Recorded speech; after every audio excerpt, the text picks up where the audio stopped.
Goa closed in. Sitting on her chair, the High Priestess's eyes narrowed and her gaze flickered to a corner of the platform where a wise woman sat, her head down and her mouth moving as she cast a spell. Hesitating for a moment, the High Priestess ultimately chose not to do anything as Goa's flaming blades approached Ellie. Yet she wasn't the only one who noticed what was going on. As soon as Ellie felt the air start to thicken, she realized she was in real trouble. Summoning all of her mana, she sent it smashing outward, trying to break through the spell surrounding her. With a hoarse shout, she managed to twist to the side, barely avoiding one of the blades, as the other bit into her flesh. Chapter 25. A scream ripped across the platform as Ellie fell backward. It had taken every ounce of her mana to break out of the restrictive spell that had bound her in place, and as the pain of the burning blade cut through her shoulder, she couldn't help but scream. Shock filled Goa's eyes as she realized she'd failed to kill Ellie, and the wise woman quickly spun her daggers around into a reverse grip, stabbing down toward Ellie, who was still in the air. A savage expression grew on her face, and she put all her power into her attack, intent on finishing the fight right then and there. In a moment, a few different things happened all at once. Ellie, falling through the air toward the platform with two burning daggers hanging above her, summoned the dregs of her power, throwing any semblance of defense to the wind as she called down another lightning strike. Still darting toward Goa, Sigvald let out a furious crow that shattered the air, causing it to transform into 1,000 tiny blades that shot toward Goa's back. The wise woman at the edge of the platform gritted her teeth and cut her palm, causing a line of blood to appear and boil away into the air, strengthening the nearly broken spell she had cast. The air around Ellie started to harden again, and with a sinking feeling she realized she'd been trapped once again. Goa, sensing the attack aimed at her, just sneered and continued with her attack, causing a bitter smile to rise on Ellie's face. Yet before any of the many actions could resolve, Ellie felt a firm hand catch her back right before she hit the ground.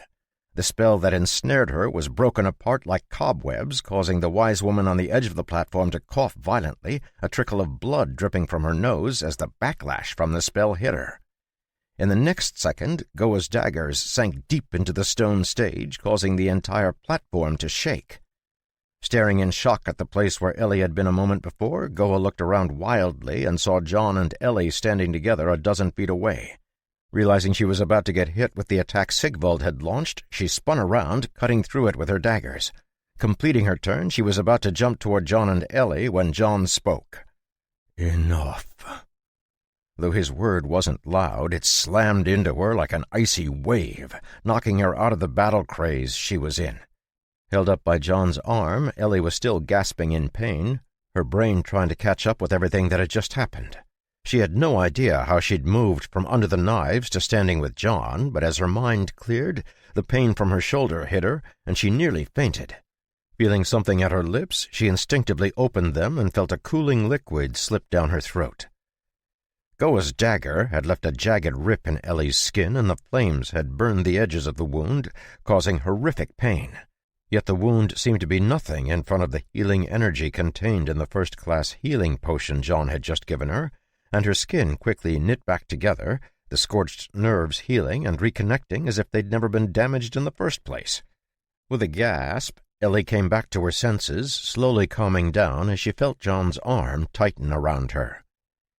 Below the stage, a murmur of displeasure started to ripple through the crowd, who were upset with John's interference with the fight, but he ignored them as he looked at Goa.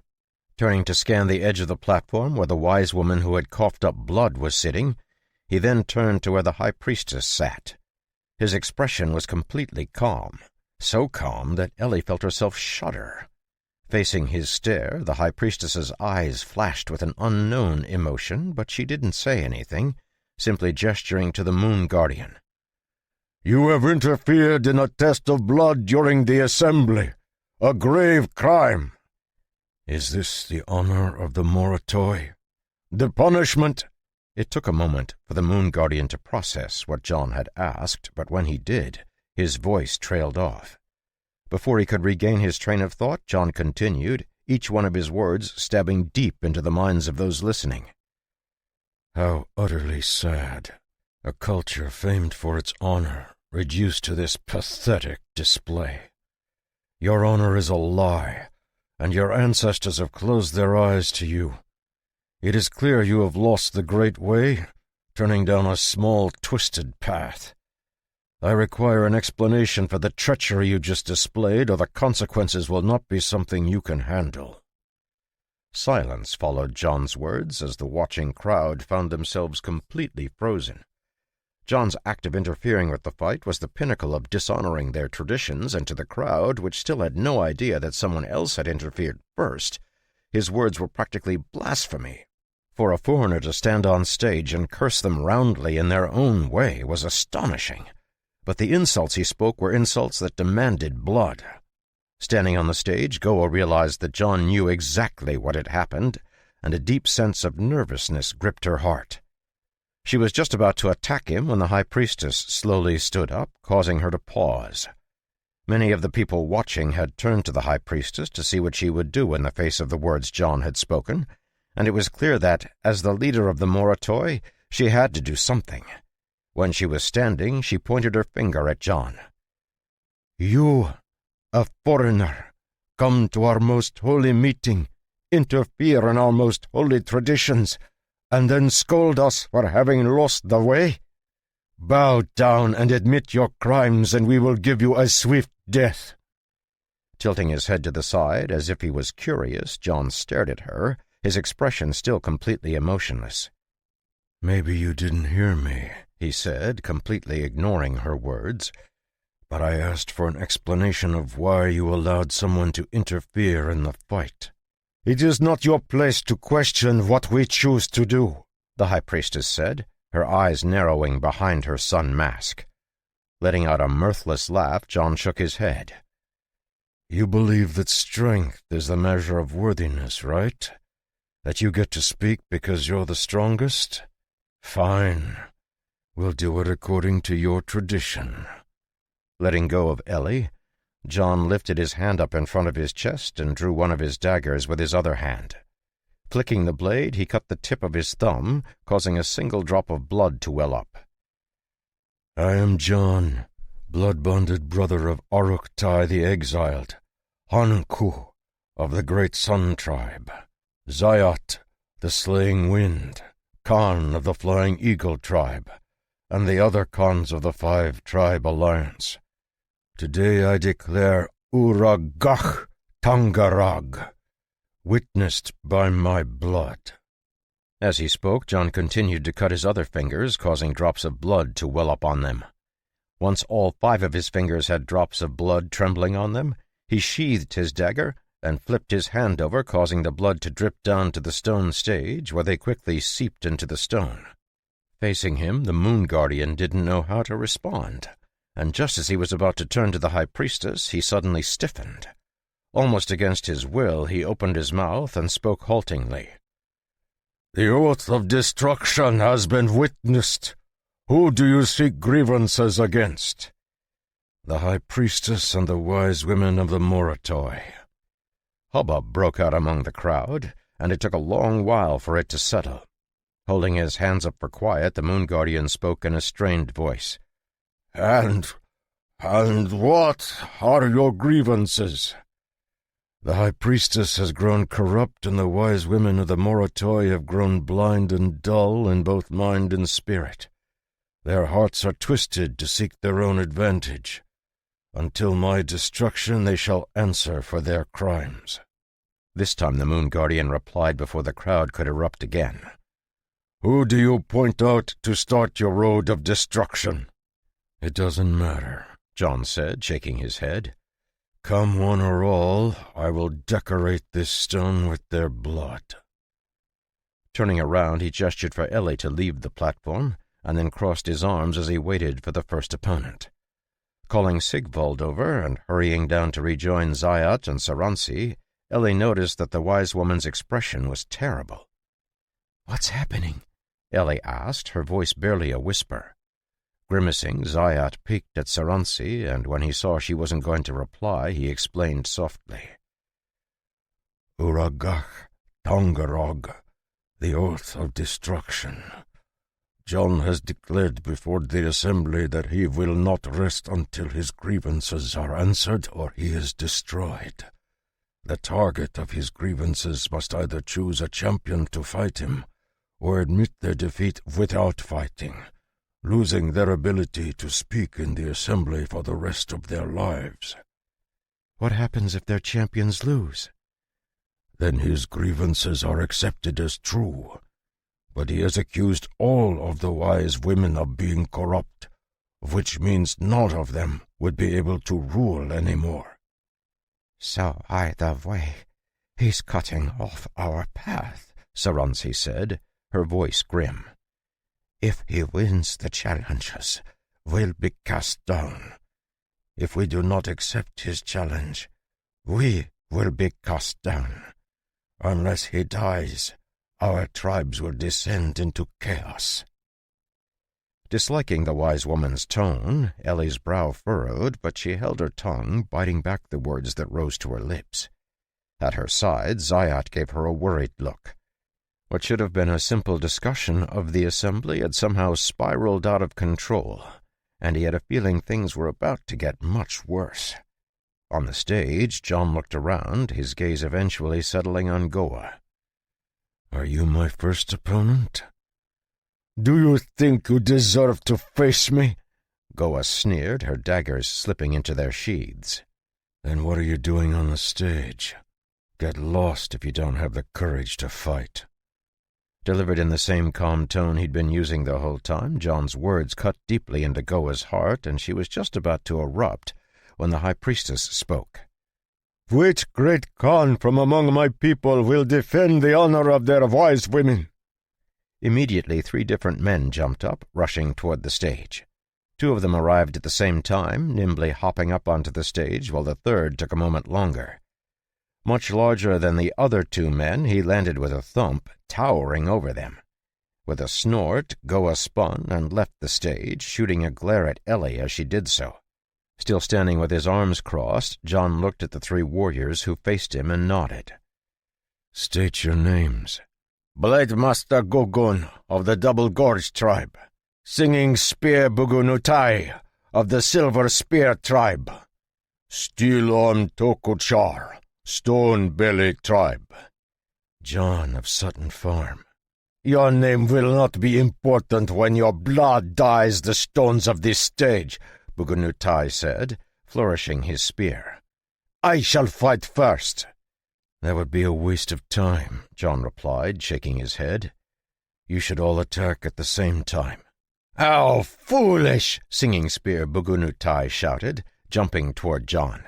Letting out a light laugh as the other 2 warriors charged forward as well, John's body flickered and he sidestepped the stabbing spear, his fingers closing around the shaft of the spear like iron bands. With a flick of his wrist, he whipped it to the side, the force sending Bugunutai flying through the air, completely off of the platform that hovered between the Skystone obelisks. With a scream, the Moritoi warrior vanished over the edge, causing a gasp from the crowd. Before Blademaster Gugun could react, the blunt end of the spear slammed into his forehead a dozen times, striking too fast for him to respond. The last blow was to his temple, causing him to crumple in place as it knocked him unconscious. As Gugun slid to the ground, John tossed the ruined spear to the ground and spun, his fist flying out to meet the punch that Steel-Arm Tokuchar had just thrown. At over 7 feet tall, the great Khan of the Stonebelly tribe was naturally strong, a fact that had only been magnified by his legendary status. Like 2 unstoppable meteors, the 2 fists met, and both John and Tokuchar stopped in place. With their fists touching, the 2 men stood there for a moment before the giant slowly lowered his fist and bowed his head to John. Under the astonished gazes of the crowd, Tokuchar turned around and walked back down off the stage, making his way back to his tribe. Coming to a stop in front of the elderly wise woman of his tribe, he shook his head and then collapsed, falling unconscious as blood dripped from his mouth and nose. A terrified look appeared in the eyes of the wise woman as she stared at John before hurrying to check the giant warrior. Still standing casually on the stage, John flicked Blademaster Gugun's body with his foot, causing the poor Greater Khan to roll off the stage, falling to the ground with a thud. Looking around, he raised his eyebrows in the first change of expression since he'd appeared on the stage. You're going to have to bring something better than that, or you'll all be in a lot of trouble." Though he couldn't see her face behind the sun mask she wore, John could tell from the way the high priestess clenched her hands that she was furious. Pointing at John imperiously, she spoke loudly. "You wish to challenge the wisdom and martial might of the wise women? Fine. You shall get your wish.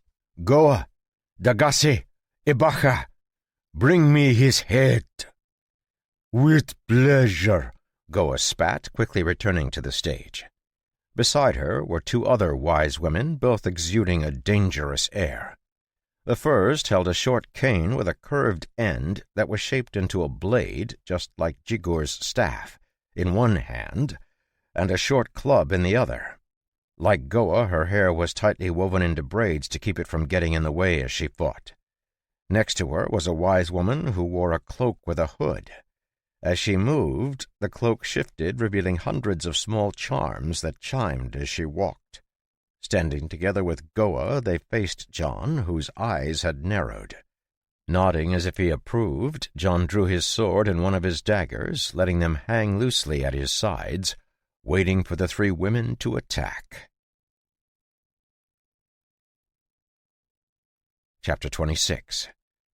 The platform was silent as the crowd stared at the figures up on the stage. The three wise women all had powerful auras, and the pressure they gave off was oppressive.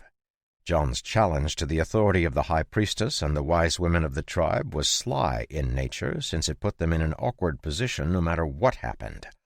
Only by killing him could the insult to their honor be removed and the situation resolved. So the three women didn't bother hiding their deadly intent. Yet for all the strength of their auras, when the mana they stirred up got to John, it appeared to vanish, causing them to hesitate. It would have been one thing if the mana had encountered John's mana and been contested, but instead it simply ceased to be under their control. Since John wasn't giving off an aura of any kind, they were unable to understand what was happening, and after sharing a look, they were still unsure what to do. The seconds of indecision dragged out, and finally Goa, who had made a big show of coming up to fight John, caved in to the ever-increasing pressure she felt from the crowd and dashed forward, her daggers bursting into flame. Leaving an after-image where she'd just been standing, Goa moved at least twice as fast as she had when she attacked Ellie, mana bursting from her feet as she charged toward John. A beat slower, the other two wise women moved as well. Dagasi, who wielded two weapons like Goa, rushed around the edge of the stage, her curved cane starting to glow with a sickly green energy. Still standing at the edge of the stage, Ibacha lifted her arms, revealing a series of small charms hanging from her sleeves that tinkled in the breeze. Mana began to build up around her as she started to form a spell, and for a brief moment John almost felt bad for what was about to happen. That feeling vanished, however, as Goa arrived in front of him, her daggers stabbing at his neck and ribs. Silver blades flashed as John's sword and dagger blocked the flaming blades, and with a neat step John's sword stabbed toward Goa's throat. Blurring again, Goa vanished from in front of John, moving in a blur as she rotated around to his side. Sandwiched between Goa and Dagasi, John felt attacks coming from both directions and darted forward, heading straight for Ibacha, who was still casting her spell. Down below the stage, Ellie, who was watching the fight with bated breath, heard Zayat groan and shot him a quick look. "It's a trap," he explained. "They baited him into attacking Ibacha." By the time he'd finished speaking, the mana on the stage suddenly swelled, and the charms hanging from the wise woman's sleeves suddenly chimed, all at the same time, drowning the stage in rays of light. The light was heatless, but everyone present could tell exactly how dangerous it was as the rays bounced in all directions.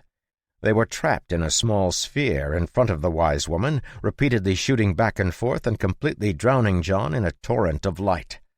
This was Ibacha's strongest spell, and even as she completed it she sagged, nearly falling to the ground as the effort drained her strength.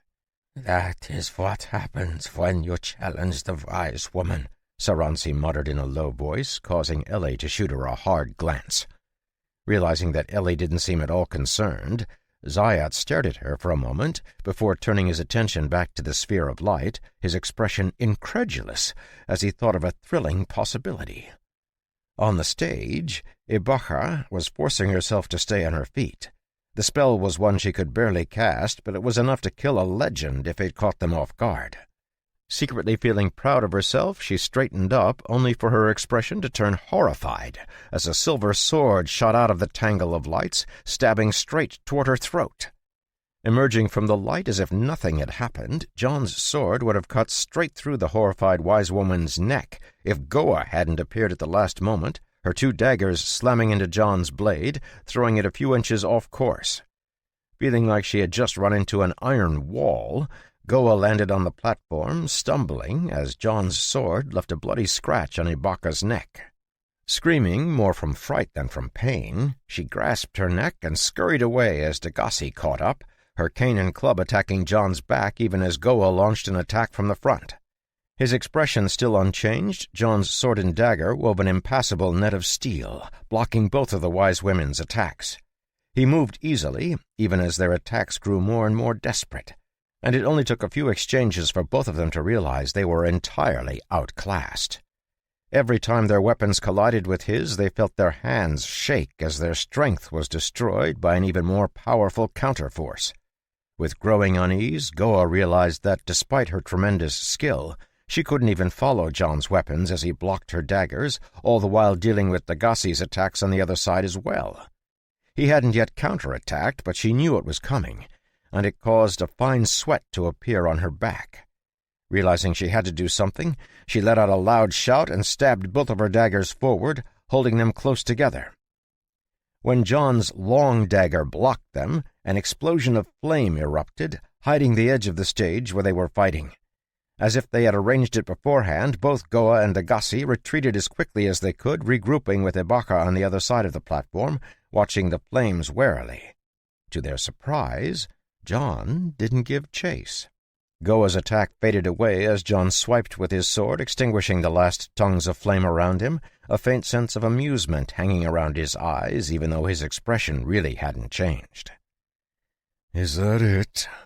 Surely you have stronger fighters than this," John said, turning to stare at the High Priestess. "If not, you're going to be in for a rough time."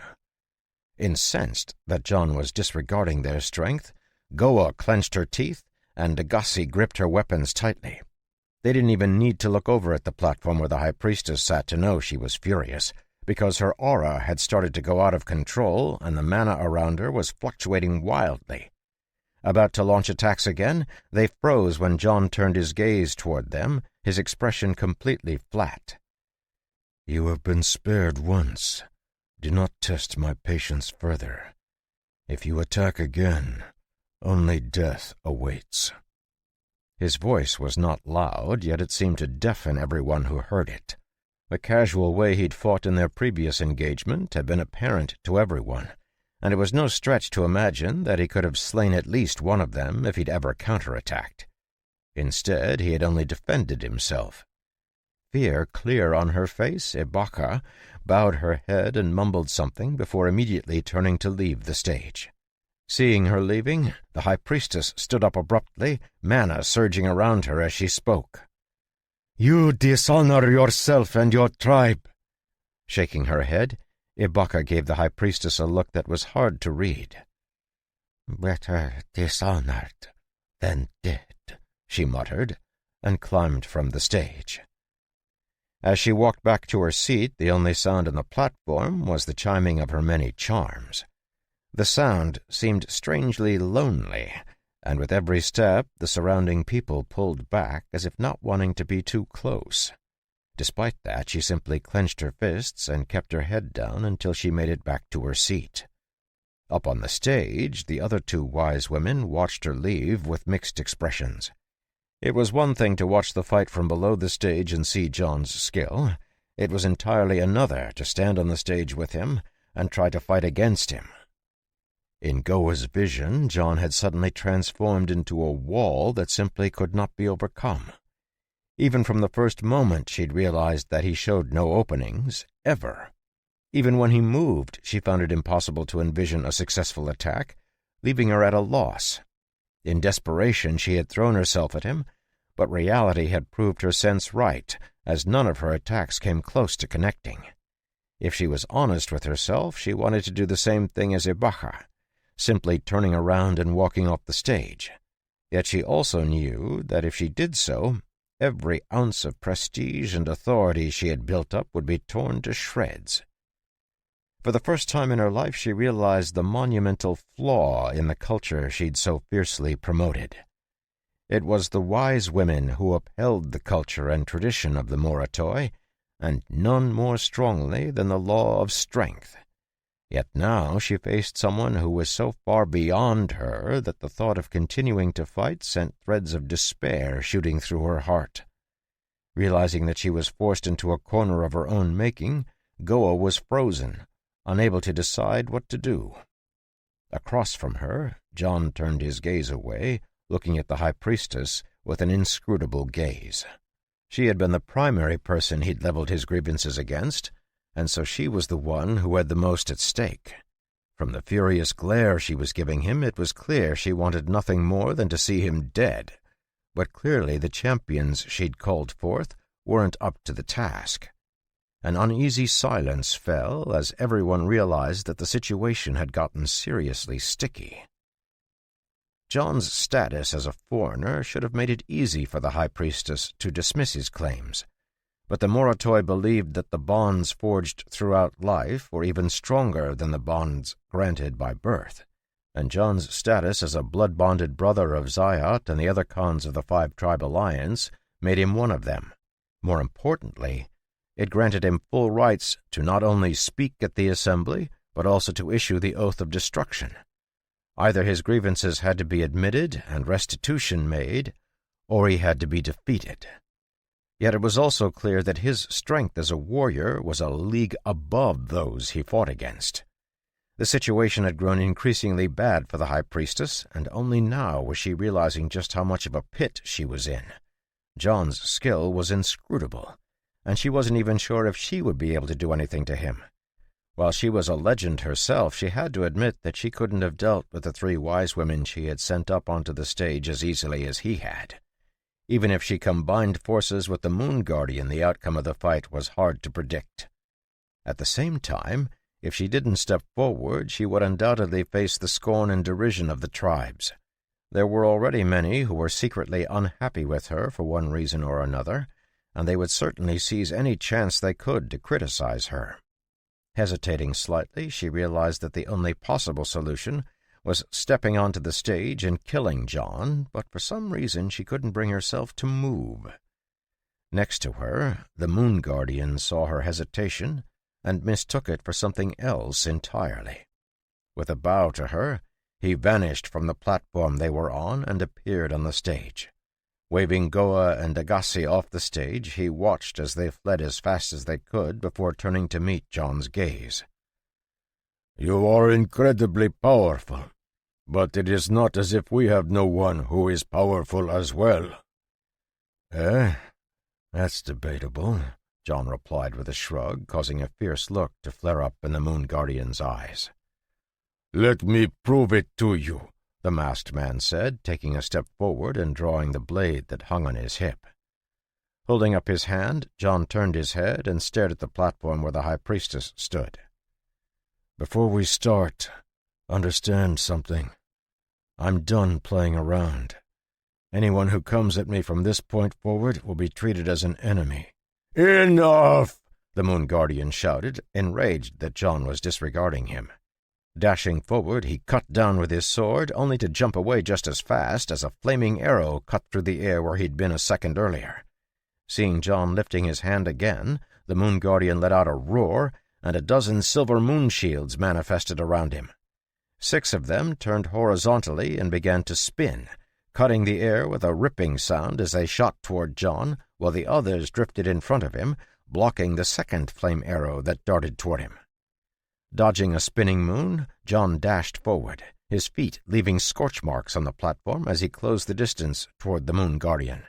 Silver light flashed as his sword stabbed toward the Moon Guardian's side, but one of the floating moons interfered at the last moment, slipping between them and blocking the point of John's sword.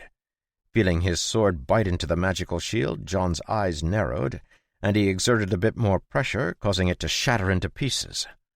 Eyes widening in shock, the Moon Guardian jumped back again, completely stunned that one of his shields had been broken so easily. Just as he was about to launch another attack with the flying moons that had circled around, the Moon Guardian heard 2 more shields crack apart, and a horrified feeling sprouted in his heart. Like an unstoppable avalanche rolling down a mountain, John's momentum never paused. His sword continued to advance until it broke through the last shield, stabbing deep into the Moon Guardian's shoulder. As the Moon Guardian tried to process what was happening, he felt fingers close around his throat and he was lifted from the ground. The 6 flying moons suddenly exploded as the mana around him was severed, destroying his connection with his spell. Choking under the tight constriction on his throat, he was barely able to register the pain as blood gushed from his shoulder. Feeling John's fingers tightening, he wanted to shout something, but it was impossible to make a sound. Just before he lost consciousness, he heard a deep sigh, and a warm voice spoke, blanketing the area in a strangely comfortable feeling that washed over everyone who heard it. A sense of lethargy seemed to sprout in everyone's hearts, apart from John, who narrowed his eyes and stopped squeezing just before he broke the Moon Guardian's neck. Let us end it here. Chapter 27. Looking over at the platform where the High Priestess was standing, John saw the old woman who had been sitting quietly at the side had gotten up and walked to the front. Surprisingly to everyone but John, the High Priestess actually bowed toward the old woman's back, showing the utmost respect. Below the stage, Ellie struggled against the suppressive aura the old woman exuded, finding herself unable to even muster up the energy to resist. The feeling the old woman gave off was unlike anything Ellie had ever experienced before, causing her to feel exceptionally calm and relaxed. Normally, when experiencing the suppression of a higher-level class holder, the feeling was stifling and made it hard to breathe. This aura was completely different, instead relaxing Ellie until her strongest impulse was to yawn and maybe lie down. She knew it was important to stay on guard, but positive feelings had bloomed in her heart, and she found herself convinced that there was no need to attack or even resist. The only person unaffected by the feeling was John, and as his gaze met the old woman's, a small smile curled the corners of his lips, his first real change of expression. "I wondered how long it would take you to react," he said casually, as if he wasn't holding the Moon Guardian by the neck. "It would have been better if I could have resisted," the old woman said, her expression showing some bitterness. "I am Tojin, the former High Priestess. I serve as advisor to the High Priestess and am guardian of the Old Way." "Guardian of the Old Way?" John raised his eyebrows. "That surprises me." "Why would it surprise you?" "Because you're doing an awful job of it if you actually are trying to guard your traditions. First, the combat stage during the assembly is inviolable, yet the High Priestess ignored the interference of a wise woman while my companion was fighting. Second, the High Priestess conspires with the wise women of the tribes, a direct violation of her role as arbiter of the tribes. Third, the wise women of the tribes plot for personal power. Do I need to continue?" Her expression growing even more bitter, the Tojin shook her head. "No, you're speaking the truth." "Then why didn't you fulfill your responsibilities and remove her from power? Why would you allow someone to interfere with the test of blood?" "Because rules are dead, but people are alive," Tojin said, taking a step forward. It was only a simple step, but somehow she crossed the distance between the platform she stood on and the stage in a single instant. Suppressing a gasp, Ellie's eyes widened. The old woman was clearly far stronger than even the most powerful legendary class holders Ellie had encountered, and the realization was terrifying.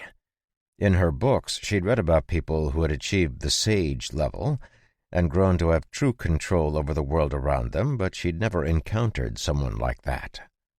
Tojin, still leaning on her cane, looked down at the Moon Guardian, who was still in John's hand, and shook her head. "Would you release him?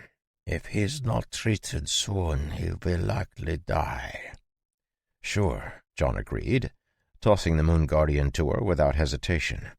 Surprised by how easily John let his captive go, Tojin lifted her hand, and the Moon Guardian landed on the stage gently.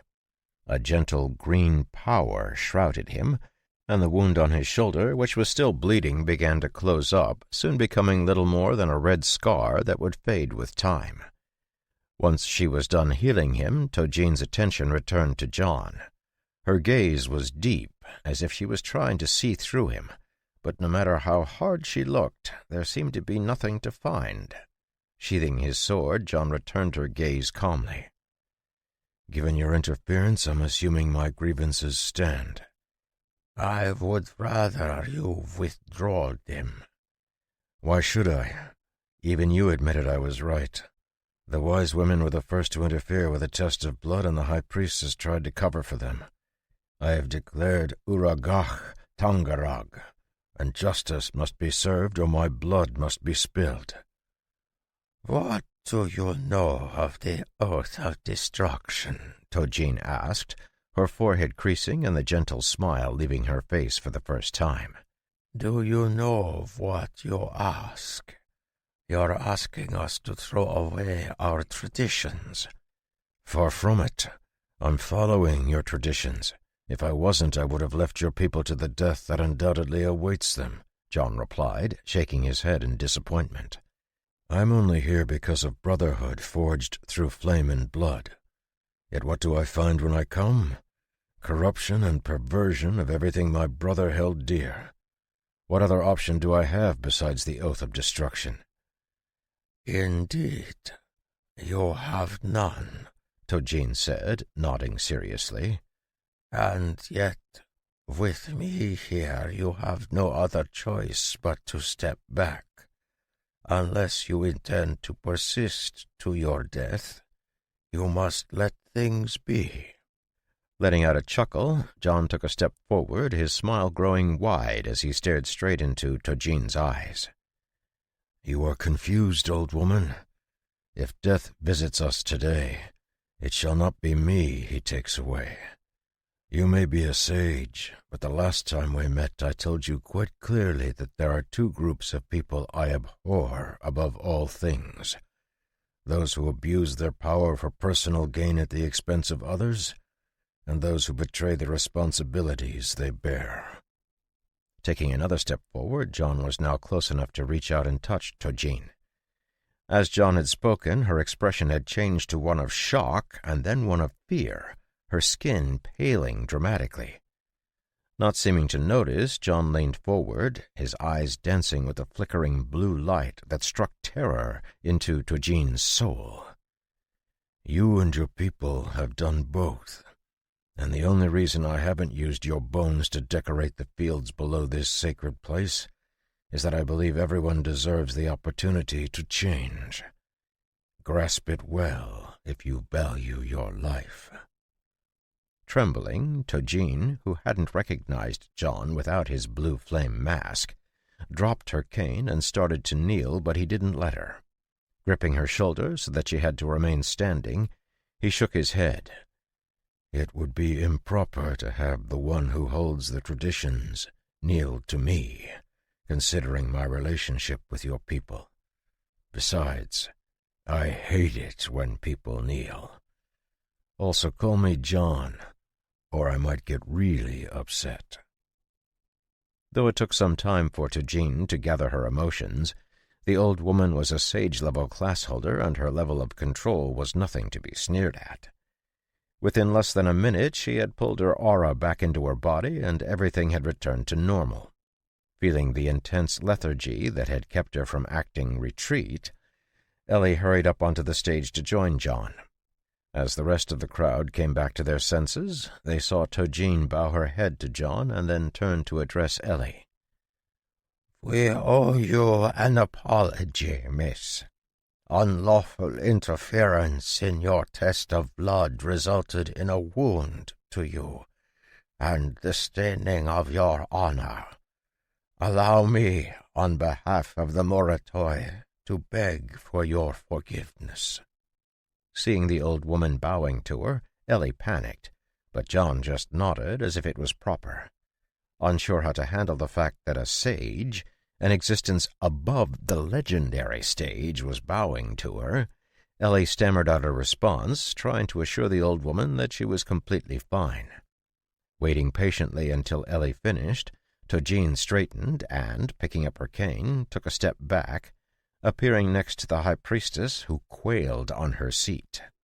Without a word, the old woman held out her hand, standing silently until the high priestess slowly removed her sun mask and handed it over to Tojin. Taking the mask, Tojin turned to the dumbfounded crowd and held it up. "Many of you know who I am. For those of you who don't, I am the guardian of the old way. And today, for the crimes levied against her, I removed the high priestess Korichin from her position. Until such a time as the next high priestess is chosen, I shall keep the mask of the sun and take up the responsibilities of the high priestess." Ignoring the startled cries from the audience, she shook her head slightly and then tapped her cane on the ground. The sound of the cane echoed across the platform, silencing everyone. "Ungarach Tangarach has been declared and upheld. The charges have been witnessed by the blood spilled and have been found accurate. For their conduct, the wise woman of each tribe shall be seized and imprisoned." Seeing John shake his head and mouth something, Tojin brightened and bowed her head gratefully. "Any wise woman who is found to be innocent of the grievances charged against them shall not only be spared, but will also be reinstated to her authority. All of you are to proceed to the great hall in the camp below, which we will use to hold you. All tribes are to send 2 Khan-level warriors to guard the tent." Shooting a glance at John to see if he was satisfied, Tojin was relieved to see him nod his head. "Finally, regarding the reason that this assembly was called in the first place, I agreed to the recommendation provided by the 5-tribe alliance on behalf of the Moritoi. If you disagree with my choice, you are welcome to send someone to challenge me. So ends the assembly. Rise!"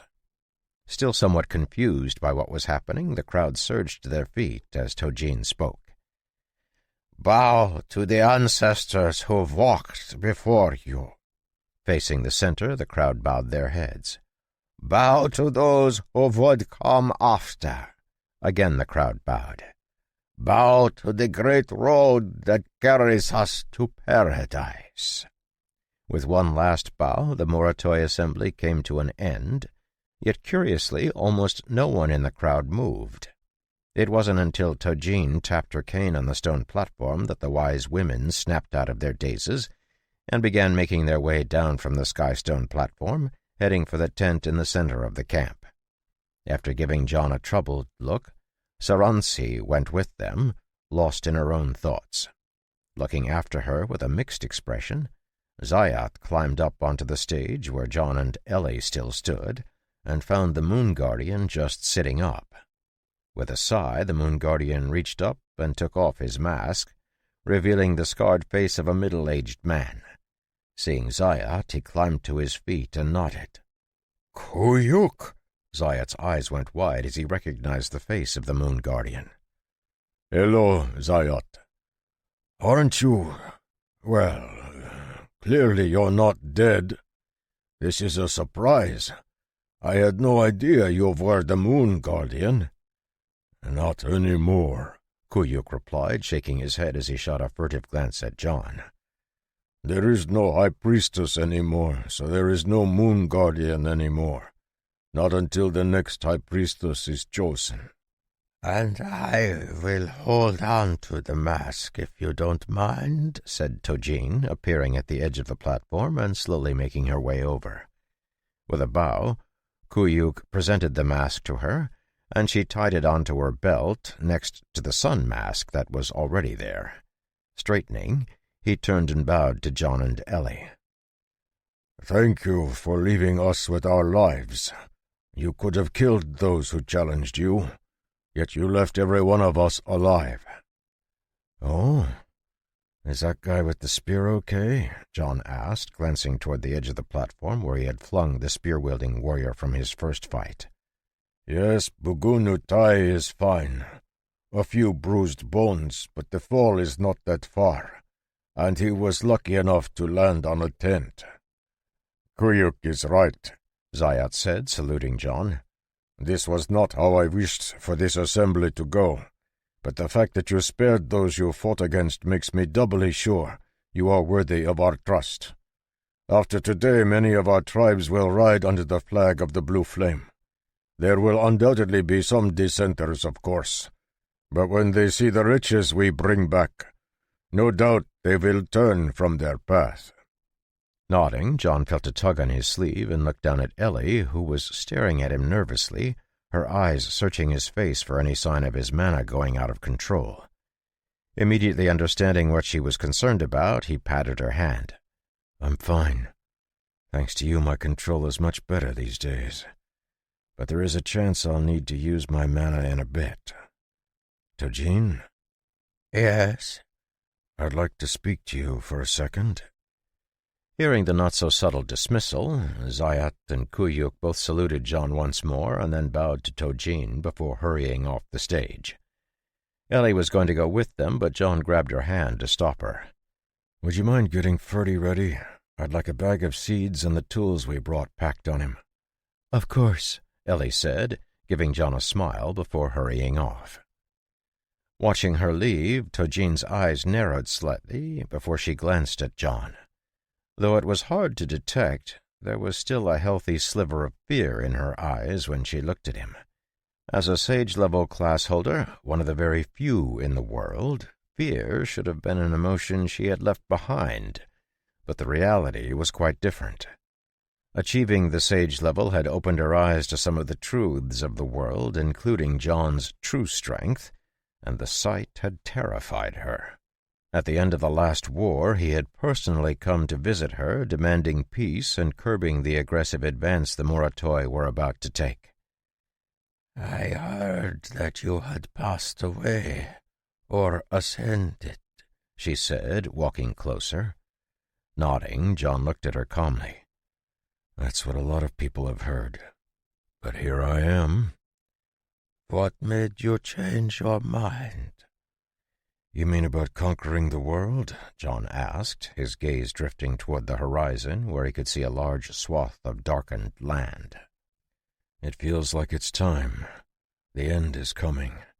Well, an end, at least. And evil forces are starting to move. You might say I've reached the end of my tolerance. That is curious, since I feel like your tolerance has increased by leaps and bounds.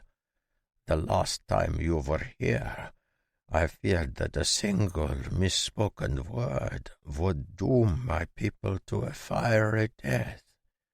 Yet today you were attacked, insulted, and mocked, yet no one died. Taken aback, John reflected on what had just happened and realized Tojin was right. He was changing. Chapter 28. Shaking his head, John smiled and gestured toward the horizon, directing Tojin's attention to the band of darkened land in the distance. Many things are changing in this world. I want to invite you to see another thing that's changing. Accompany me into the Forbidden Fields. I have something to show you. Frowning slightly, Tojin observed the land John had pointed to. The Forbidden Fields were the site of an ancient battle between a dozen mages that had devastated the land, leaving dense mana in both the soil and the air. The mana had corrupted both the plants and the animals that lived there, twisting them into bestial abominations, rivaled only by the undead that shambled about. Occasionally, the beasts and undead would surge out of the Forbidden Fields seeking fresh meat, forcing the Moritoi to deploy their warriors to stop them. In the Forbidden Fields, what could be there that's worth seeing? I have been over almost every inch of that land, and there is nothing there but death and decay. For now, John said, smiling at her skeptical words. Just come with me. Heading back down from the Skystones, John and Tojin didn't move quickly, instead walking along normally, as if they weren't two of the most powerful beings in the world. They didn't speak as they walked, each occupied with their own thoughts, until they finally arrived at the tent where Ellie was harnessing Ferdy. The giant bull let out a happy moo when he saw John and nudged him for a treat. Accepting the bit of mana John gave him, Ferdy turned his head and saw Tojin standing there and froze, his eyes growing wary. Beasts didn't have the same mana system as humans, but their sense of mana density and purity was unmatched. And even though Ferdy didn't know anything about the division of class holders, he could tell that the unassuming old woman was terribly dangerous. More dangerous, in fact, than anyone he'd ever seen, with the exception of John, of course. "This is your bull?" Tojin asked, peering at Ferdy. "Yup. Let me get one more thing and then you can hop on." "What a powerful beast," Tojin said, her eyes filled with wonder. "He's pretty good," John agreed. Grabbing a rake, he helped Tojin up onto Ferdy's back and then told Ellie he would be back in about 3 days. Together, John, Ferdy, and Tojin left the camp, watched by thousands of eyes. Unsure what exactly John was doing, Tojin finally couldn't conceal her curiosity. "What is the purpose of this?" This is a rake. It's used for farming," John said. Rolling her eyes, the old woman shook her head.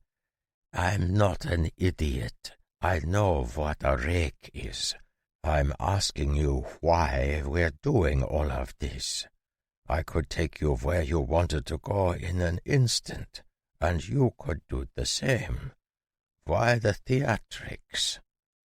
For a moment, John was silent as he thought about her question. They were slowly approaching the Forbidden Fields, and already the land was starting to show signs of mana poisoning. Thanks to the mixture of forbidden-level spells that had been used here, the mana was so thick that anyone under the legendary level would die as soon as they came into contact with it.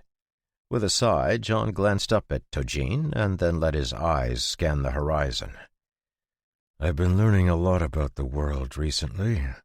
I feel like up until this point I've been like a toddler with the sharpest sword in the world, but I'm finally starting to grow up.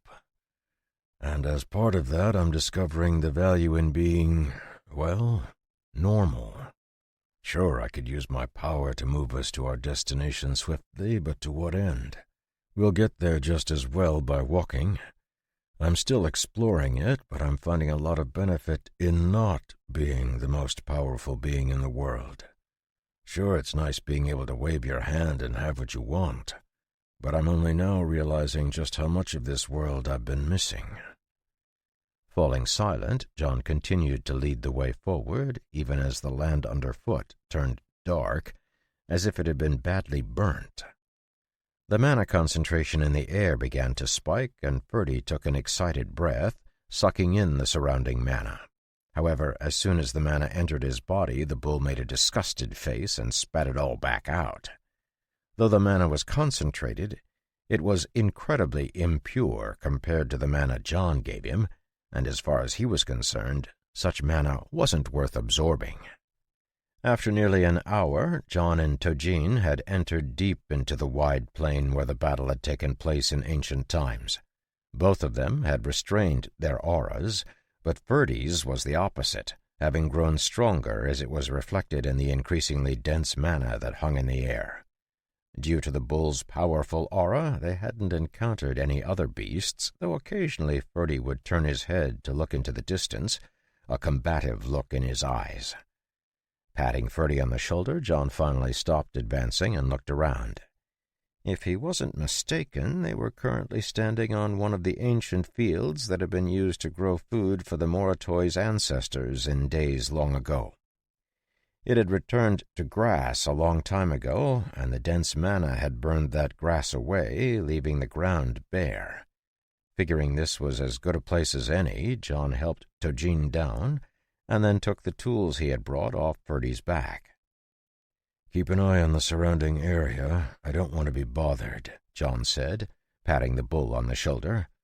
"I'll call when I need you." Mooing happily, Ferdy turned and galloped away, his hooves shaking the ground as he quickly vanished into the distance.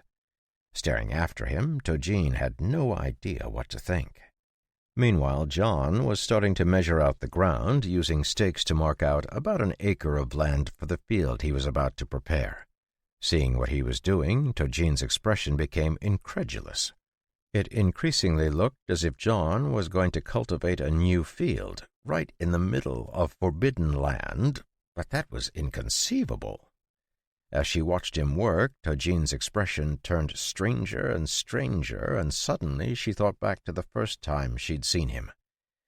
She had become a sage nearly 10 years ago, and had started quietly gathering her people for war. But a bit over 4 years ago, a young man in a burning blue mask had appeared in her tent and completely crushed her in only a few seconds. Despair had colored her world as she discovered the vast gulf that existed between the sage level and the legendary level was dwarfed by the gulf that lay between her and the young man who came to challenge her. He had made only a single demand: peace.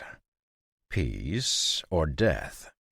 Shuddering as she remembered his calm words, she couldn't believe that she was looking at the same person hunting for stones in the field in front of her. If she didn't know without a doubt that John was the eternal flame, she would never have believed that the most powerful figure in the world would be doing common labor in a farmer's field. "Hey, come give me a hand. I didn't invite you so you could watch me work," John said, shocking Tojin out of her daze. "Grab one of those hoes and help me remove any plants you find inside the area I marked."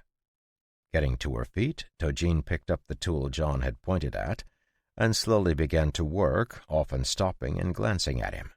Seeing him throwing himself into the work, she slowly got used to it herself, and before she knew it, hours had passed and the field was ready. Darkness had fallen over the forbidden fields, and Ferdy had trotted back to where they were, a pleased and satisfied expression on his face. Seeing the large bull come back, John called him over and hooked up his harness to the small plow he had brought. As he connected it to the bull, he casually explained what he was doing to the bemused sage. "Not too long ago I had no idea how to do this, but it wasn't that hard to learn. Should be pretty easy for your people to pick up. The straps go like this, around his chest and under his body. Man, Ferdy, you're getting big. We'll need to lengthen the harness again when we get back. Hold still." Hooking the last chain, John grabbed the plow handle and Ferdy began to pull it forward. "Typically we wouldn't want to plow right before we plant, but as long as we rake afterward, I think we'll be fine. Besides, what we're growing isn't exactly a normal seed. Actually, hold on." Stopping Ferdy, John grabbed the 2 rakes and gave them to Tojin. "After I pass by, why don't you rake the dirt for me? You don't have to make it perfectly flat, just smooth it out a bit. This is going to save us a good bit of time." Following John, Tojin felt as if the situation had become completely absurd. Never in a million years would she have thought she'd be helping the eternal flame prepare a field for planting. The strangest thing was that she had no idea what purpose he had in mind. It was common knowledge that food grown in mana-saturated areas was worthless, except for feeding to beasts. If humans ate mana-saturated food, death was the kindest outcome they could expect. Yet here they were, clearly preparing a field for planting. The night was halfway over by the time they finished, and stepping back, John smiled happily as he surveyed the area they had prepared. The next step was spreading the seed, which John did quickly, and then a final raking to bury the seeds at the appropriate distance from the surface. Brushing some dirt from his hands, John saw that Tojin was looking at him strangely, as if wondering what sort of strange idea he would come up with next. With a laugh, John simply snapped his fingers, binding the nearby mana together to form a spell. Downpour was a relatively simple water magic spell, but as soon as the dirty, twisted mana in the Forbidden Zone was forced into the spell construct, the heavy drizzle they were supposed to get transformed into a raging tempest that spat lightning, gouts of flame, and mud into the air. Along with the random manifestation of various elements, rain poured down as well, completely soaking the ground. As fast as it came, the spell vanished, burning itself out in record time. After double-checking to make sure the field had been watered sufficiently, John nodded happily and sat down by the edge of the field. This next part will take some time. We'll wait around 36 hours. Wait for what? Tojin asked, completely confused. For the crop we just planted. It won't be ready to harvest, of course, but you'll be able to see it growing. There are 2 things we'll confirm.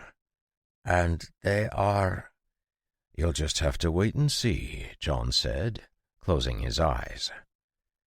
Seeing him start to meditate, Tojin frowned and started to speak before thinking better of it. Being asked to wait for 36 hours wasn't the worst request Tojin had ever gotten, and besides, she was starting to grow curious about what John was attempting to do. She had a few ideas in the back of her head, but they were so crazy she didn't pay them much attention. Instead, she just sighed and sat down, her eyes closing. Time passed quickly for them as they sat next to the field.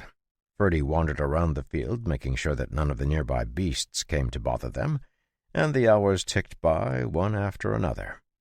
A day had passed when Tojin's face suddenly changed, and her eyes snapped open in shock. She had been waiting quietly when she suddenly realized that the air around her had changed. Though it wasn't incredibly drastic, the change still sent waves of shock through her heart. Seeing John open his eyes and gaze at her calmly, the old woman struggled to get her surging emotions under control. The mana, it's changed.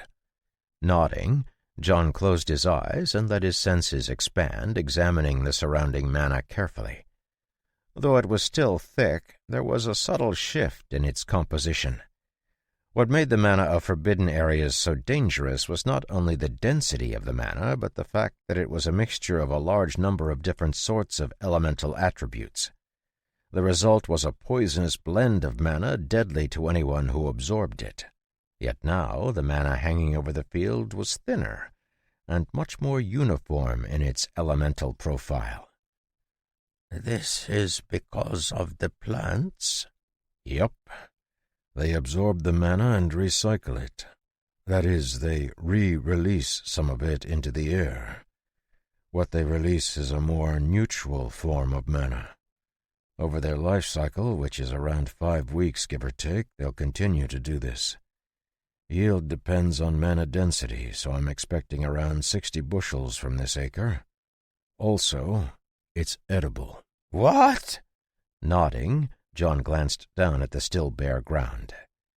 Because it releases the bulk of the mana it develops, the plant is able to synthesize the rest of the mana, using the same process beasts use to strengthen their skin, bones, and muscles. Just like low-grade beast meat, eating these plants will strengthen the bodies and health of anyone who consumes them. Unable to believe what she was hearing, Tojin stared at John, searching for any sign of deceit, but all she saw was clear excitement. The thoughts that had been floating around in the back of her head started to bloom, and she crouched down by the edge of the field. If that's correct, if you're correct, then this field is the most valuable thing in the world. I don't know about that, but yes, I understand what you're trying to say, John said, nodding. Within 5 weeks you'll know if I'm correct. Unfortunately, I don't have the time to spend hanging out here. I wanted to bring you to show you the change in the mana, which will only increase in speed as the seeds germinate and then grow fully." "I can spare 5 weeks," Tojin said, her gaze practically glowing. "I will not move from this place." "Well, actually, you can't hang out here either," John said, shaking his head. Standing up, Tojin turned to look up at John, her gaze hard. Seeing her aggressive look, John let out a laugh and lifted his hands defensively. "Slow down. You can deploy some of your warriors here to guard this field, but I have something I need you to do for me. In exchange, I'll give you 4 more bags of these seeds, enough to plant 4 more fields of this size. I recognize it isn't much, but if handled properly, you should be able to get nearly 3,000 bushels of wheat from them in just over 5 weeks, which you can then use to plant 3,000 acres of farms. You'll have to prepare the fields yourself, but even if your yield isn't as good, you should be able to build up a farm big enough to support your people within a year." Trembling, Tojin stared at John for a second, unable to believe what she was hearing. It was undeniable that the mana was starting to change around the field, and with one last glance at the land, she bowed her head. "I am yours to command. What would you have me do?" Chapter 29. Patting Tojin on the shoulder, John smiled. "Nothing difficult. I'd like you to go south to find the hermit and convince him to stay at home." "Just that?" "Yes," John said, "though you'll need to stay with him to make sure. Just for a month. The first mage's door has been found, and Kithoff, the eyeless, is planning something with it. The last time I saw the hermit, he carried a deep darkness, and I am afraid he has begun to walk down the same path as Kithoff. Of the sages who remain in the world, he's the one I'm most worried about. I don't want to have to fight 2 sages at the same time if I can help it, since the fallout from that will be enough to ruin the world. Since I don't know if the hermit has or will join with Kithoff, I need you to block him." "What of the Lord of Frost in the far north?" Tojin asked, her eyes narrowing. "He and I had a heated disagreement a few years ago," John said evenly. "He stopped being a problem at that point. You and the hermit are the only other human sages beside Kithoff who are left, at least that I'm aware of. And I don't need to tell you that anyone who follows his example will end up as he did." Swallowing, Tojin pulled herself together and nodded. John's mention of the first mage's door had awakened an intense desire in her, and if she was honest with herself, she wasn't even sure John's blatant threat could keep her away. The infinitum was a deadly temptation for anyone who had achieved the level she had, as she could feel her life slipping away with every passing moment. The feeling was enough to drive one mad, and the hope of being able to lengthen their lifespan was something most sages would pounce on. Seeing her struggle, John's face grew serious. "Once Kithoff is defeated, I will grant both of you the chance to examine the door. But the necromancer must be stopped first, and I will assume that anyone nearby is an enemy, so keep him occupied for at least a month." "Will that be enough time to find Kithoff?" Tojin asked. "Yes," John nodded confidently. "More than enough time." "Very well. I will do as you ask." Quickly returning to the camp, Tojin called together a few of the khans from tribes she knew she could trust and deployed 3 legendary-level warriors to guard the field. At the same time, she began to arrange for the investigation of the wise women while she was gone. The great majority of them were completely innocent, and after a brief conversation were released back to their tribes. But a few dozen of them were found to have ties to the deposed high priestess, a terrible crime among the Moritoi. While she was dealing with that, John and Ellie gathered their things and got ready to head back to the valley. Zayat insisted on sending a group of warriors to guard them, and Tojin even provided a special token to grant them free passage through the Great Plains. After trying, in vain, to reject the escort, John finally shook his head and told them to do whatever they wanted. Ever since the end of the assembly, John attracted gazes everywhere he went, so he was quite happy when they finally left and headed out into the wide grassland. The closer they got to the mountains, the happier he got, and by the time they reached the mountains, John realized he finally had a home in this world, one he couldn't wait to get back to. Down in the valley, Ben had just finished his morning chores and ran back to the barn to let Thomas know. Ever since John and Ellie had been gone, he'd been spending his days exploring the forest to the north of the farm. John had casually mentioned needing to map that area so that they knew where to expand their fields, and Ben had convinced Thomas to let him help. He was extra excited today because he had found a small set of old buildings deep in the forest last night, and he was excited to start exploring the ruins. After making sure there was nothing else to do, he hurried to the bunkhouse and opened up the drawer under his bed. With some reverence, he pulled out the short sword Thomas had given him for his birthday and set it out on his bed. Next to it, he placed his dagger and then got out the armor John and Ellie had made for him. One by one, he pulled out all the equipment he used for his exploration and put it out on the bed, double-checking each piece as he did so. Every morning, Thomas reminded him that success was 90% preparation and 10% execution, and while Ben would have much rather just run into the woods like he used to, he had a teacher now, and he was determined to be as good a student as possible. After all, if he did well enough, maybe Thomas would help him become a class holder. Even though his sister was a class holder and he was sure John would help him if he asked, he had no desire to spend his time buried in books like they did. Instead, it was the flashing blades Thomas wielded that piqued his interest. If he could learn to use a sword and dagger like a duelist, he would be ecstatic.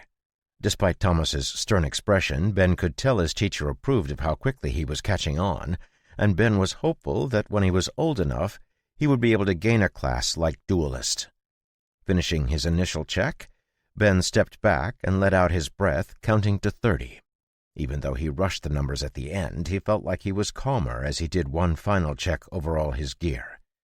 90% preparation, 10% execution. After he was sure he had everything he needed, he put on his equipment, starting with his armor.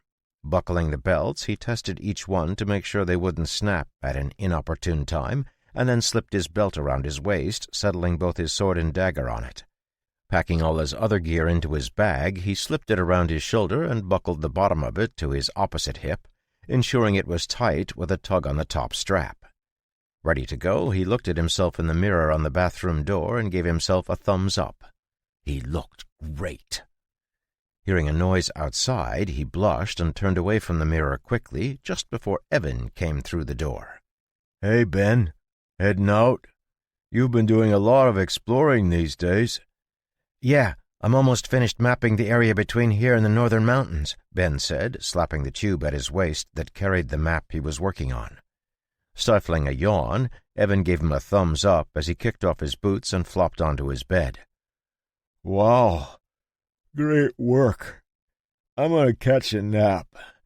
We were up with 3 new calves last night." "All right. See ya." Closing the door behind him, Ben swung by the kitchen to pick up the bag of food he had prepared that morning, and soon he was in the woods. The light filtering through the leaves created a mottled pattern on the forest floor as he wove his way between the trees, and after traveling for around an hour, Ben stopped on a large rock in a small clearing. This was where he started his exploration from each day, making elongated loops out into the forest and then coming back after he reached the mountains. Sitting down on the rock, he closed his eyes and concentrated on his breathing, trying to sharpen his senses the way Thomas had taught him. Just as he was about to give up, he felt a strange sense, as if someone was standing right behind him, watching him intently. Startled, he opened his eyes in shock, but the feeling was gone, and no matter how he tried to regain that state, he had no luck. Frowning slightly, Ben thought about going back to the farm to get Thomas, but finally he shook his head. The gaze hadn't felt dangerous, and he had even felt a sense of familiarity from it, as if it was a gaze that had rested on him often in the past. Shaking off the strange feeling, Ben shrugged and stood up, jumping down from the rock and getting his map out. Last night he had seen some buildings in the forest to the northeast, and he was excited to explore them today. After confirming his direction and the time, he put the map back into the case and, sealing it tightly, hid it under the rock before slipping into the woods. He moved quickly, considering his age, and there was a nimbleness to his motions that spoke of the 1.5 years of hard training he had undergone. The trip to the ruined buildings took nearly 4 hours, and Ben stopped a number of times to record the path. He paid careful attention to landmarks and did his best to record the elevation changes as well, keeping track of everything in a small notebook he kept in his belt. Coming through a tight clump of trees, he finally caught sight of the roof he had spotted the day before. Coming to a stop, he took out his notebook and recorded what he saw, grumbling to himself when the tip of his pencil broke. Flipping out the small knife he carried in his belt pouch, he sharpened the pencil and finished his recording before proceeding. Suppressing the nervousness in his heart, he kept himself low as he crept toward the buildings. The afternoon was well under way by this point, and the spots of sunlight were quite warm.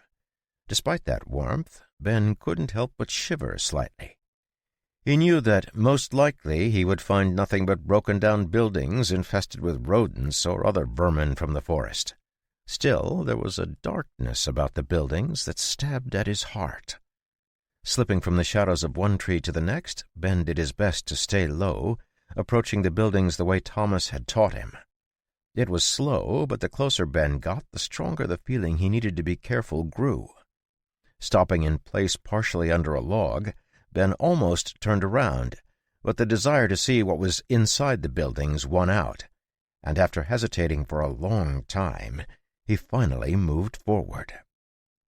The buildings were fairly dilapidated, but surprisingly they were in better shape than Ben had anticipated, and even showed some signs of half-hearted attempts at repairs.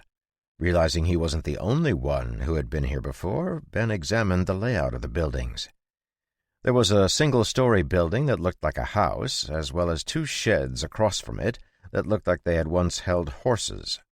Staying low, Ben was just creeping toward the house when he heard a sound in the forest behind him. Realizing he was visible, he sprinted forward, his feet making hardly a sound on the springy forest floor, managing to squeeze under a gap below the house just before someone strode into the overgrown yard between the house and the sheds. Unable to see who the person was, Ben tried to calm down his pounding heart, afraid they would hear the loud thudding or his ragged breathing. Getting himself calm took some time, and while he was focusing on controlling his breathing, he heard the door open with a bang, and footsteps sounded above him. Realizing that the person had entered the house, he began to look around to see if he could slip out without them knowing it. The space he had crawled into was tight, but there was enough space for him to turn himself over and sit up. Some animal had chewed through the wall, and a small pinprick of light let Ben know there was a hole there that peered into the house. Ever so carefully, he sat up and looked through the small hole, making sure to keep his eye back. Standing in the center of the room was a figure he recognized instantly, causing him to nearly cry out. Stifling the shout that rose to his lips, he stared at Halden, the Fairford village leader. It had been some time since Ben had seen Halden, but it looked like absolutely nothing had changed about the thick-set, middle-aged man. Unsure what to do, Ben was going to crawl away when suddenly he was struck by a sense of curiosity. What was Halden doing all the way out here in the woods? They were hours away from the village, and Halden was clearly waiting for someone or something. Deciding to wait, Ben sat under the house patiently, making sure not to look at Halden directly. He could hear the village leader's footsteps on the floor, so he didn't actually have to look through the hole, and Thomas always stressed that humans had a 6th sense for being watched. Thinking about the strange feeling he had felt while he was on the rock earlier, Ben was about to drift off into a daydream when he heard the sound of another person. Taking a quick peek, he saw another person enter the house, though this one was cloaked in a thick black cloak with a deep hood that cast a shadow across his face. "What are you doing here?" the cloaked figure hissed, his voice deep and gravelly. "You promised me there would be no trouble," Holden shouted, pointing angrily at the robed figure. "But now I've got members of the Ecclesia crawling all over my town." "Our efforts are a closely held secret," the man responded with barely concealed anger. "If the Ecclesia has come to your town, it must be for another reason." "Secret? Then why does everyone know about it? There are 2 priests and 6 holy knights. How do you explain that if they don't know about what you're doing? I told you to keep the undead further away from the valley." "Do not speak to me like that, or I will take your tongue and make it into a necklace for you to wear around your throat," the robed figure snarled, slapping Holden's pointing finger away. "Our master tolerates you because you have been a help to our cause. But don't get the wrong idea about our cooperation. So long as you continue to be useful to the cause, you will be tolerated. But as soon as that changes, I will gut you myself and use your spine as a back-scratcher. You were granted our power, so if you have a problem with the Ecclesia, deal with it yourself. We have almost succeeded in our endeavor, and then it will not matter how many holy knights come. Do not call me again for something so trivial. In fact, do not call me at all. I will inform you when your presence is needed." Without waiting for a reply, the robed figure spun and left, leaving Holden alone in the house, white-faced and trembling. It took almost 10 minutes before Holden was able to get a hold of himself, and with a curse under his breath, he stomped out of the house and vanished into the forest. Underneath the floor, Ben waited a full 2 minutes before moving, just to make sure the area was really empty. Scrambling out of the hole under the house, Ben desperately tried to control his breathing as he thought about what he had just heard. He had no idea what Holden and the robed man had been talking about, but he knew it was bad, and that he needed to get back to the farm as fast as possible. Darting for the woods, he heard a sound and suddenly stopped, peering ahead into the growing shadows. Not sensing anything, he had just taken a step forward when a shadow darted out from behind him, a leaf-shaped blade stabbing silently toward his back with incredible speed. Chapter 30. Prompted by an instinct he didn't know he possessed, Ben jumped forward, his body naturally flipping into a roll as the leaf blade flashed over his head. Halfway through his instinctive dodge, Ben's training kicked in, and he changed directions, using his hands and feet to push himself sideways, avoiding another stab that sank deep into the dirt. Darting to the side, he caught sight of Holden's pale face, twisted with a horrifying madness. Rolling to his feet, Ben lunged into the woods, trying to put as much distance between himself and the knife as possible. Normally, there should have been no way for a normal person like Ben to have escaped the surprise attack of a class holder, but between his small size and the intense training he had been through, he managed to get out of the way of the first 2 attacks. Hearing a scream of rage behind him, Ben ran for his life, dodging between the trees as he shed his bag. Ben had always been a realist, and he was more than aware of the danger he was in. Despite that, he didn't panic, instead drawing the short sword he had been given for his birthday. Stepping around a tree, he suddenly spun and stabbed out with his sword, managing to land a blow on Holden's arm just as the insane village leader stabbed at him with his blade. The silver short sword cut through Holden's skin, sending blood spraying as it gashed his arm, but it wasn't enough to stop the leaf-shaped blade from sinking into Ben's chest, right below his right collarbone. His leather armor proved tough, but the blow of a class holder couldn't be stopped by boiled leather, and Holden's blade pierced through the thick leather, stabbing 3 inches into Ben's chest. As the weapon cut into his muscle, an incredible force seemed to erupt in him, and with a sudden burst of strength, Ben reversed the direction of his short sword attack, nearly severing Holden's wrist. In too much shock to feel the pain, Ben darted away, the dagger still stuck in his body. He had no idea how he managed to do it, but he had just enough strength and presence of mind to slip his short sword into his sheath before the burning in his chest erupted, and a wave of intense pain assaulted his mind like it had shattered into 1,000,000 pieces. Stumbling through the forest, he had no idea how far he went before it was too much, and he fell to the ground, darkness claiming him. Miles away, John and Ellie had just made it back to Fairford when a terrible feeling struck Ellie, causing her to gasp and grab her chest. Looking over at her in concern, John heard her speak in a trembling voice. "Ben!" Grabbing Ellie's waist as she sagged on her horse, John turned to look at the Moritoi warriors who had been escorting them back to the valley. "Bring the horses to the farm." Without another word, he vanished, carrying Ellie with him as he appeared briefly down the road. With a flash, he was gone, disappearing into the distance. Standing on the porch, Katrine, who had been about to say hello, awkwardly lowered her hand, staring after them. Blinking his big eyes, Ferdy looked around with a confused moo and then took off, the cart he was pulling bumping along after him as he ran while the Moritoi warriors tried to catch up. Flames flickering at his feet, it only took John 2 minutes to get to the farm, and when he did, Thomas's clone was standing in the yard, a grim look on his face. "Ben is missing. I've picked up his trace in the forest and I'm starting to track him northeast." "What happened?" "He's been mapping the area between here and the mountain, but the mana mark I put on him just shattered. The only way for that to happen is if he's dead, or if he got hit with a surge of mana."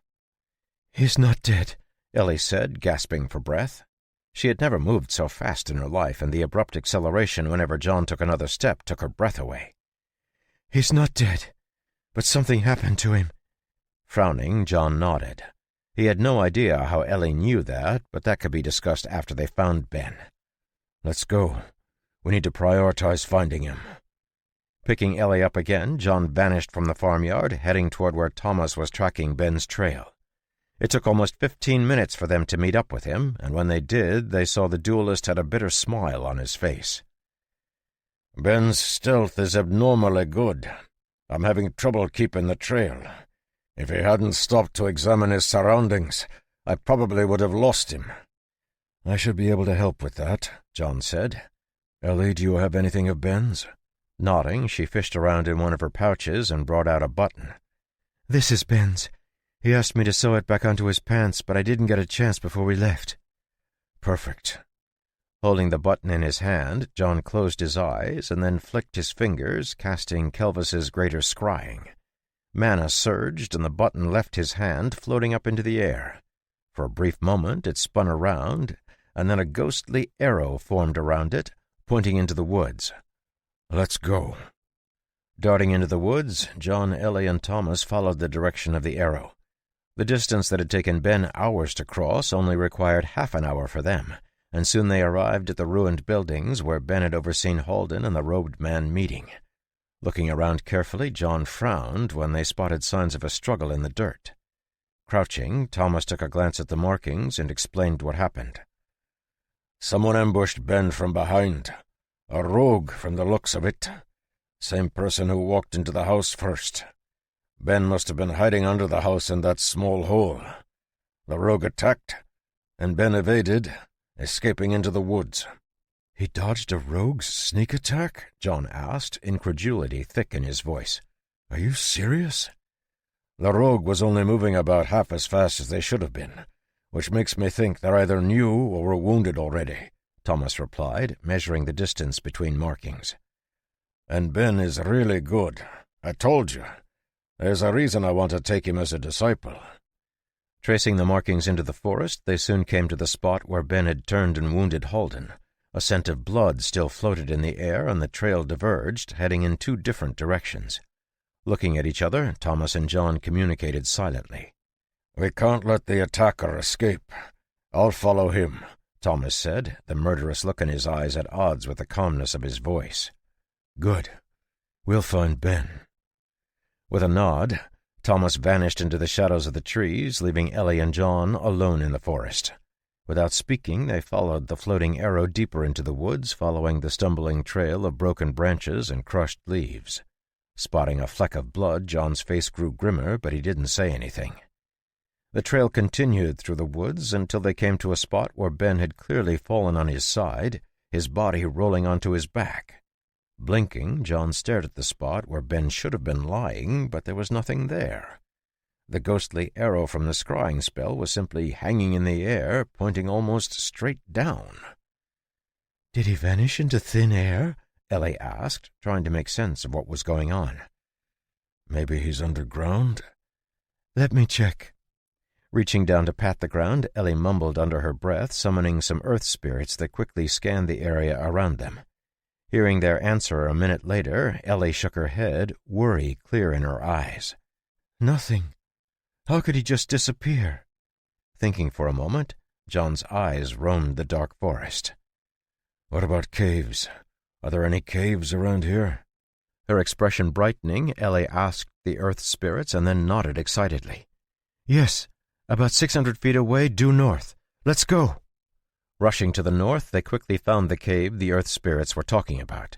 The opening was only about 3 feet tall and 4 feet wide, little more than a crack in the ground.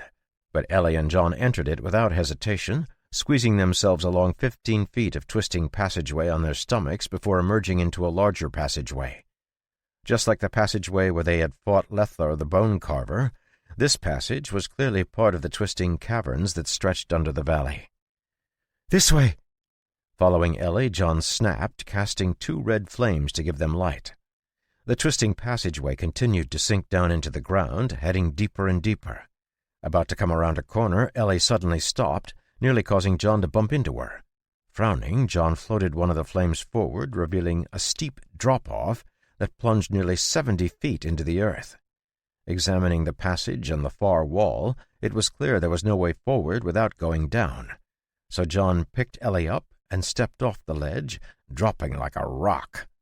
A startled squeal escaped Ellie's lips before she managed to contain it, but John seemed entirely unconcerned. Thrusting his hand out, he slowed their descent enough that, when he landed, he didn't create a crater in the ground. As it was, the impact of his feet against the ground echoed throughout the cave, causing it to shake. Seeing Ellie's look, John shrugged, and they continued to move ahead through the passageway. The deeper they got into the earth, the quieter it seemed to become, but suddenly up ahead, John heard a faint sound. Stopping Ellie, he held her hand and put out the floating fireballs with a wave. The tunnel grew completely dark as the lights went out, but John didn't move. After about half a second, the faintest of glows could be seen from ahead, and the sound appeared again. Not speaking, John led Ellie forward, his eyes fixed on the gentle glow. The closer they got to the source of the light, the slower they moved until they were barely creeping along. Peeking around the corner, they saw a faintly glowing mushroom growing in the wall of the cave. Unsure what had made the noise, John examined the mushroom closely, noting the circulation of mana in it. It was curious, but as the mana circulated, there were voids created, reminding John of a mana lock. After nearly a minute of observation, John didn't see anything dangerous, so he stepped up to the mushroom and stretched out his finger, pulling mana from the air to carefully fill it up. As mana surged into the mushroom, it trembled, and then a grinding sound rang out as the wall slid aside. As soon as the wall moved, light gleamed in the passage, forcing Ellie to squint as her eyes tried to adjust to the sudden brightness. Stepping through the new doorway behind John, she let out a small gasp. Far from the empty stone passage they had just walked through, this passage was covered with glowing crystals and brightly colored mushrooms. She was so entranced by the sight that she completely missed the door grinding shut behind them. Staring around at the unbelievable sight, John let out a low whistle. This is wild. I never imagined something like this would be under the valley. Do you think Ben is down here? This is the direction the arrow is pointing, John said, shrugging. Walking down the passage slowly, they soon came to a large cavern and peeked their heads in. They had seen large caverns underground before, but this one completely dwarfed anything they had seen, including the cavern where the Grimm lived. Stretching over a mile at the least, the other end of the cavern wasn't visible. Light flooded the cavern from the profusion of glowing crystals and colorful plants that covered the floor and walls of the giant room. In the center of the cavern was a large lake of glowing water, giving the room an ethereal look. A forest of large toadstool-like structures rose from the lake, connected by twisted strands of plants, and they could see hundreds of small figures moving this way and that across them. Sharing a look with Ellie, John saw her dumbfounded expression and could only smile helplessly. "Are those specters?" You mean the mythical creatures who live underground? Yeah, I think so.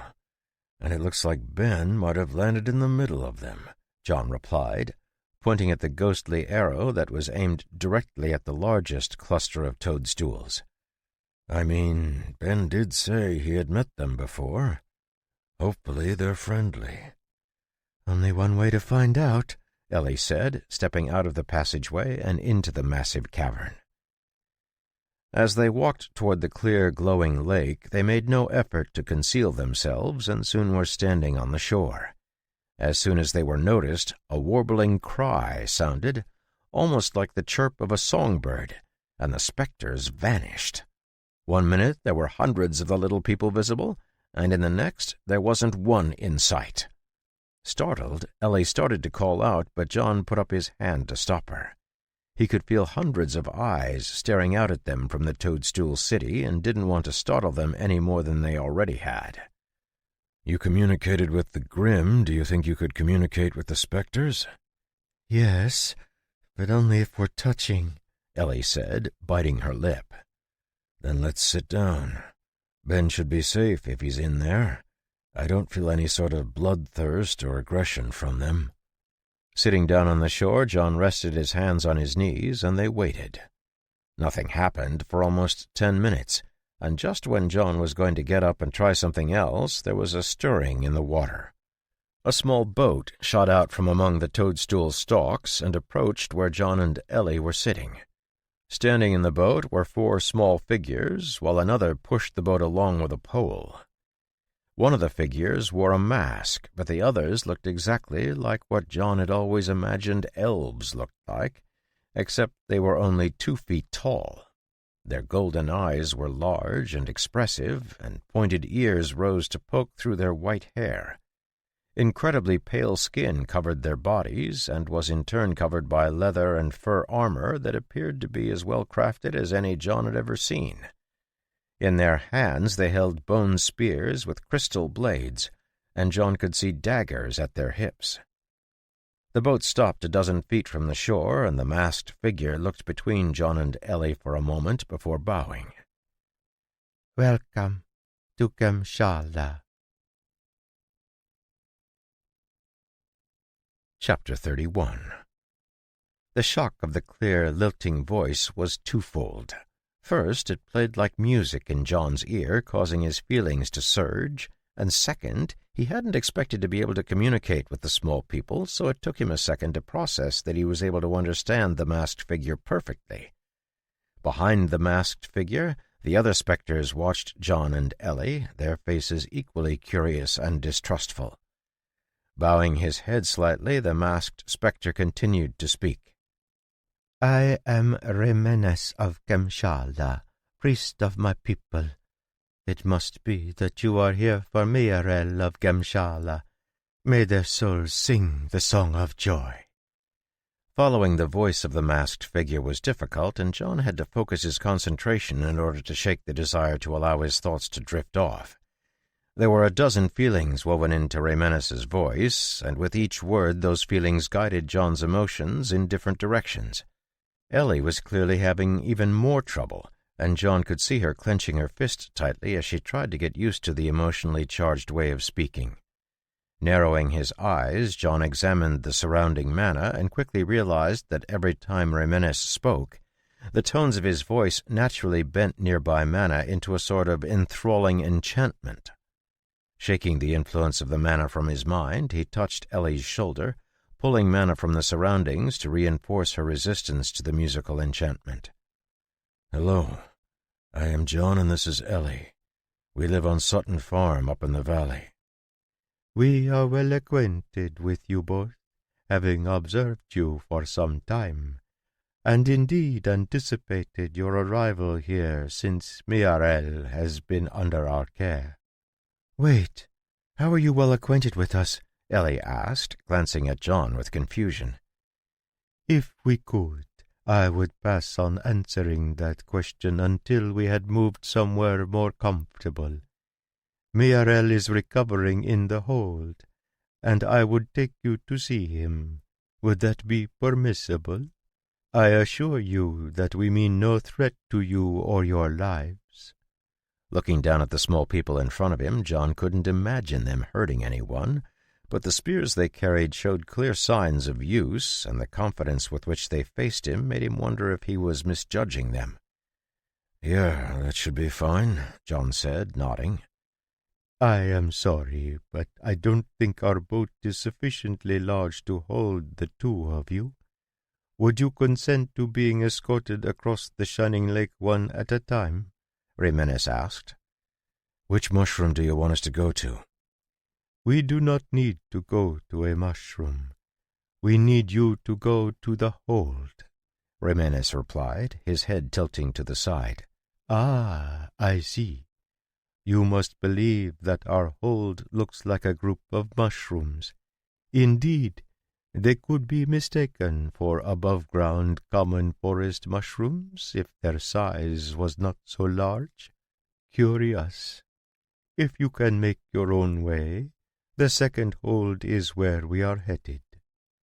Nodding, John took Ellie's hand and stepped forward with a splashing sound, reappearing above the water.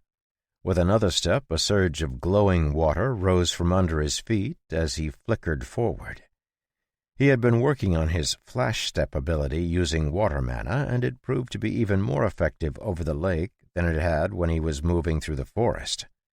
His third step allowed him and Ellie to appear on one of the bridges between the holds, which sagged slightly under their weight but didn't collapse.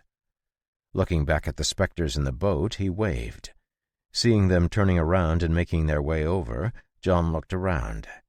Ellie was already examining the spectre village, her eyes wide at all the marvelous sights. John could feel hundreds of gazes resting on him, but for the life of him, beside the few spectres in the boat that were making their way back to the hold, he couldn't see even a single spectre. Even when he focused his mana, he found himself unable to do more than grasp at a few fleeting shadows that scattered every time his gaze passed over them. Impressed with the spectre's incredible stealth, he shook his head and turned his attention back to the buildings that surrounded him. The buildings were small, barely large enough to accommodate John standing up, and through the window they could see they were filled with miniature versions of everything one would expect in a regular human home. It was almost as if they were simply scaled-down humans with pointy ears, further reinforcing the feeling John had of being in an elven village. The largest difference, besides the clear size distinction, was that almost everything John looked at was magical. Mana had been woven into nearly every object in sight, including the floor and the walls, and skillfully at that. The level of craftsmanship of everything they looked at was clearly a step above most human implements. From the decoration carved into the crystal containers to the cleverly constructed joints on the tiny furniture, it was obvious the spectres were masters of their hands. Not nearly as quick as John's water step, Raymenes and the others with him arrived a few minutes later and climbed up a staircase hidden in the stem of the mushroom-like structure.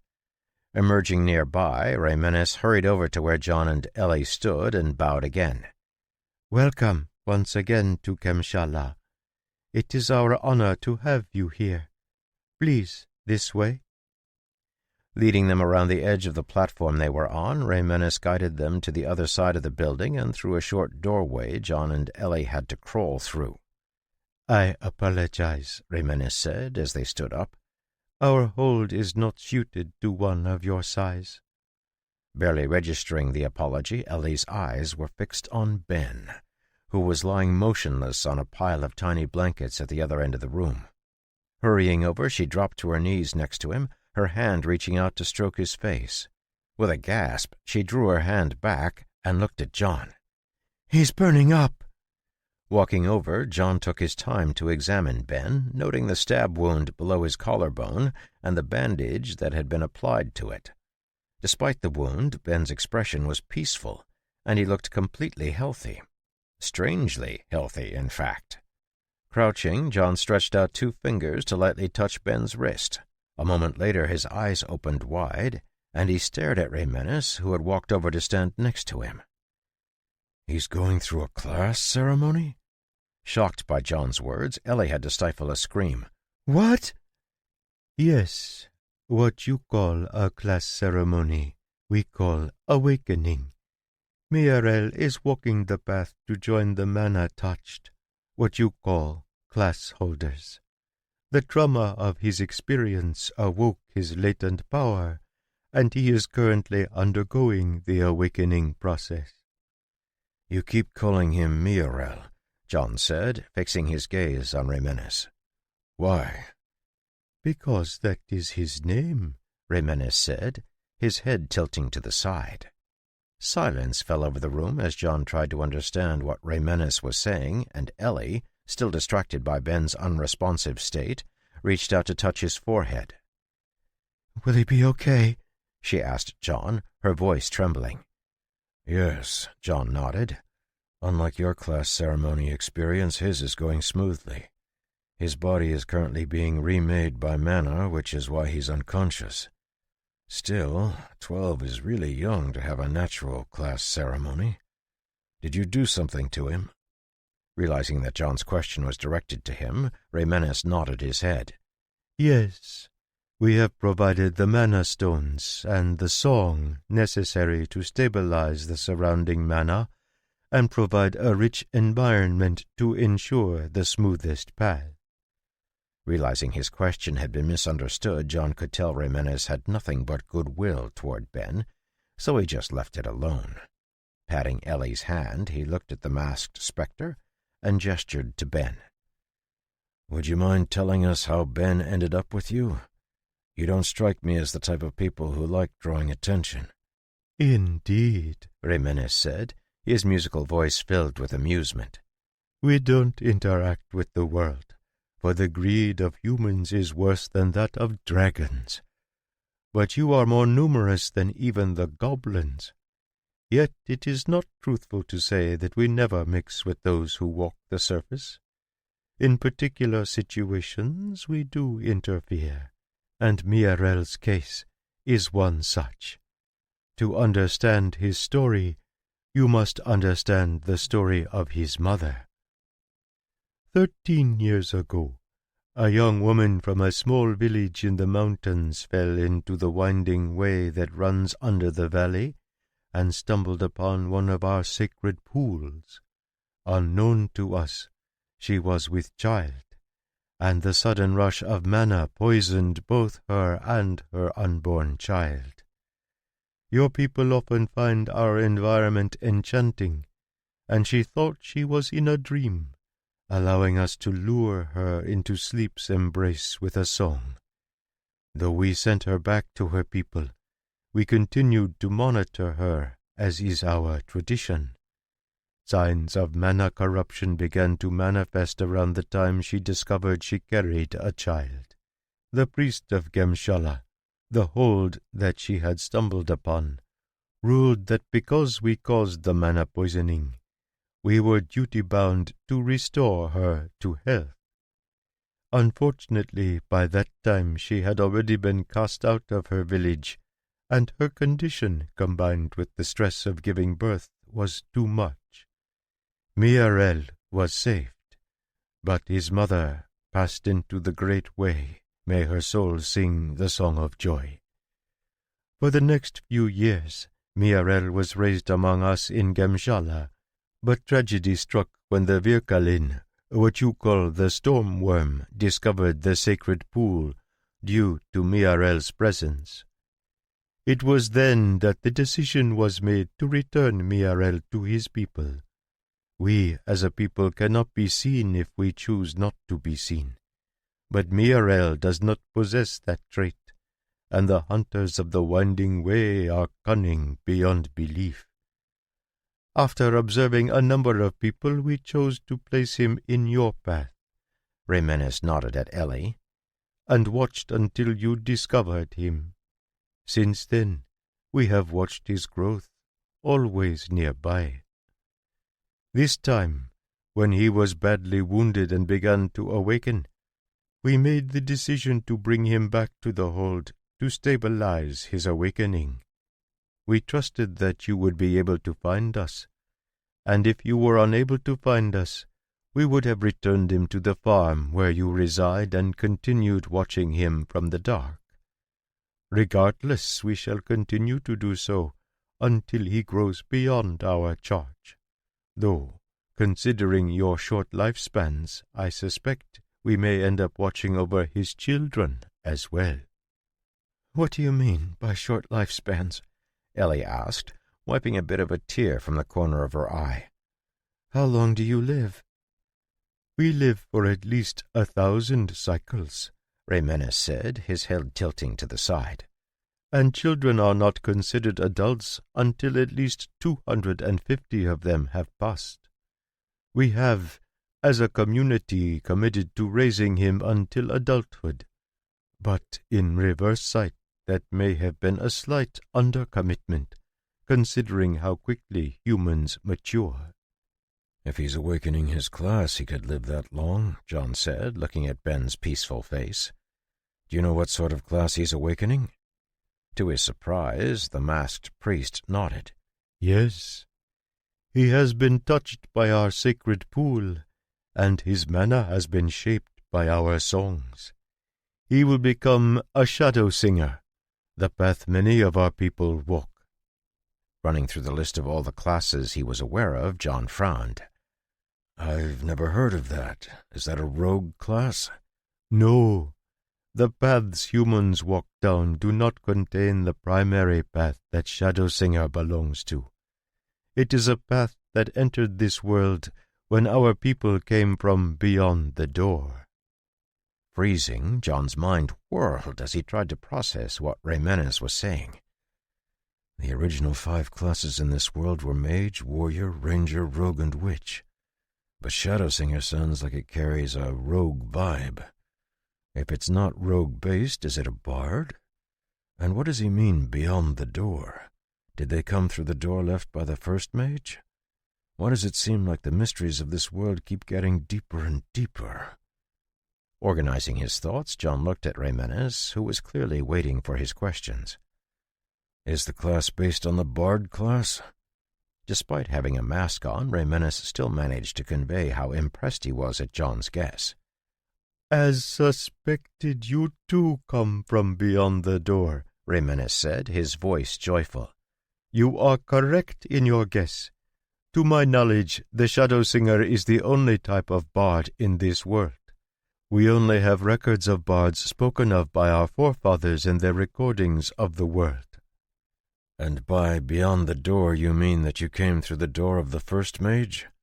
"Not I, but my forefather of many generations, yes. He was brought by the Wise One to serve as a watcher in the dark. Before the Wise One left, my ancestor chose to remain and make his life in this world. We continue to this day." John felt like some of the questions that had plagued him were starting to gain clarity, so he leaned forward, eager to continue asking questions of Raymenes. But before he could, a surge of mana filled the room, and everyone's eyes turned to Ben.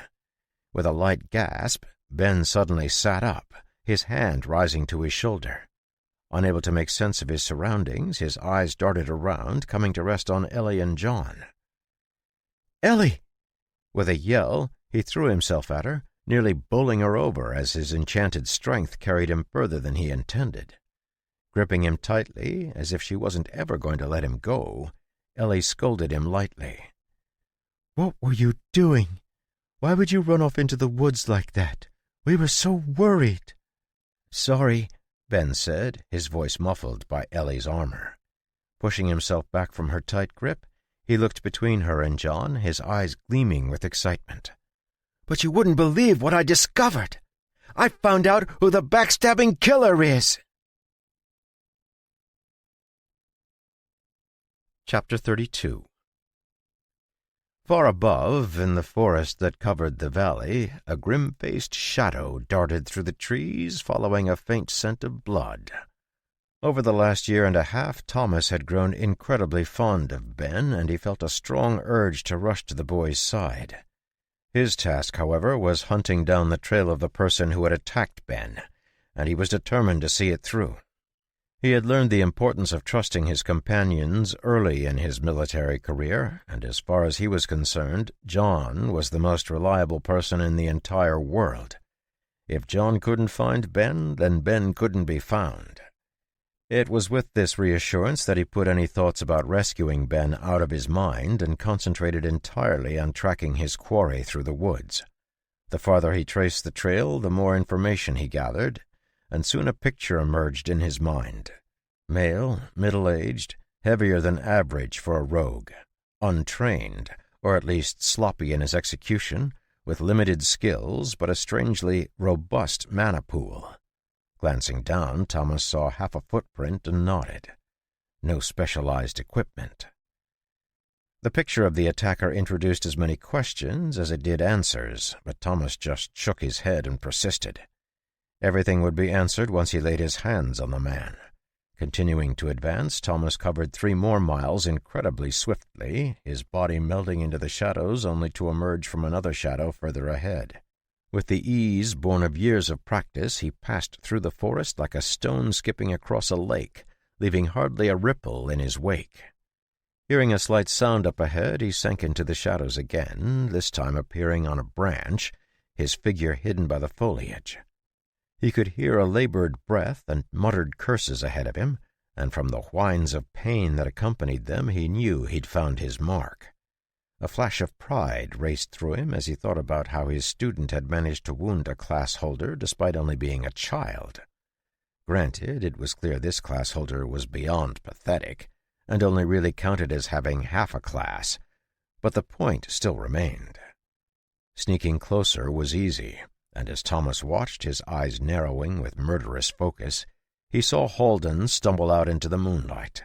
Startled by the revelation, Thomas did a double-take, checking again to make sure he'd seen correctly.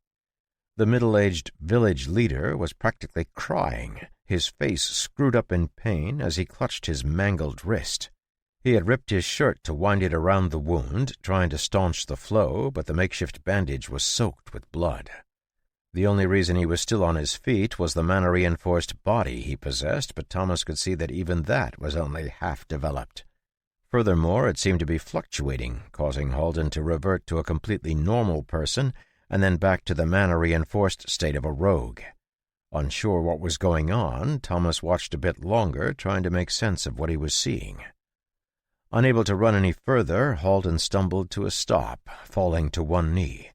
Accidentally hitting his wounded hand on the ground, he screamed and fell on his side, unable to deal with the pain that lanced through his arm. A cold smile suffused Thomas's lips as he watched Halden writhing on the ground. While he couldn't have anticipated this, he was more than happy to take advantage of Halden's weakness. Lost in a haze of pain, Halden suddenly felt a tremor run through him, and the hair on his neck stood up as a shadow fell over him, blocking the light from the shining moon. About to scream again, he felt something hard close over his neck, choking the cries that rose from his chest. Leaning down, the shadow, whose face he couldn't make out, seemed to be smiling at him. Like the voice of a devil, the shadow's lips parted, and he heard a whisper that sent terror piercing through his soul. "Let's have a chat, shall we?" "Halden, are you sure?" Ellie asked, staring at Ben with wide eyes. Slightly frustrated that his sister was asking him the same question again, Ben nodded fiercely. "Yes, that's what I'm telling you, Ellie. I've already said it 3 times. I saw his face clearly. He talked to a robed figure with a deep voice.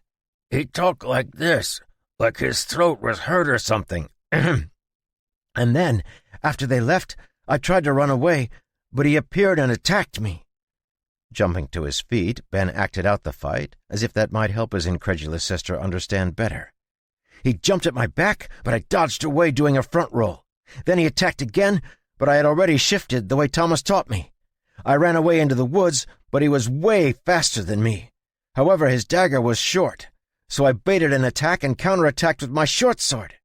Here Ben paused, his face falling. "He still got me, though. I wasn't strong enough or fast enough to stop his attack, but I chopped his arm up really good." Holding up his own arm, he traced the trajectory of the wound he had made on Halden's arm. I cut up the forearm to try and force him to drop his dagger, but he still got me with it. Then, when I had taken the blow, I used the force to push myself backward, doing a flick chop to try and cut his hand off.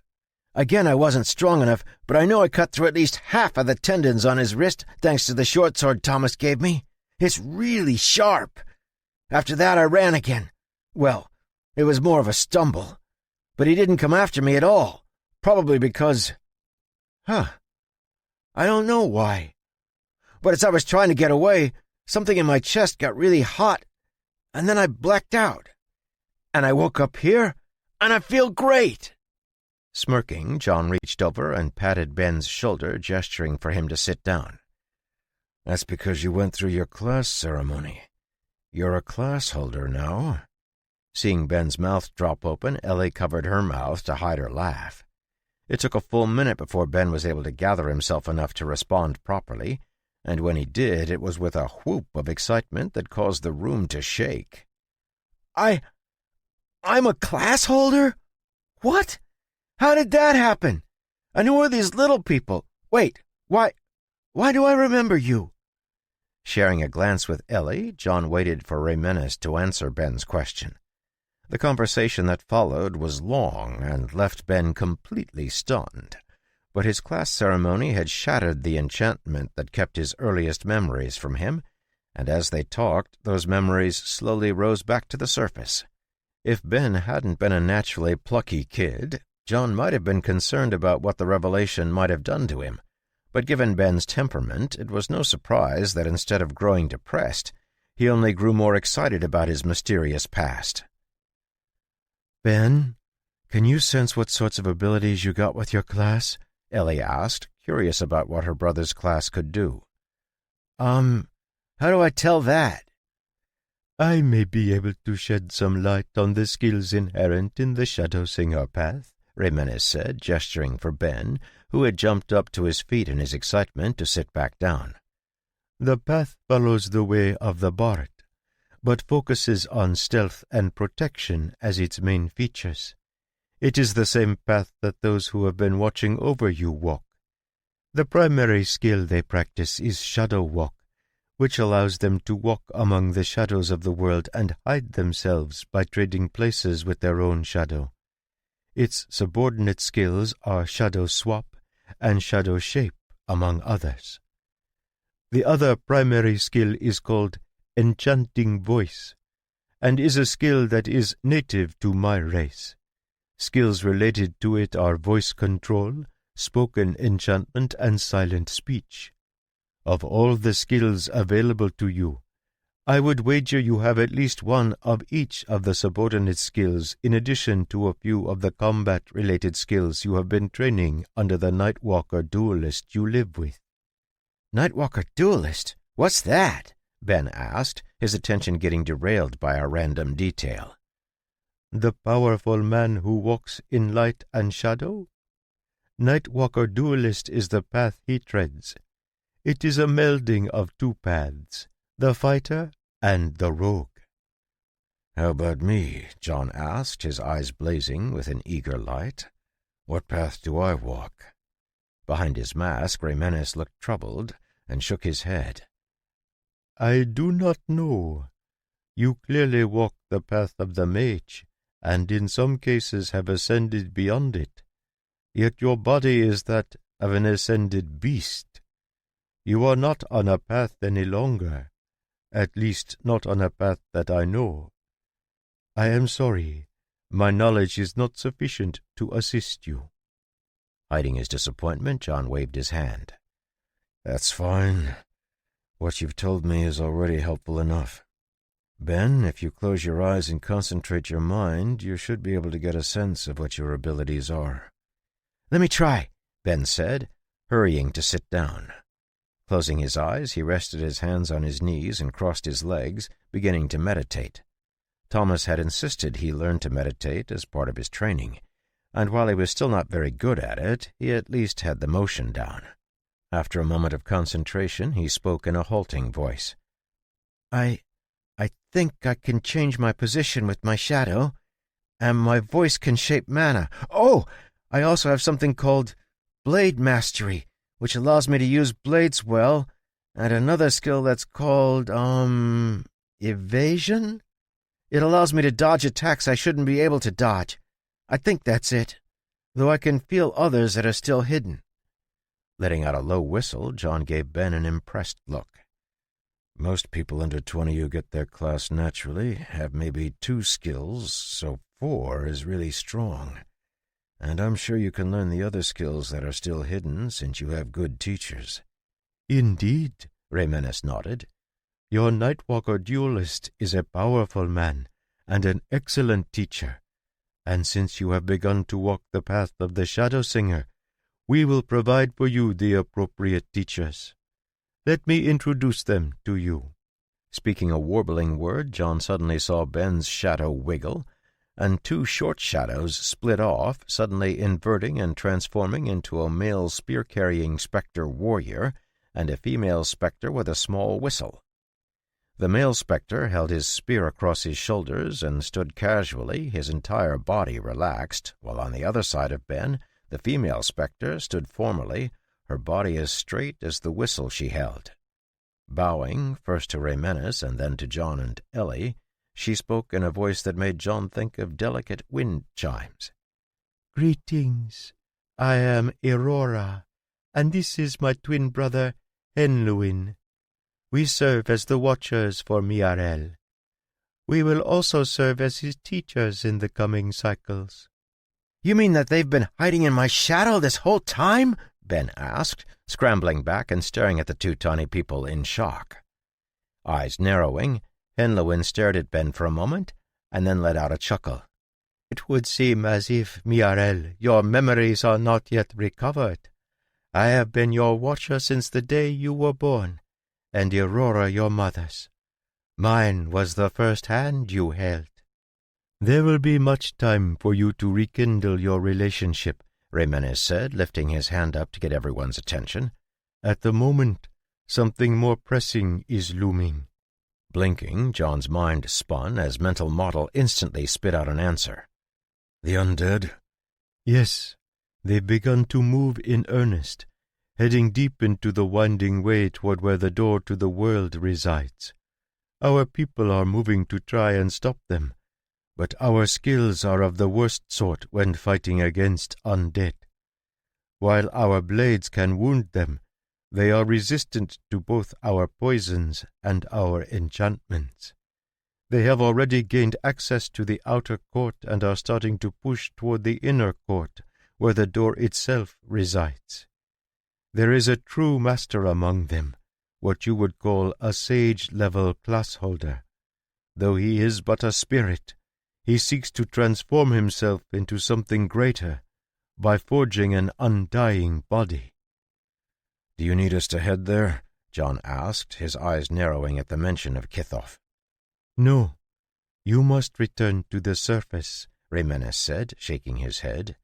The corrupted magic he practices requires the sacrifice of as many of the living as possible, and so the undead march on the valley as we speak, seeking to massacre the town and those who have recently come to the valley from across the mountains.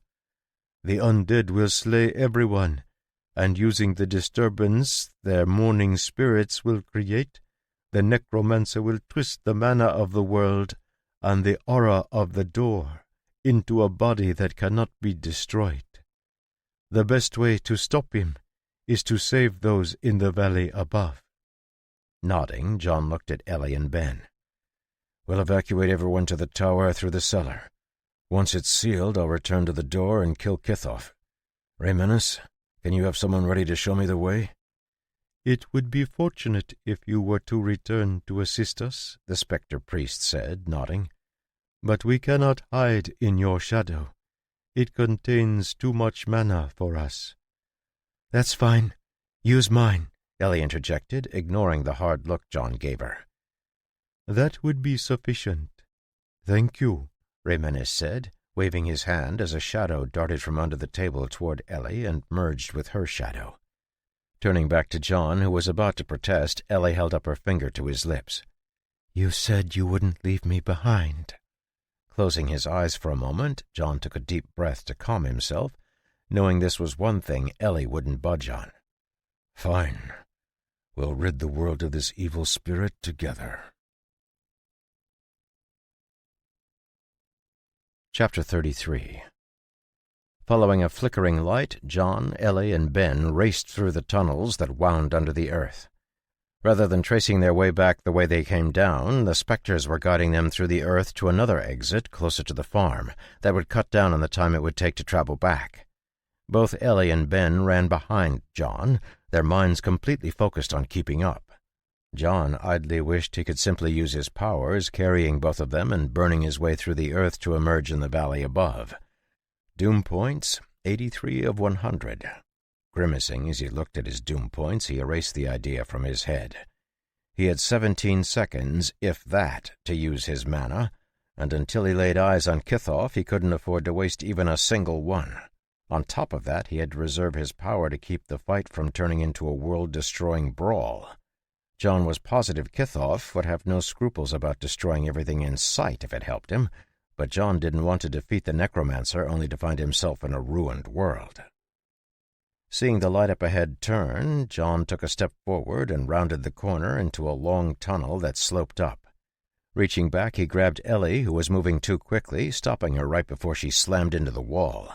Ben wasn't so fortunate, and ran straight into it, at the last moment managing to transform his forward momentum into vertical momentum as he darted up over the wall and across the roof, dropping down on the other side.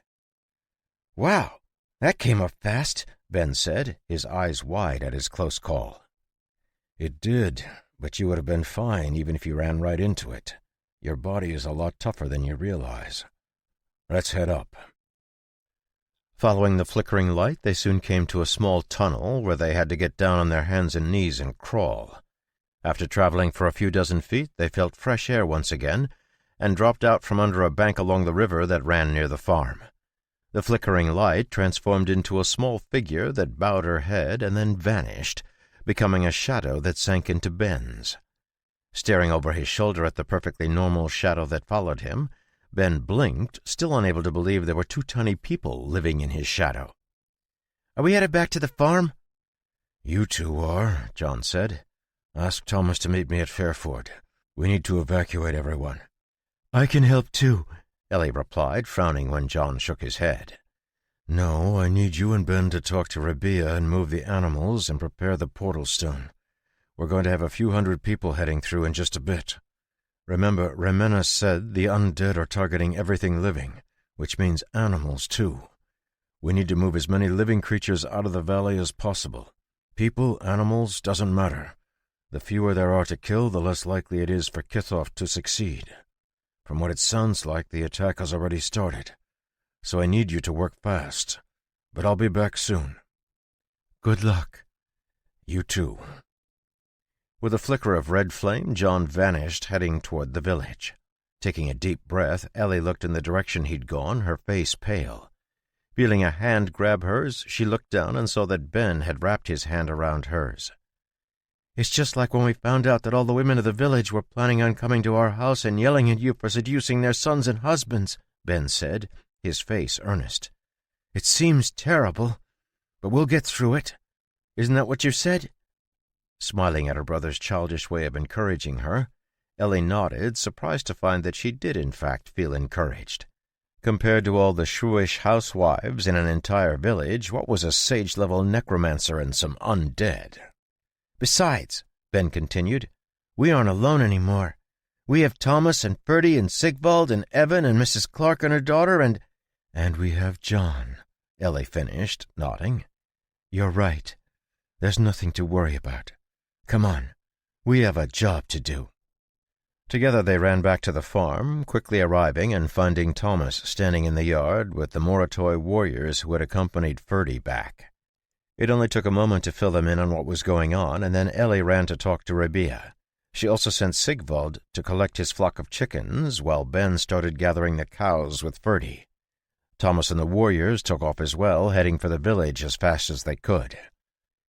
After John had left Ellie and Ben by the river, he sped up to an incredible degree, moving as fast as he could without using his own mana.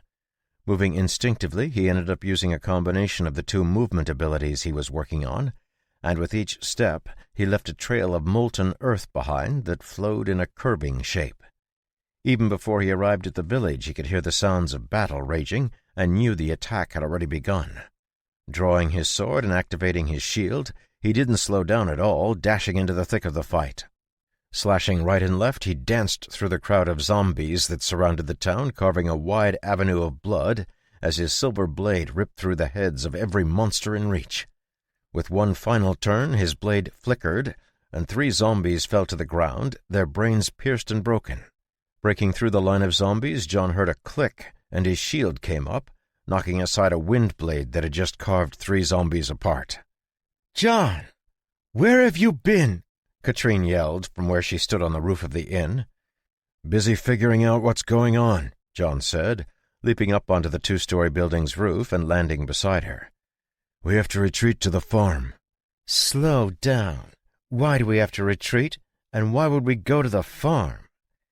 "You're not going anywhere. Well, that's not true. We need to evacuate the villagers to the farm because we're about to get buried in undead. According to my sources, we have a wave of undead coming that's going to cover the valley and attack everyone in it. I would expect some legendary class holders as well. Remember Kithoff? He plans on sacrificing every living thing in this valley to ascend to some sort of super lich. The best way to weaken him is to keep him from killing living things and wipe out his undead before he can ascend. While he's weakened, we'll kill him."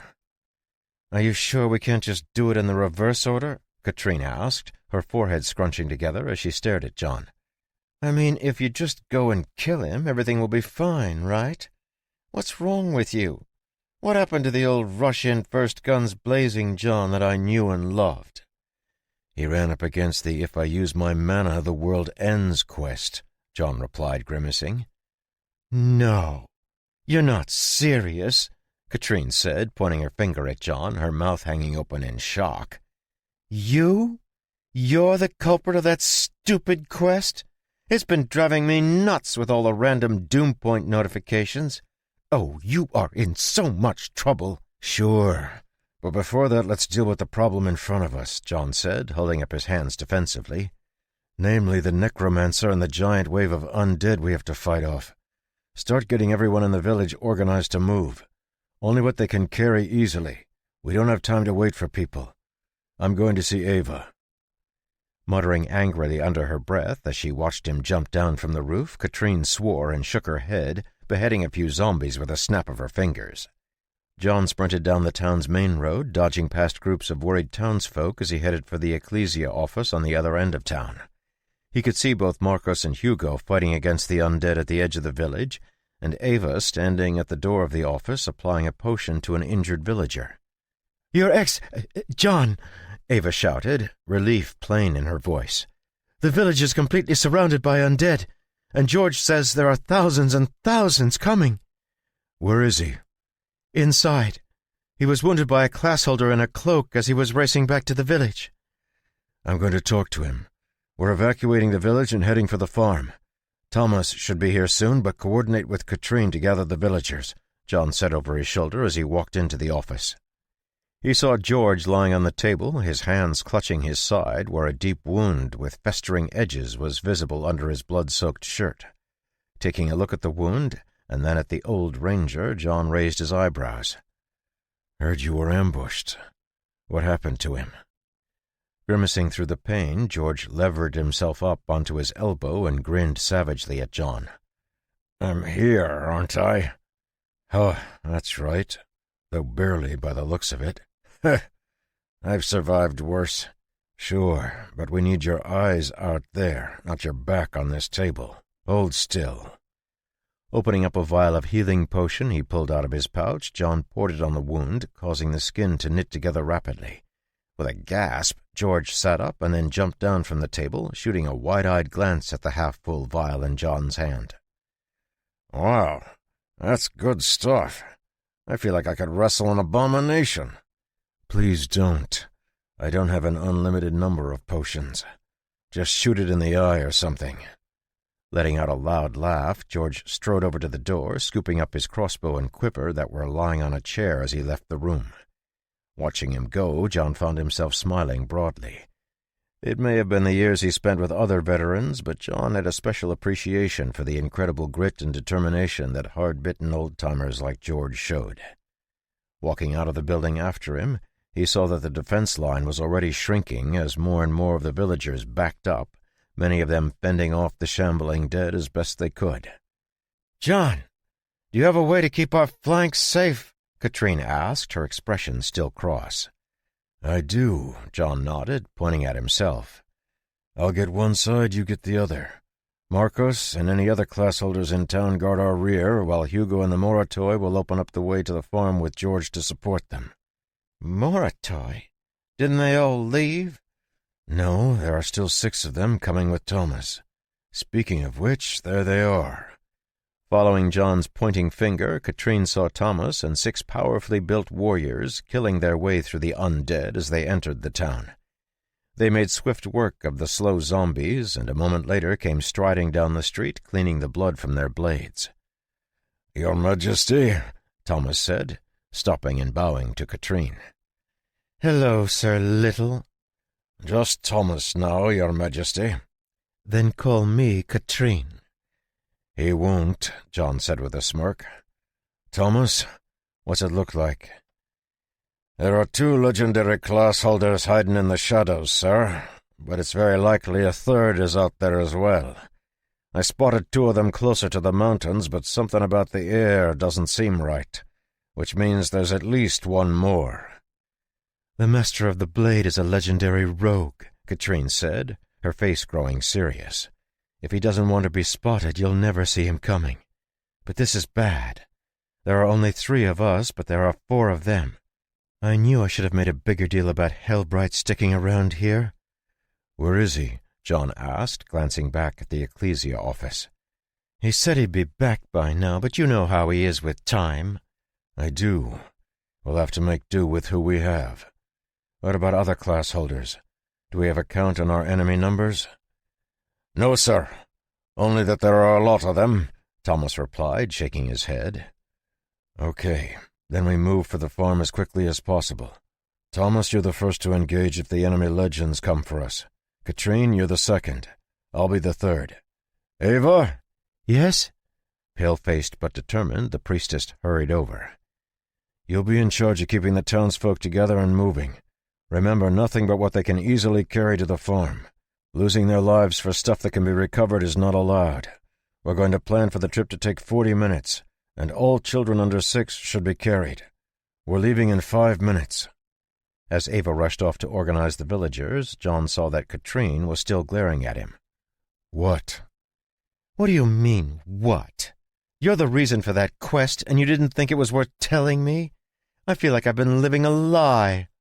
"Oh, come on. What would you have done about it anyway? You're just mad you missed all those opportunities to complain about me."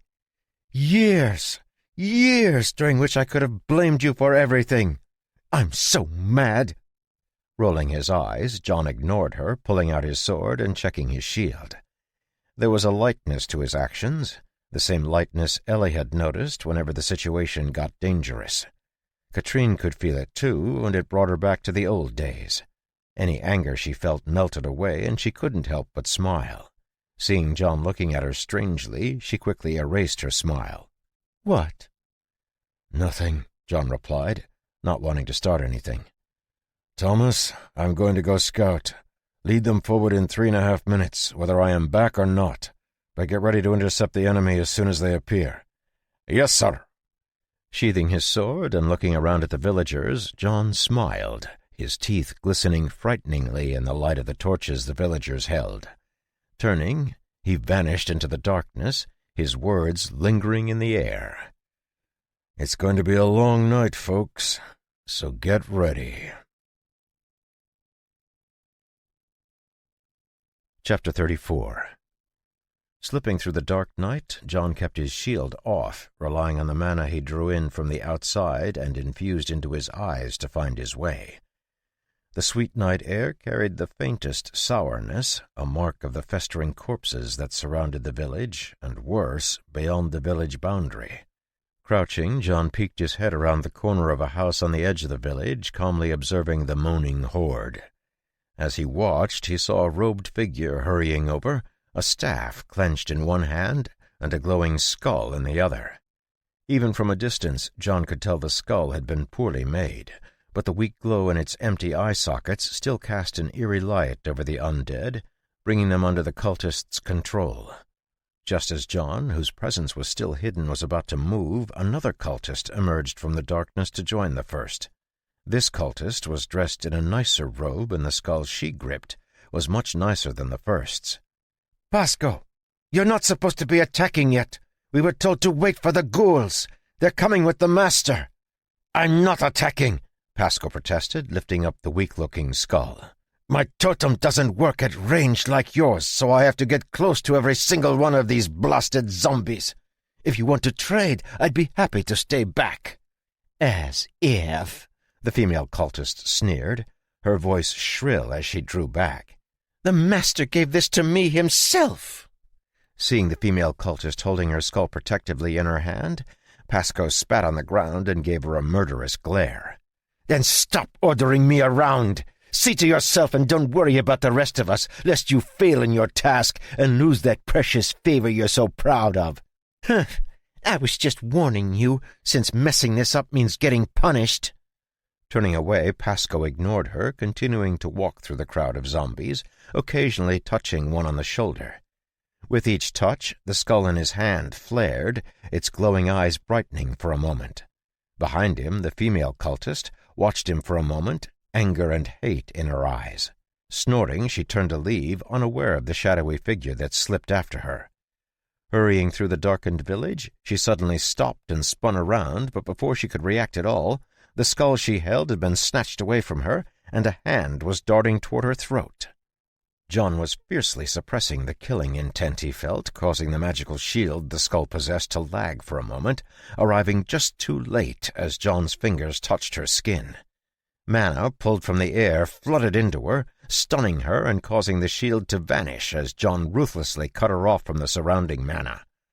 Panicking, the cultist tried to summon her own mana, attempting to use brute force to break apart the restriction John had created. Yet no matter how she attacked it, the layer of mana covering her remained entirely undisturbed. Frowning for a moment, John held the glowing skull in one hand and the struggling cultist in the other. Killing her was simple enough, but the skull was entirely another matter. The enchantments on it made it supernaturally tough, and destroying it would require the use of his personal mana. While that would also destroy a large swath of undead, getting a doom point for each skull he destroyed would leave him with no margin for fighting against Kithoff. Torn by indecision, John stood still for a moment before a sound nearby alerted him, and he slipped back into the shadows, still holding both the cultist and the skull. A few seconds later, Pasco, the cultist from before, walked out into the street where John had just been standing. Suspicion clouded his features as he looked around. "Ha! I thought I heard something," he muttered, peering around at the dark buildings. Not seeing anything, he shrugged and turned away, returning to his post, unaware of the figure standing in the shadow of a nearby alleyway. "I can't afford to go around crushing these skulls, but I should be able to spare one doom point." Finally coming to a decision, John focused, sending a spark of mana through the web of mental connections tied to the skull, at the same time surrounding it with blue flames, transforming it into ash. The spark of his mana split into 1,000 different sparks, each one racing across a mental thread until it reached the undead it was tied to, causing blue flames to blossom in their head, burning them from the inside. One of the sparks traced the connection from the skull back to the cultist in John's hand, causing her to freeze as the magical flame erupted in her mind, killing her instantly. Doom points 84 of 100. Tossing her body to the ground, John grimaced and looked into the darkness. A faint uproar could be heard in the distance, and John realized his act of destroying the skull had probably been discovered already. Thomas should have already led the villagers to break out, so with one last look into the darkness, John turned around and dashed off, making his way back toward the farm. Weaving through the village, John found it filled with zombies who were shambling after the fleeing villagers, so he began to cut them down as he moved, his silver sword flashing in the night. Up ahead he could see the torches carried by the villagers bobbing as they rushed down the road, and hear the clash of weapons mixing with the groaning of undead. At the front of the crowd, John caught the flash of Hugo's shining sword, carving a bright golden path through the zombies. Next to him, a dozen villagers with spears did their best to keep up, while George kept a sharp eye out, every twang of his crossbow signaling the death of another undead. The enemy clearly hadn't been prepared for the villagers to rush out, and there were corpses spread everywhere on the road leading out of the village. A quick glance showed that most of them were the decayed bodies of the zombies, but a few of them were villagers who must have been killed during the intense fighting. Anyone killed by the zombies had a good chance of being infected with the foul magic that animated them, so it was without surprise that John saw all the dead villagers were missing their heads. It was a cruel reality of war, but John had seen far too much in his 10 years to be bothered by it, and without pausing he quickly closed the distance to the back of the crowd where Marcos and some of the village's other class holders were fighting a retreating battle. Appearing out of the darkness like an apparition, John's sword cut through a dozen zombies in a few seconds, his body darting this way and that as he worked through the horde. Seeing him arrive, Marcos's eyes lit up, but before the Holy Knight could speak, Katrine's annoyed voice thundered over the crowd. "John, what are you doing? I can't cover both sides." Giving Marcos an easy smile, John flicked a casual salute. "Keep up the good work. I'll be watching the left flanks, or shout if you need help. Oh, and watch out for ghouls. They're approaching our position as we speak, though I don't know how far out they are." "John?" I'm coming," John muttered, flicking the blood off his blade and putting it away in its sheath. The villagers were stretched out over a long distance, though Ava was doing her best to keep them together, and that made the flanks of their formation more susceptible to attacks from zombies lunging out of the darkness. While many of the villagers, men and women alike, were armed with wooden spears, it was difficult to fight while moving. Katrine was doing her best to cover for them, using her wind blades to kill zombies as fast as they appeared, but having to watch both sides was exhausting. About to yell for John again, she saw a dozen crimson fireballs light up the left side of the formation, and turned her yell into a sigh of relief. Snapping his fingers, John cast the fireball spell in quick succession, creating 6 floating flames that floated above his head. With another snap, he repeated the process, adding another 6 fireballs. Running alongside the villagers, he sent out the tongues of flame every time he saw a zombie appear, setting them on fire. Though the flames couldn't kill them instantly, the zombies possessed an instinctive fear of the flames and would retreat after being set on fire, slowly burning up until the flame reached their brains and burned away the enchantment that animated them.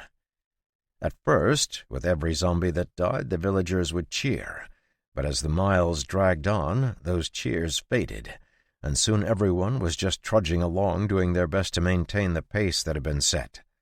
John had just replenished the fireballs floating over his head for what felt like the 100th time when he sensed a large mana signature in the distance, rapidly approaching.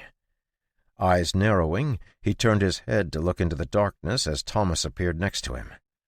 "I believe that is the Master of the Coil, and it looks like he's bringing an army with him. Are you going to be able to deal with him?" "Yes, sir." Thomas's voice was calm but held an absolute edge. "You can remove him from your calculations." Sensing the finality of his words, John gritted his teeth and grabbed Thomas's shoulder, shaking his head. "The most important thing is surviving. If you don't come back in one piece, I will hunt you down and kill you myself." Cracking a smile, Thomas nodded. "Noted, sir. Excuse me." Like a bit of frost under the hot midday sun, Thomas melted away, disappearing into the darkness to go deal with the approaching enemy. Saying a silent prayer for his friend, John sent out 3 fireballs, lighting up 3 zombies that were staggering toward the formation. A few moments later, he heard the sound of swiftly moving figures in the darkness and grimaced. "Ghouls incoming! Be ready!" Panicking as John's voice echoed over them, the villagers all sped up. It was foolish to try to outrun ghouls, especially with such a large crowd, but John didn't say anything. They were over halfway to the farm, and John was happy to shorten their travel time as much as possible.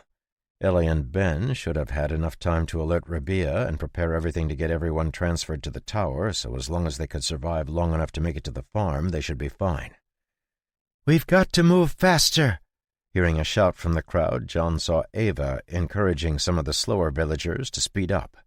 Her face was streaked with dirt and sweat, but her eyes carried a blazing determination that bordered on madness.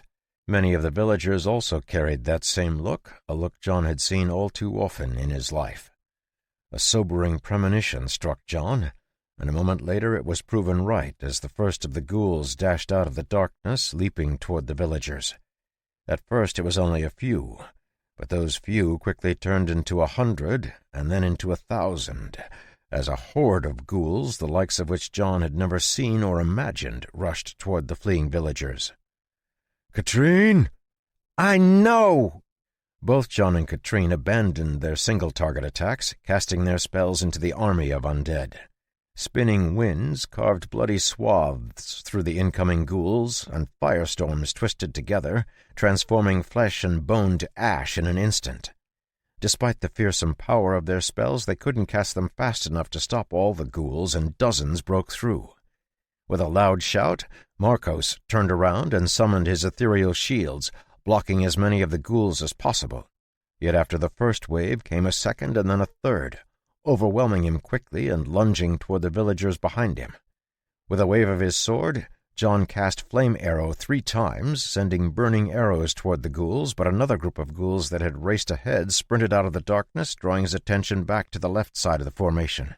At the back, the ghouls had managed to make it past the defensive line and had started to attack the villagers, sending them into a panic as some of the men who were carrying wooden spears turned to protect their families. Unable to keep up with the speed of the undead, one man managed to land a glancing blow on a ghoul, only to be dragged down by 2 others, their long claws cutting into his legs. Letting out a hoarse scream, he fell to the ground, losing his grip on his makeshift weapon. "Joseph!" With a loud cry, another man jumped over, his wooden spear stabbing into one of the ghouls' ear holes.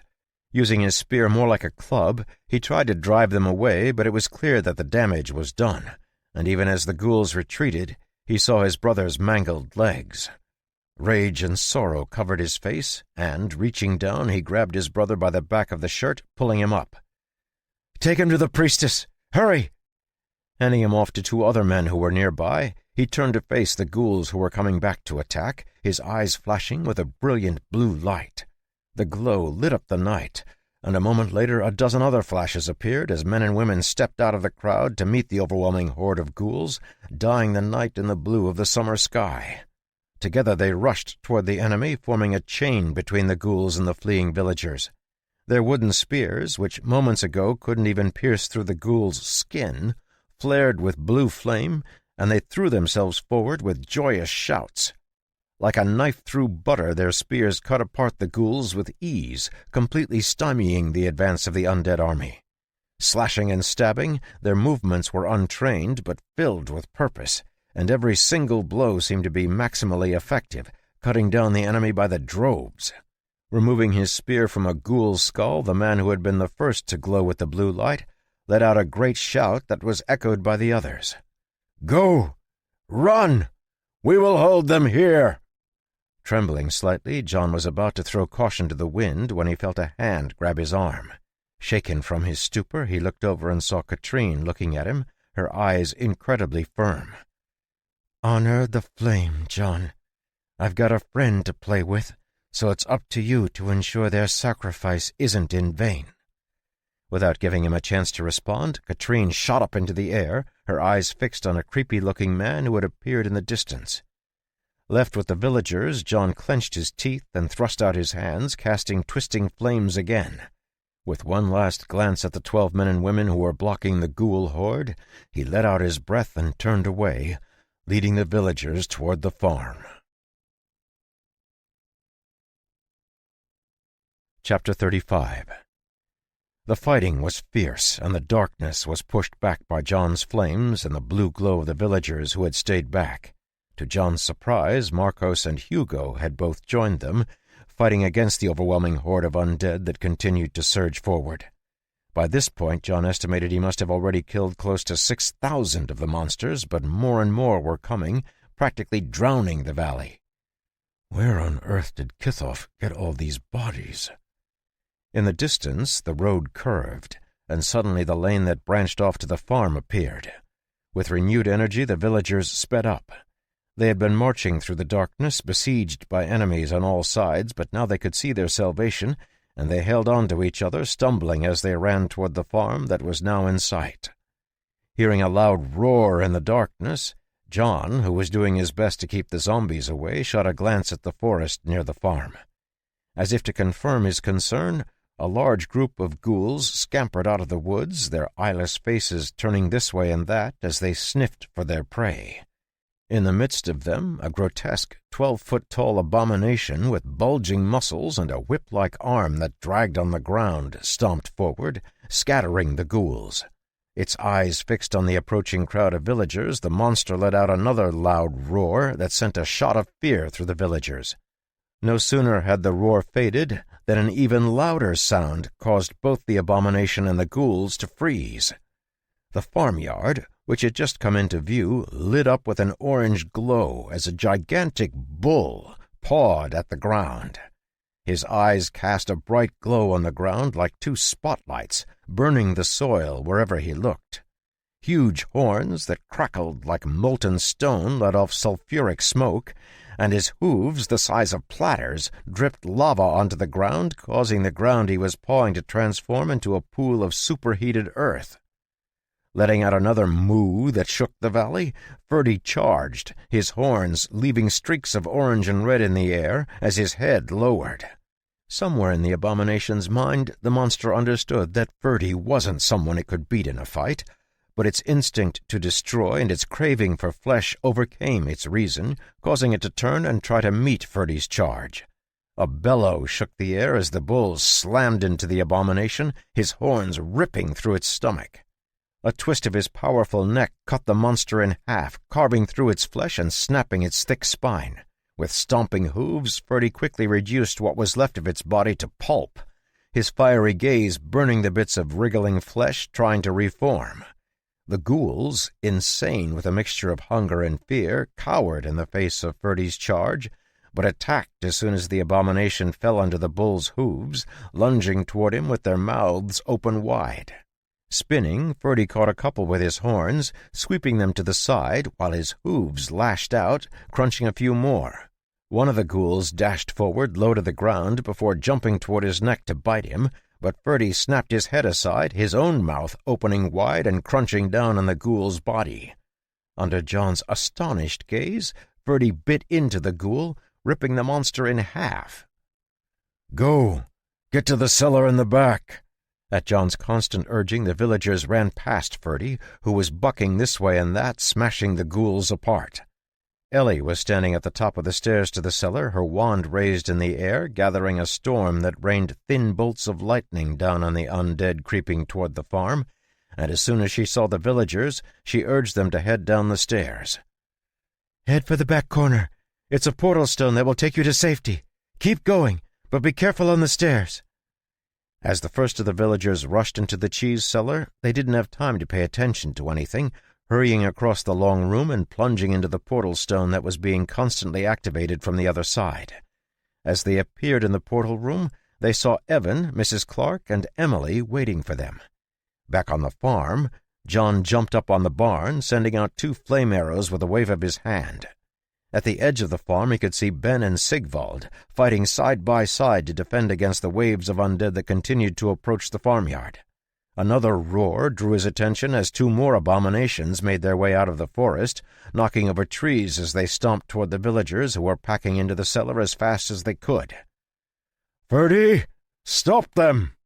Responding to John's yell with a bellow, flames licked from Ferdy's nostrils as he let out a snort and charged the undead monsters, completely trampling one and knocking the other back into the forest.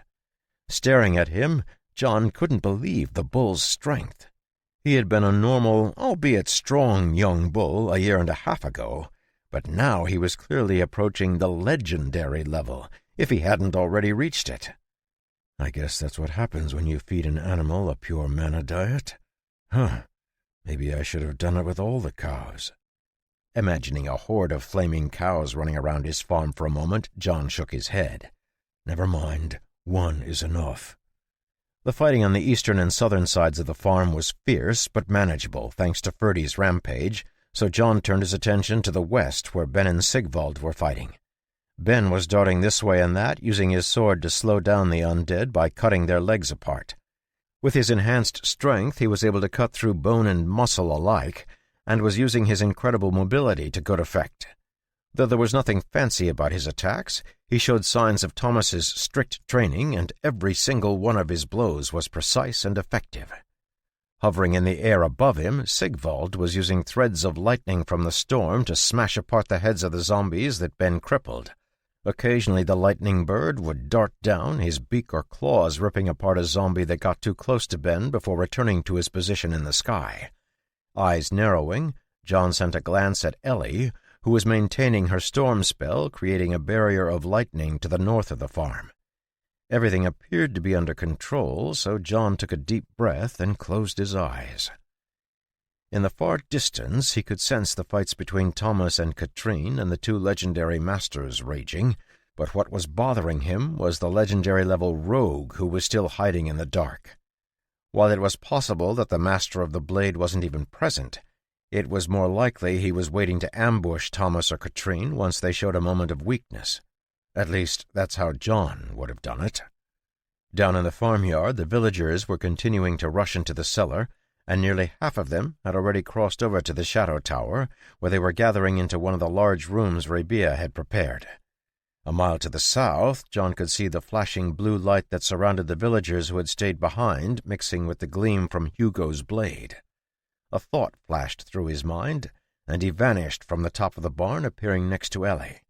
Whispering something to her, she nodded resolutely, and John vanished again, leaving a trail of burning footsteps as he rapidly crossed the distance to where the Holy Knights were fighting.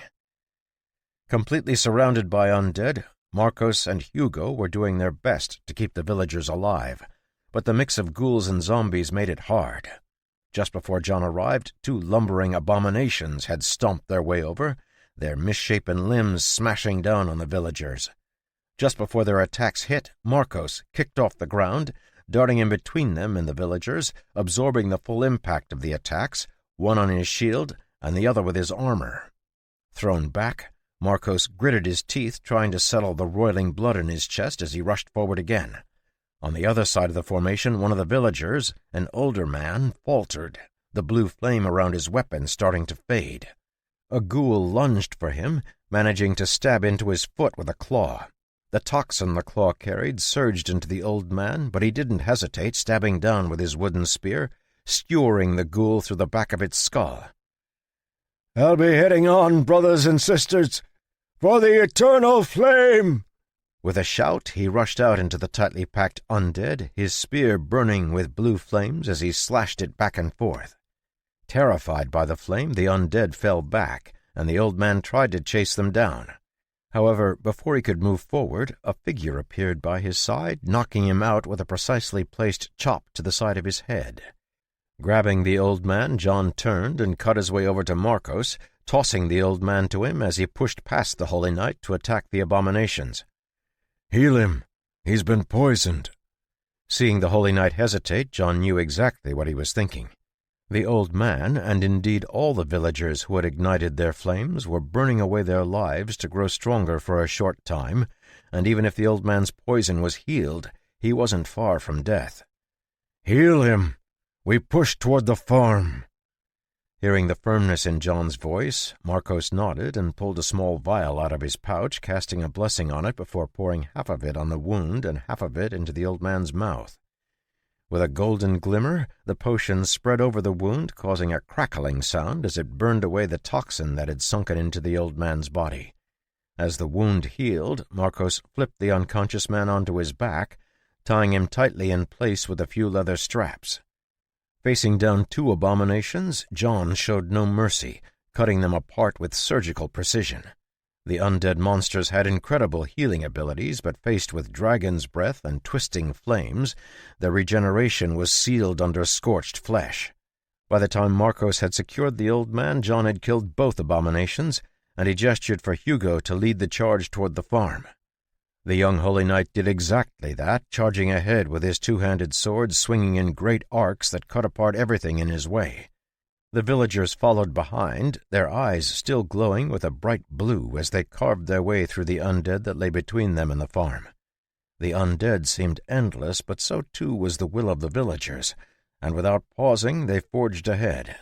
John watched their backs and sides, his flames incinerating any undead that got close to their sides, allowing them to focus entirely on clearing the path. Though it only took 10 minutes for them to reach the farm, somehow it felt like longer, and as Hugo stepped past Ferdy into the relative safety of the yard, he felt like he had been fighting for hours. Seeing them coming, Ellie gestured to the open cellar. "Hurry!" "Is everyone else through?" "Yes, we're just waiting for you." "What about Ben?" "He's still guarding the edge of the yard. Sigvald is with him." "All right, I'll get him."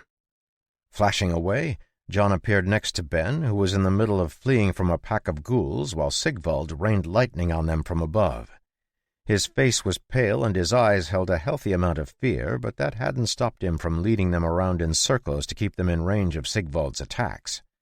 Casting 2 twisting flames, John scattered the ghouls and grabbed Ben's shoulder. "Time to go." "Oh, that's great," Ben replied, his legs giving out as he and John flashed back to Ellie. Handing Ben to his sister, John let out a sharp whistle, causing Ferdy, who was stomping on a ghoul's head, to look over. "It's time to leave." To John's surprise, Ferdy actually shook his big head, sending out a snort of hot air that crackled into flames. The big bull trotted over, nudging John and Ellie, and then looking around at the farm. Unsure what the bull was trying to say, John looked at Ellie, who mumbled under her breath, and then reached out to touch Ferdy's stone-like skin. Closing her eyes, she concentrated, and then spoke quietly. "He says he's not going. He says nothing can hurt him except for the powerful people, and he doesn't want his home to be destroyed. He says we should close up the cellar and go deal with the enemy. He'll keep the farm safe." "I want to stay too," Ben said, struggling to free from Ellie's grasp. "I can still fight." "No, absolutely not," Ellie replied, her grip tightening. "Sorry, Ben, but your sister is right. There are too many undead, making it a waste of time to fight them. The fights we're about to engage in aren't something you can help with. But," John crouched down, his eyes staring deep into Ben's, "I have a job for you that's just as important." Giving John a skeptical look, Ben fell silent, listening as John continued. "I'm serious about this. There's a good chance we aren't going to come out of this on top. We have little idea what we're going up against, but sometimes you just have to fight anyway. If we don't manage to stop Kithoff, it will mean that this world is going to go crazy. I need you to guard the people in that tower. They might be the only people left in this world by the time the dust settles. Their survival might mean the difference between life continuing on in this world and life dying out." Drawing a breath, Ben's skeptical look melted away, replaced with the seriousness only a young child can possess. Swallowing and blinking as he tried to keep back the tears that prickled at the corners of his eyes, he nodded. "Good. I know you'll do a great job. Hopefully we'll see you soon, but if not, I'm trusting you to keep them safe." Patting Ben on the back, John sent him into the cellar and turned to look at Ellie. "Are you sure you won't go? I may not be able to protect you in this coming fight." "I know, but I'm going where you're going," Ellie said stubbornly as Sigvald alighted on the roof of the nearby barn. "Even if I can't fight, I can help in other ways." Torn, John looked at Ellie for a second, a large part of him wanting to pick her up and toss her down the stairs into the cheese cellar. Once it was sealed, not even her magic could open it up, but he knew that if he did so, she would probably leave the Shadow Tower and try to make her way back to the valley anyway. With a rueful smile, he finally nodded and placed his hand on the door, triggering the seal.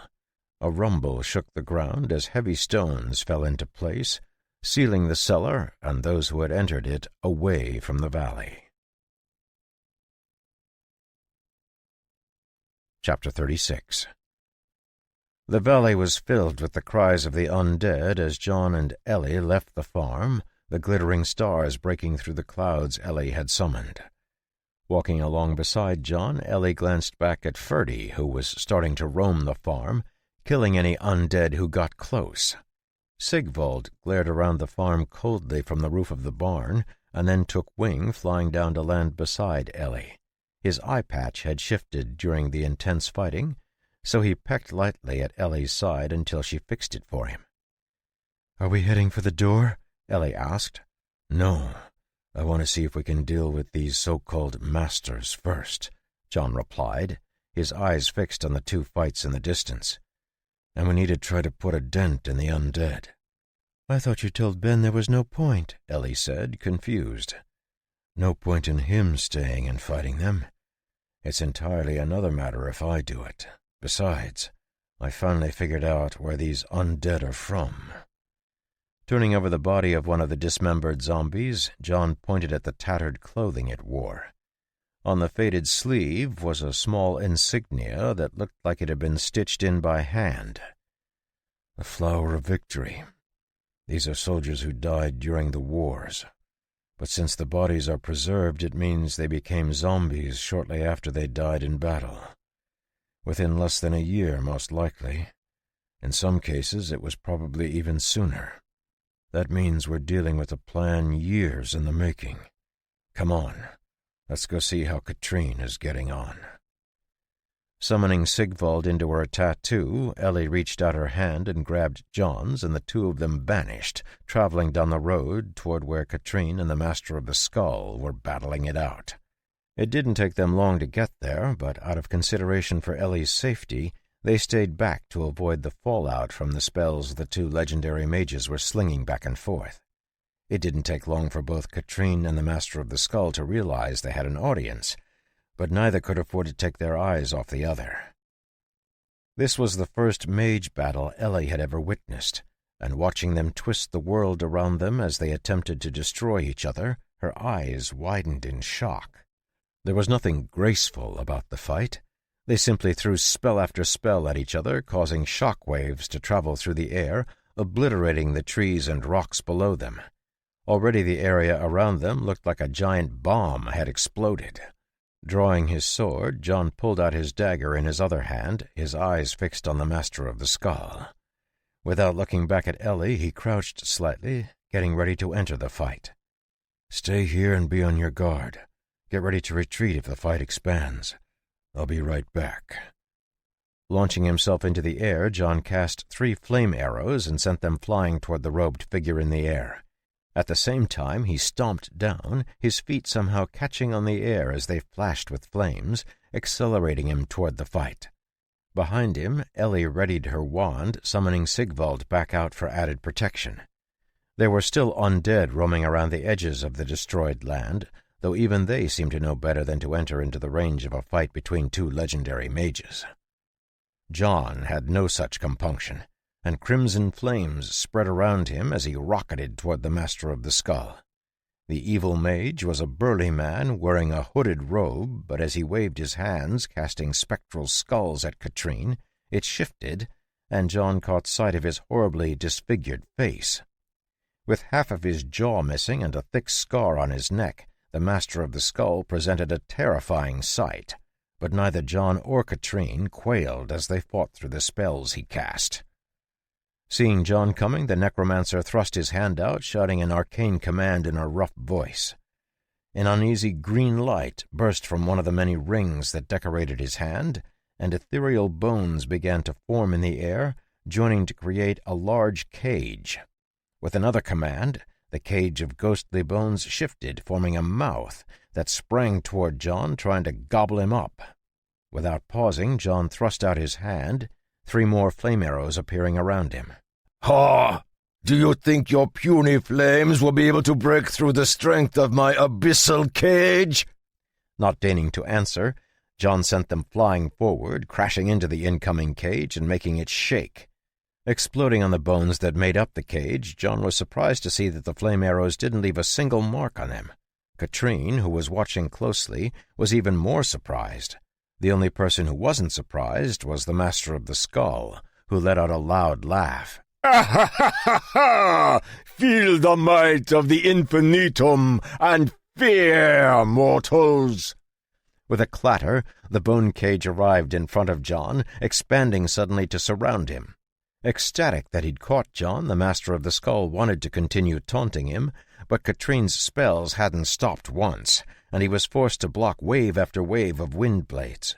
Stuck in the cage, John was floating in the air, his brow furrowed as he stared at the ethereal bones. The mana that had been used to form the bones was clearly a step above the mana the Master of the Skull was wielding, and John was sure it was Kithoff's mana. Outside of the cage, Katrine was growing more and more frustrated as she fought against the necromancer. Her spells were able to overpower the Master of the Skull's spells, but he possessed numerous artifacts that were powered by Kithoff's sage-level mana, forcing her into a disadvantaged position. If her master, Stormmaster Kelvis, was still alive, she was sure she would have a similar number of artifacts, but he'd been dead for over 8 years and hadn't left her much of anything. Casting a swirling tornado, she gritted her teeth in anger as she watched it break apart on the dark mana shield that sprang up around the Master of the Skull. Dodging a blast of poisonous mana, she shot a glare at the cage floating in the air. "John, stop messing around!" "Oh, that's right. I forgot I had trapped a bug. Allow me to show you the proper hospitality." As the Master of the Skull spoke, he gestured to the abyssal cage and clenched his fist, causing thousands of needle-like spikes to emerge from the bones, slowly pressing toward the center of the cage where John was. "Taste the pain of 1,000 cuts as it bleeds you dry." A small smile flitted across John's face, but it was gone so fast the Master of the Skull thought he must have imagined it. "This is an interesting spell," John said, "but it's clear you're not strong enough to cast it or control it properly. Your master has spoiled you, but the increase in power you gain by borrowing his power will be the cause of your death." "Ha ha! Brave words for someone who's trapped." Before the Master of the Skull had finished speaking, his voice choked in his throat and his eyes bulged, as John's sword flashed, drawing a silver line across the bone bars. Everywhere the sword passed, the ethereal bones melted away, and soon an entire side had evaporated into the air, forming a gaping hole. John shot out of the cage, crimson fire springing up around him as he cast a dozen fireball spells. Crackling flames shot toward the Master of the Skull, forcing him to bring up his magical shield to block the attack. As the fireballs slammed into the shield, they exploded with a roar, filling the necromancer's vision with crimson heat. Feelings of fear began to surface in the Master of the Skull's heart as he lost sight of John and Katrine, and out of instinct he began to retreat, summoning spectral wings as he lunged backward.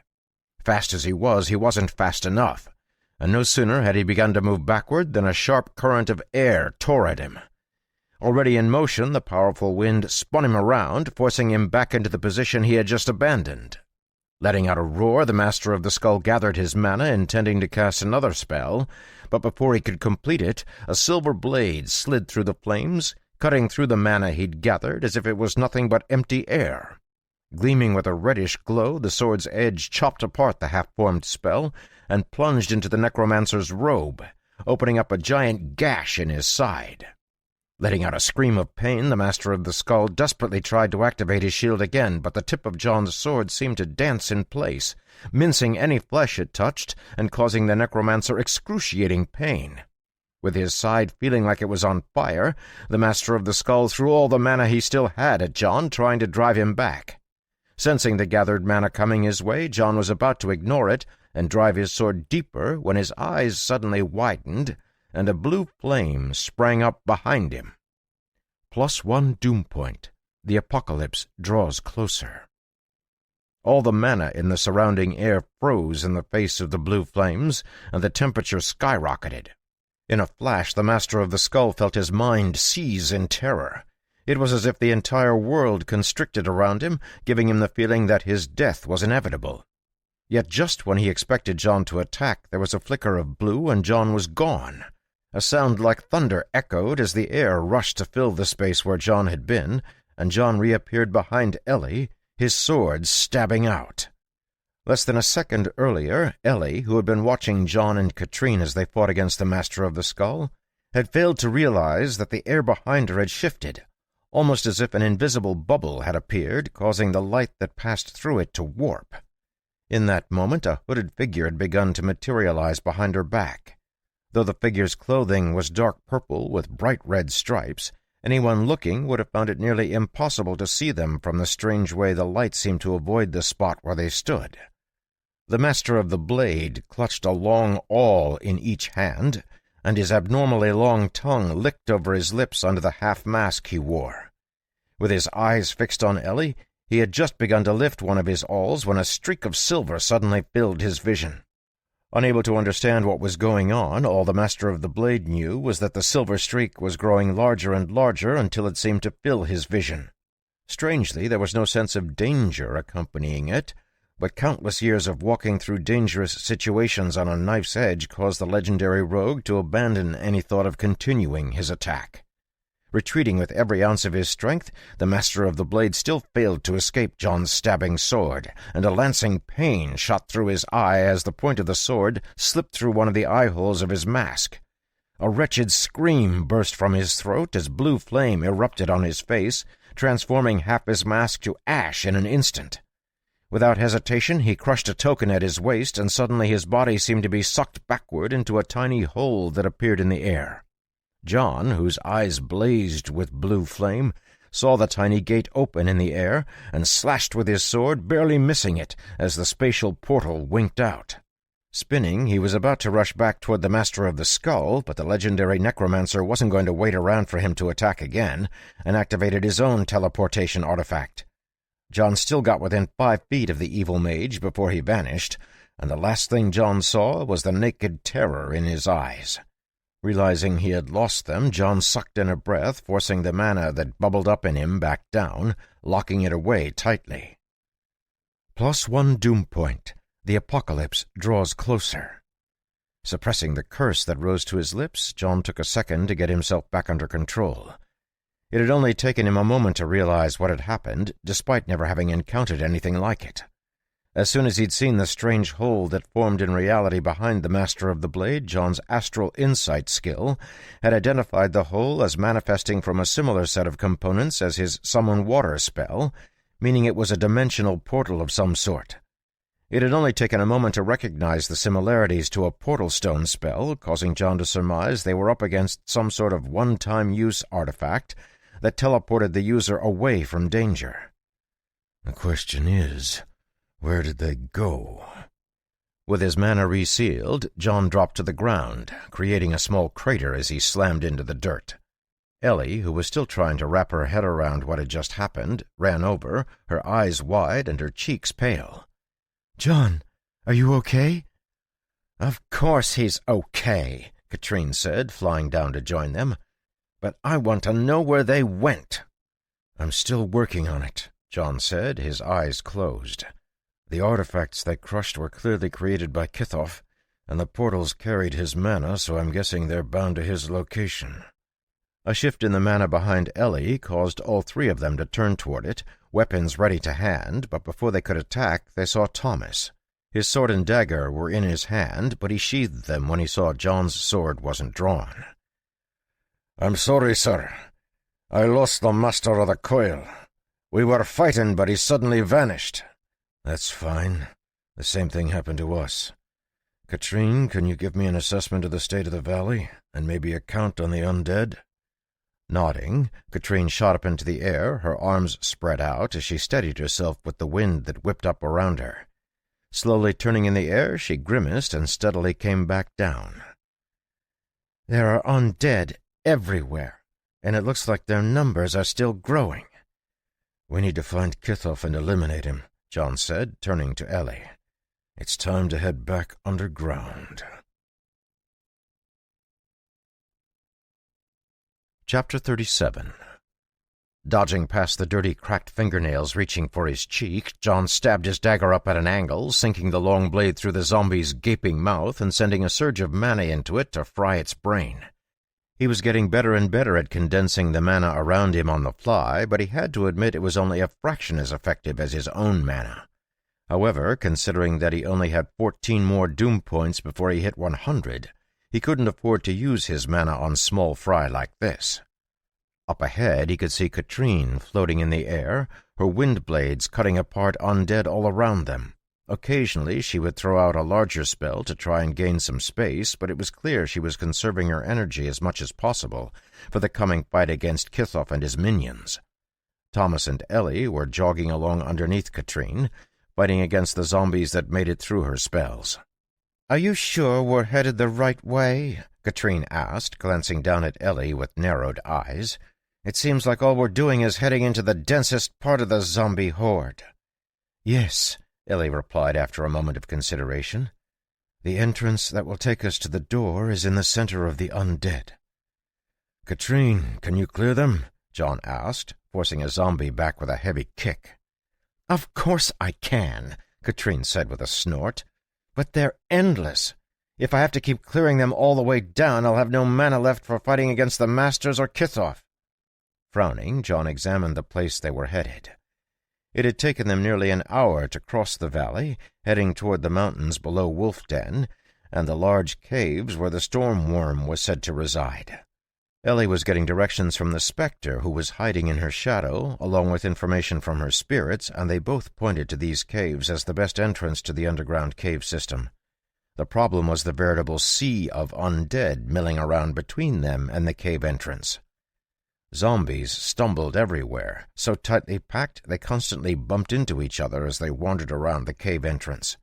Though each individual zombie was pathetically weak compared to the 4 members of the party, they appeared in such numbers that John estimated it would take at least a few hours to kill them all. Casually stabbing his blade into the head of the zombie who he'd kicked over, John frowned. "And there isn't another way in?" he asked Ellie. "No. The other passages have been collapsed by Kithoff's forces.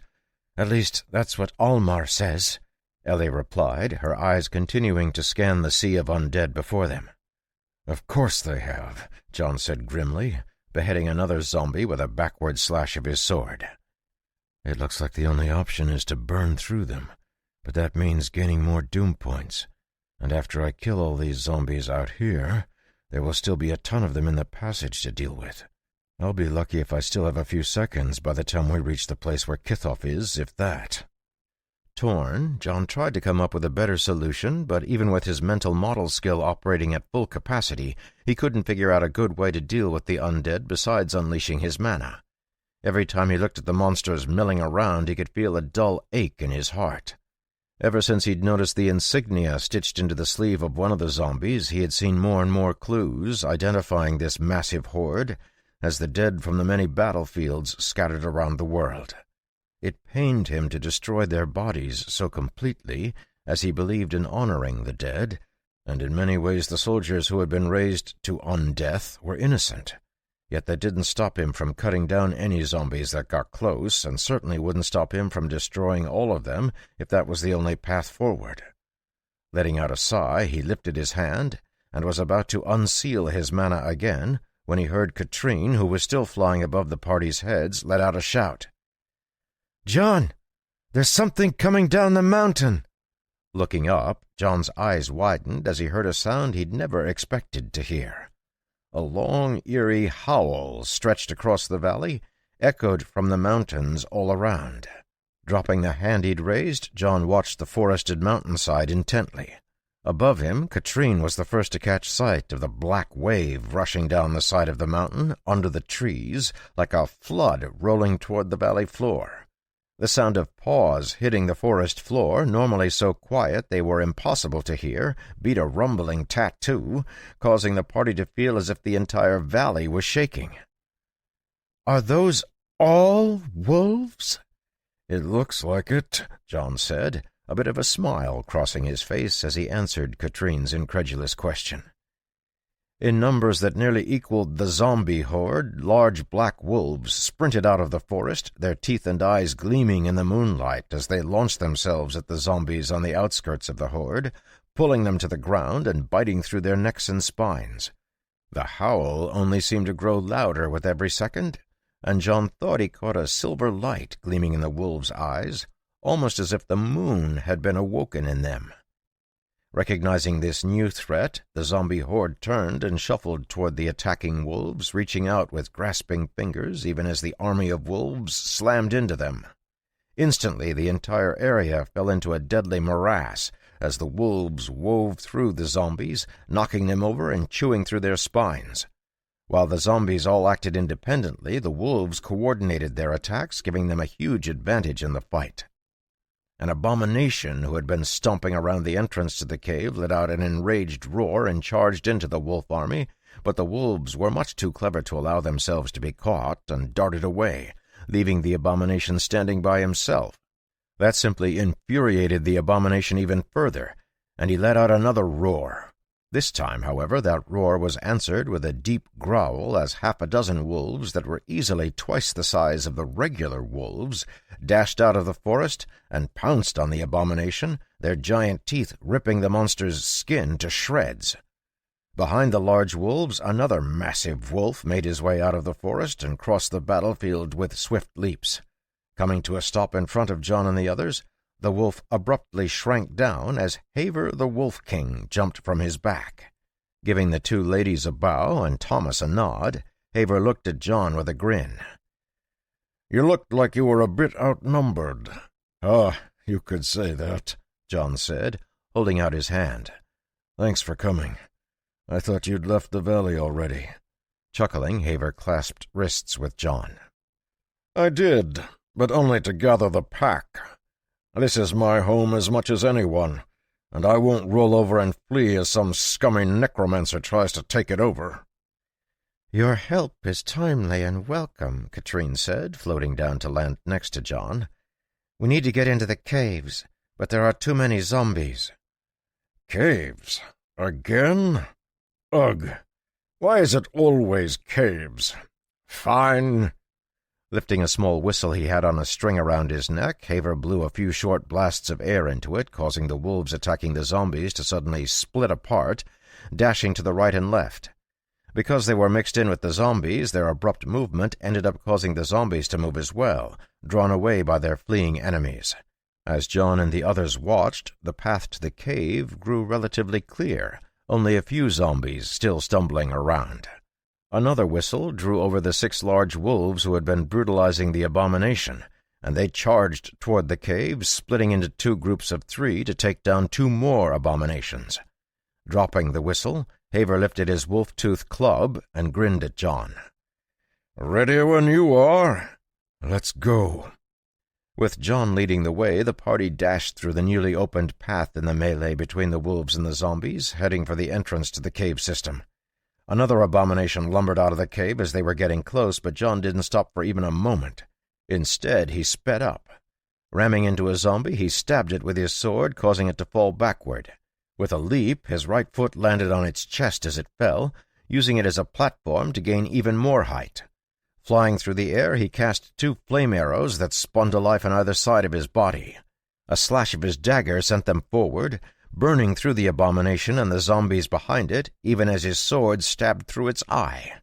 Tearing his blade out of the top of its head with brute force, he stomped down with his left foot, crushing its chest and sending it tumbling to the ground.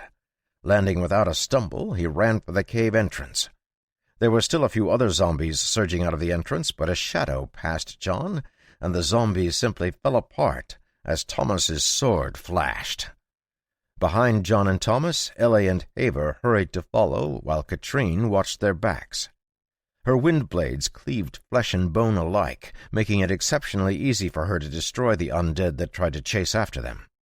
Unlike the cave they had crawled out of earlier that night, this cave was large, nearly 20 feet across, and its floor and sides were smoothed out, almost as if something had rubbed down all of the sharp pieces of stone. Continuing to move quickly, the party encountered hundreds of undead as they raced down the passages, moving deep into the earth. Ellie wasn't bothering to fight at all, instead communicating with her spirits to warn the party about what was coming up further down the tunnel, and relaying directions from Elmar, the spectre hiding in her shadow. Next to her, Haver protected her with his wolf-tooth club, crushing any zombies that got close. He had 7 wolves with him, who were padding along quietly beside the group, guarding the party's flanks. Katrine was also with Haver and Ellie, working on restoring as much mana as she could before they found Kithoff. John and Thomas, at the front of the party, killed zombies as they moved quickly through the tunnel system. While there were many fewer undead in the tunnel than there were out in the valley outside, they were still packed pretty tightly, and the deeper they went, the slower the party was forced to travel. Both John and Thomas were excellent swordsmen, however, and with every flash of their blades another zombie would crash to the ground, allowing the party to get closer to Kithoff. After nearly 2 hours of running, the party finally reached their destination, a large cavern with a massive castle planted in the middle. Huge stone walls rose from the cave floor, and towers loomed above them, nearly disappearing into the gloom of the top of the cavern. Set in the center of the thick stone wall was an open gate that looked like a gaping mouth, making the entire fortress feel like a beast waiting to devour the party. Even in the gloom, John could see zombies and ghouls everywhere at the entrance to the fortress, fighting against an unseen enemy. However, the grim feeling the stone castle gave off wasn't what caused John to pause. Instead, it was the intense mana signature he felt from the center of the fortress. He could sense the dark mana that covered the artifacts Kithoff had made permeating the fortress, but mixed in with it was a strangely pure mana source, causing John to pause. The pure mana was elusive, and every time John felt like he was about to grasp it, the mana escaped his grasp.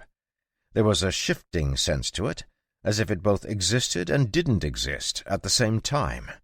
A terrible curiosity woke in John's chest, but he resisted the urge to race ahead. "This looks like it. Kithoff is in there," John said, looking around at the party. "As is the master of the coil," Thomas said, his eyes fixed on the open gate. "I can sense one of my blades in his body." "If the master of the coil is in there, then I would expect the others are as well," Katrine said, frowning slightly. "How are we going to deal with them?" "I'll deal with Kithoff," John replied. "I can handle the master of the blade," Thomas said, causing the others to look at him. "The master of the coil regenerates too quickly for my attacks to do lasting damage. Whoever fights him needs to be able to deal constant damage. He doesn't rely on a magical shield, instead using his body to block attacks." "Sounds like a fight up my alley," Katrine said with a savage grin. "Then that leaves the master of the skull." Seeing the party looking at him, Haver's eyebrows rose and he shrugged. "You want me to fight a legendary mage? By myself? Are you crazy?" "I can help," Ellie said, raising her hand. "Between you, me, and Sigvald, we should be able to at least keep him occupied until one of the others is free." "If I'm honest, this sounds like a terrible idea," Haver said, groaning. "But yeah, I guess that's all we got. Fine. Ellie and I will handle the master of the skull." His eyes still fixed on the castle's entrance, where he could see hundreds of shadows flitting about, John nodded. He would much rather just burn through the whole thing, but there was something he couldn't quite put a finger on that was bothering him. Shaking his head to clear his thoughts, he focused on the upcoming fight. "Ellie, can you give us a sense of the layout we're dealing with?" "Yes," Ellie replied, calling up her earth spirits. "Elmar says her people are fighting throughout the castle, but avoiding legendary class holders. They don't have any way to fight against them. There are 5 chambers in total, each one with 2 passages that split off to the right and left. But our destination should be in the 5th chamber. My spirits won't get close because they're afraid of whoever's in that room." "That's got to be Kithoff," John said, adjusting his grip on his sword. "Let's go. It's time we end this." Chapter 38. Rushing toward the castle, Haver whistled, and his wolves sped up, throwing aside the zombies and ghouls in front of the gate as they rushed toward the entrance. Following close behind, John saw that the small shadows he had spotted from a distance were specters wielding spears and glowing crystal blades as they danced through the undead. The specters were tiny compared to the enemy, but they moved with considerable speed and incredible grace as they darted around the monster's legs and chopped at their feet. Bringing down one of the zombies with a slash to its ankle that severed its foot, 3 specters converged, one of them issuing a whistling cry that caused their crystal spear tips to gleam with blue light. 2 of them stabbed the zombie's shoulders, pinning it to the ground, while the third brought her spear down on the zombie's head, piercing through its skull and stabbing deep into its brain. Just then a ghoul pounced over, but the spectres were already gone, 2 of them darting away in different directions, while the third slipped behind the ghoul and vanished into its shadow. Letting out a roar, the ghoul spun around but failed to find anything. A moment later, a crystal spear suddenly shot out of the shadow under its body, ripping through the ghoul's stomach. When the spear vanished as fast as it appeared, John found himself re-evaluating the danger the spectres represented. With the wolves leading the charge, it didn't take long for them to get into the stone castle and clear out the undead guarding the gate. Stopping near one of the spectres, Ellie spoke a few words, and the spectres all nodded, vanishing into the party's shadows. "They'll assist us as we go. There are more of their brethren further in," Ellie said. "Glad they're on our side," Haver said, shuddering as he imagined the 6 tiny people in his shadow suddenly ambushing him. "Isn't that the truth?"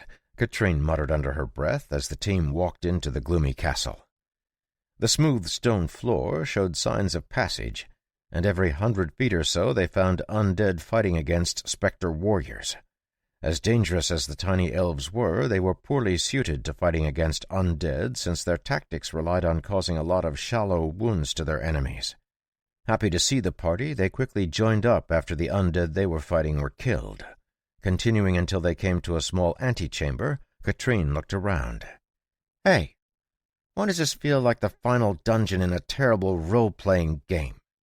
The flickering torches that burned weakly in sconces set high on the walls provided just enough light to fill the entire underground castle with shifting shadows, and the gargoyles that sat above them leered down at the party. Though he hadn't played a game in years, John had to admit that Katrine's assessment was spot on. The atmosphere was exactly what he would expect from a cheesy ending to a video game. "Because it is," John replied, his eyes taking in the dusty stonework on either side of the passage. "Then that means we're going to be walking through a series of rooms where we fight against the mini-bosses before challenging the main boss? How unbelievably cliché." "I agree," John said, stopping and staring down the dark passage. "It feels off, almost like it was set up like this. But why would anyone ever do that? Why not just try to kill all of us at once?" "I don't know," Katrine replied, shrugging, "but I bet if we head through those doors, we'll find out." At the end of the passage, nearly hidden in an inky pool of darkness, was a set of heavy double doors that appeared at first glance to be cast from solid metal. As the party got close, John realized the doors were actually made from stone, the same stone the rest of the fortress was composed of. Over the years, the stone on the doors had been polished smooth by repeated touches, giving it a gleam that the rough stone of the walls lacked.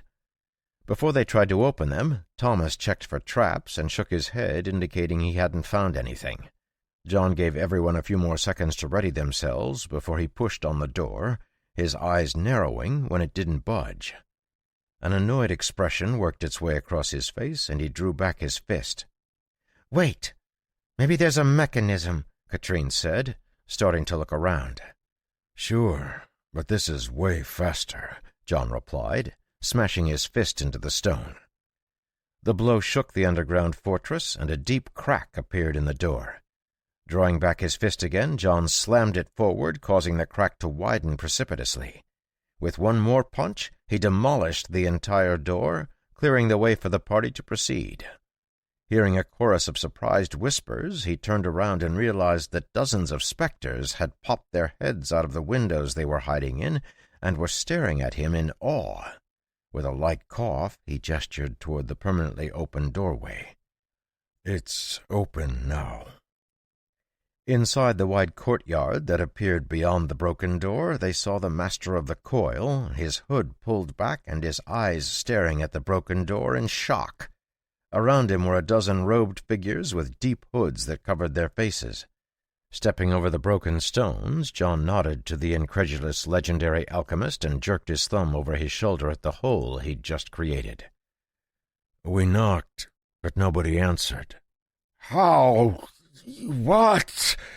Clearly unable to believe what he'd just seen, the master of the coil fixed John with an intense stare. The evil alchemist was a large man with chubby cheeks and a bald head. Beady eyes stared out at them from the folds of skin on his face, vertical pupils giving him an eerie look.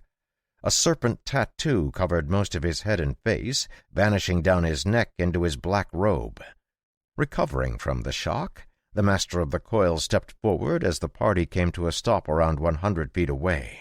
His hands spread his robe open, revealing dozens of potions and pouches underneath. "I am the master of the coil, Jepseth Gorgon. You have done well to get all the way here, but your path ends now. I shall show you the power of my brews, the might of my elixirs. You shall tremble under the exquisite mixture of my tinctures." "Why does this keep getting worse and worse?" Katrine muttered, taking a small step forward. "Did he talk this much when you fought him?" John asked Thomas. "Unfortunately, yes. In fact, he never stopped, even when I stabbed him repeatedly in the throat." "Huh," John said, stepping up next to Katrine and patting her on the shoulder. "Let's try to end this quickly." Seeing both of them move forward, Jepseth sneered, his lips peeling back to reveal a row of sharpened teeth. "Aha! So both of you will try to face me? Do you really think you'll succeed? How utterly foolish! Your ignorance is clear and your minds undoubtedly feeble. My master has already predicted exactly how you will act. He has foreseen this, nay, he has orchestrated it. Like a masterful maestro who commands the many instruments of the orchestra, he forces you to play to his rhythm." A sudden surge of mana deeper in the castle drew everyone's attention toward the door set in the far wall. Just like the door John had smashed through, it was made from stone, but there was also a shimmer of mana, indicating there was an enchantment sealing it. When he noticed everyone else looking at it, Jepseth let out a bellowing laugh and pointed at them. "You fools! Do you feel that? The ritual has reached the second stage. Soon the blood shall begin to flow. Immortality shall be ours, and there's nothing you can do to stop it. This door behind me has been locked, sealed by my master's magic. Only through killing me can it be unlocked. But already the immortality of the door seeps into me." Practically screaming the last word, the master of the coil threw back his head and downed a potion he had in his hand. All around him, the robed figures copied his action, gulping down potions they held. Bright red light seeped from under their hoods, and their bodies began to transform in strange and terrifying ways. Lifting his hand, John pointed at the enemy even as he started to run forward. "Attack!" Before the shaking cultists could finish their transformation, Haver, Thomas, and a dozen spectres were on them. The Wolf King's club smashed a cultist to the ground, where 3 spectres stabbed their crystal spears into what they assumed was the cultist's head, while Thomas cut the legs out from another. A particularly large cultist, whose back had burst open to reveal a dozen swinging tentacles, reached for one of the spectres, but Ellie's lightning bolt slammed into it, sending it stumbling to the side as Sigvald attacked with raking claws. It only took a few seconds for the room to turn into a furious melee, but Katrine and John kept their attention on the legendary alchemist, whose form had begun to shift alarmingly. His large body began to tremble, and the snake tattoo on his face began to grow, protruding from his body as if there was a real snake underneath his skin. Larger and larger he grew, the snake pushing and straining against his skin as his body stretched and twisted. The sight was grotesque, and within only a few seconds the party was facing a deformed abomination that looked like a fleshy snake with the wrinkled remains of a human's skin on the underside of its throat. "You shall never overcome me," Jepseth roared, lunging forward to try and bite at Katrine, who was floating in the air next to John. Without saying a word, Katrine and John both cast spells. Air swirled together, tightening and sharpening until a wind arrow hovered in front of Katrine, while a tongue of fire gathered together in front of John. At the same moment, the tongue of fire erupted into a gout of flame that rolled forward into the lunging snake's face, and the arrow shot forward, piercing through the skin of its jaw. A dreadful hiss of pain and rage echoed after the 2 spells hit, But Jepsef didn't change or stop his attack, instead trying to close his large fangs on Katrine. Just before the giant snake's mouth snapped shut, John jumped up, and his hand slipped around Katrine's waist, pulling her to the side. Enraged, Jepsef chased after them, but they continued to retreat, all the while slamming spells into the Master of the Coil's face as quickly as they could. Failing to catch them again and getting a mouthful of flames for his efforts, Jepsef reared back, glaring at them. The spells John and Katrine had thrown at him had caused significant damage to his fleshy skin, but even as they watched, the wounds began to close up. Torn skin stitched itself back together, and the large burns began to fade at a visible rate, causing Katrine to grimace. Throwing another wind blade at the giant snake, she saw that Jepsef didn't even pay attention to it, allowing it to cut into his skin. "Ha! You foolish people really think you can bypass me? No, I shall keep you here with my immortal body. You will be too late to stop my master's plan." Throwing himself forward, Jepsef opened his mouth wide, his sharp fangs extended as he tried to snap them down on Katrine's body. Instead, he caught a wolf-tooth club to the bottom of his chin, snapping his mouth shut and throwing his head back as Haber left the cultists to Thomas and the spectres and joined the attack on Jepsef. Katrine, sensing an opportunity, threw a dozen wind blades at the exposed underside of the large snake's throat, while John and Haber both attacked from each side. Letting out a scream of pain as John's sword and Haber's club bit into his skull, Jepsef thrashed his head this way and that, reeling as Katrine's spells gouged out large chunks of his flesh. Taking their cues from John, who followed up his stab by casting Dragon's Breath, the party's attacks rained down on the transformed alchemist, cutting, bludgeoning, and burning him. Soon the giant snake was nearly unrecognizable, yet still he struggled, trying to slap them away with his tail or sink his fangs into them. Losing ground, Jepsef suddenly coiled his body and sprang backward, trying to gain some distance. Large bloody wounds gaped on his wind-torn skin, and black scorch marks covered his flesh, yet despite the damage, the fleshy snake began to heal, his body knitting itself back together.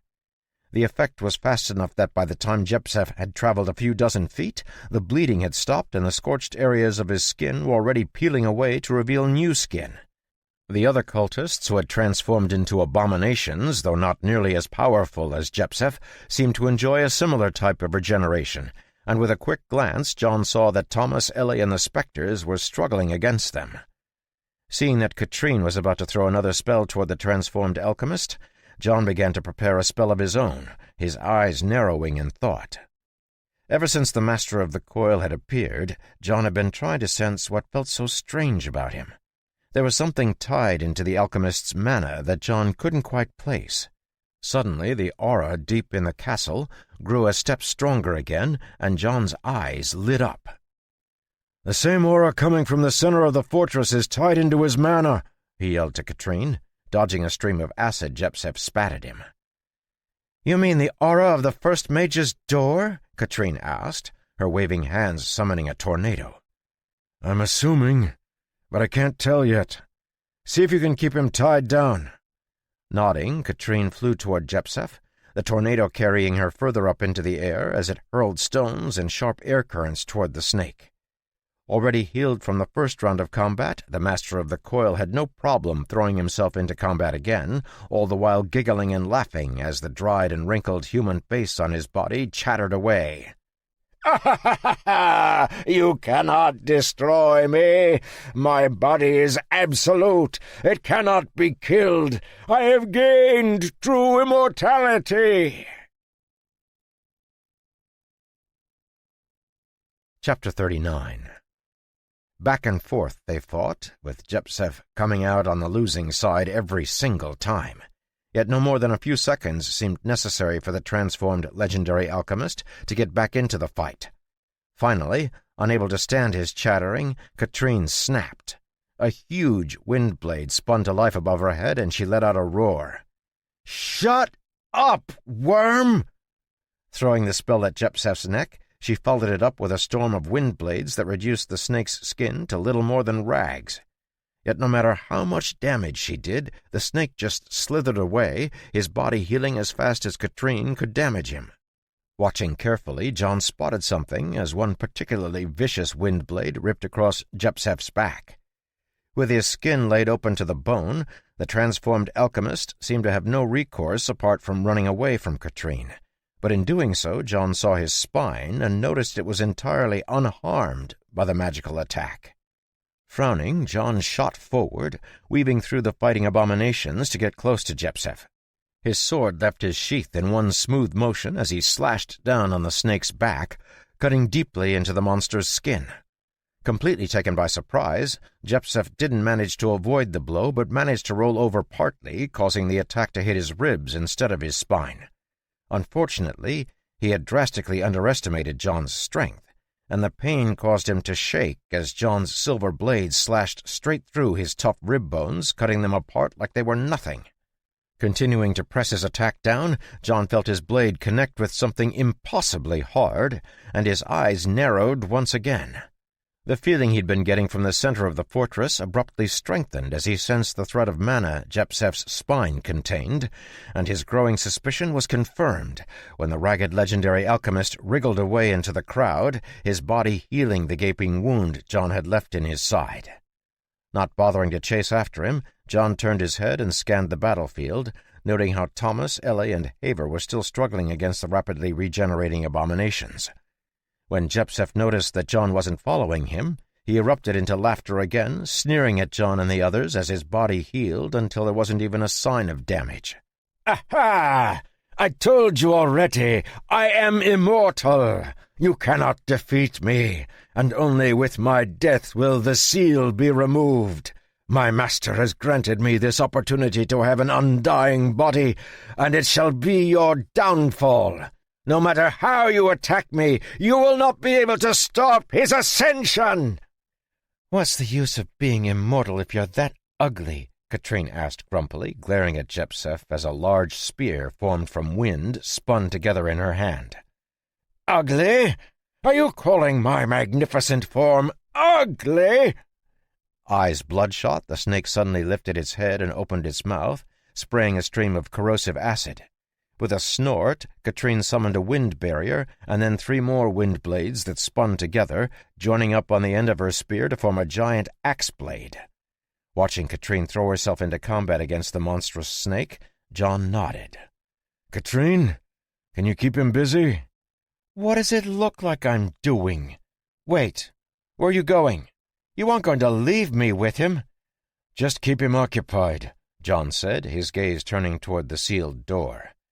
"The only way to kill him is to undo the enchantment binding him to that mysterious door, which means killing Kithoff and stopping the ceremony. Every moment we wait, the bond gets stronger." "Who would have thought you would guess the truth?" Jepsef said, shooting another spray of acid at Katrine as blood gushed from a dozen open wounds. "Every second you spend here makes me stronger. Bask in the genius of my master's unsurpassed intellect." Ignoring the legendary alchemist, John cut apart an abomination that pounced at him, and then shot a meaningful glance at Katrine when the monster began to heal, new limbs growing from the cuts John had made on its body. "There's some sort of spell granting them this regeneration," John said, retreating to stand beside Ellie as he continued to speak to Katrine. "Keep him occupied, and we'll head on in to deal with Kithoff and whatever is keeping them from dying." "Fine," Katrine growled, slashing down with her axe and cutting a giant gash in Jepsef's tail that should have severed the whole thing. "Just hurry up." "How foolish! Do you really think you'll be able to open the door sealed by my master?" Jepsef screamed. Giving a light shrug, John smiled at Jepsef, who was running away from another wind blade. "Only one way to find out." Despite Jepsef's sneer, John gathered Ellie, Haver, and Thomas, and they ran toward the magically sealed door, fighting through the unkillable abominations until they reached it. While the legendary alchemist was in a pathetic state as he struggled against Katrine, John wasn't foolish enough to underestimate him. No class holder who managed to make it to the legendary level was simple, though John had a strong suspicion that Jepsef, the so-called Master of the Coil, had been forcefully dragged to that level by Kithoff. His combat ability appeared nearly non-existent, but as Thomas had said, he was currently impossible to kill because of the ridiculous regeneration he possessed. Doubly so, since his life seemed to be tied to some sort of enchantment through the strange mana that emanated from deeper in the castle. Arriving in front of the sealed door, John reached out and tapped his finger on it, causing the feedback to gauge how much force he would need to remove it from his path. The seal set on it was one he wasn't familiar with, but from his quick examination used some form of life force instead of mana as its key. Only when the correct life force was inserted into it could the seal be opened. "Aha! I told you! You cannot break the seal of my master!" "Seriously, shut up!" Katrine yelled, her face stormy as she threw spells at the fleeing alchemist. "Ellie, Thomas, Haver, gather up. We're about to go through." Seeing Ellie, Thomas, and the Wolf King indicate they were ready, John turned to the sealed door. Many of the spectres had retreated with them, and the pressure on Katrine had grown as the abominations began to turn their attention to her.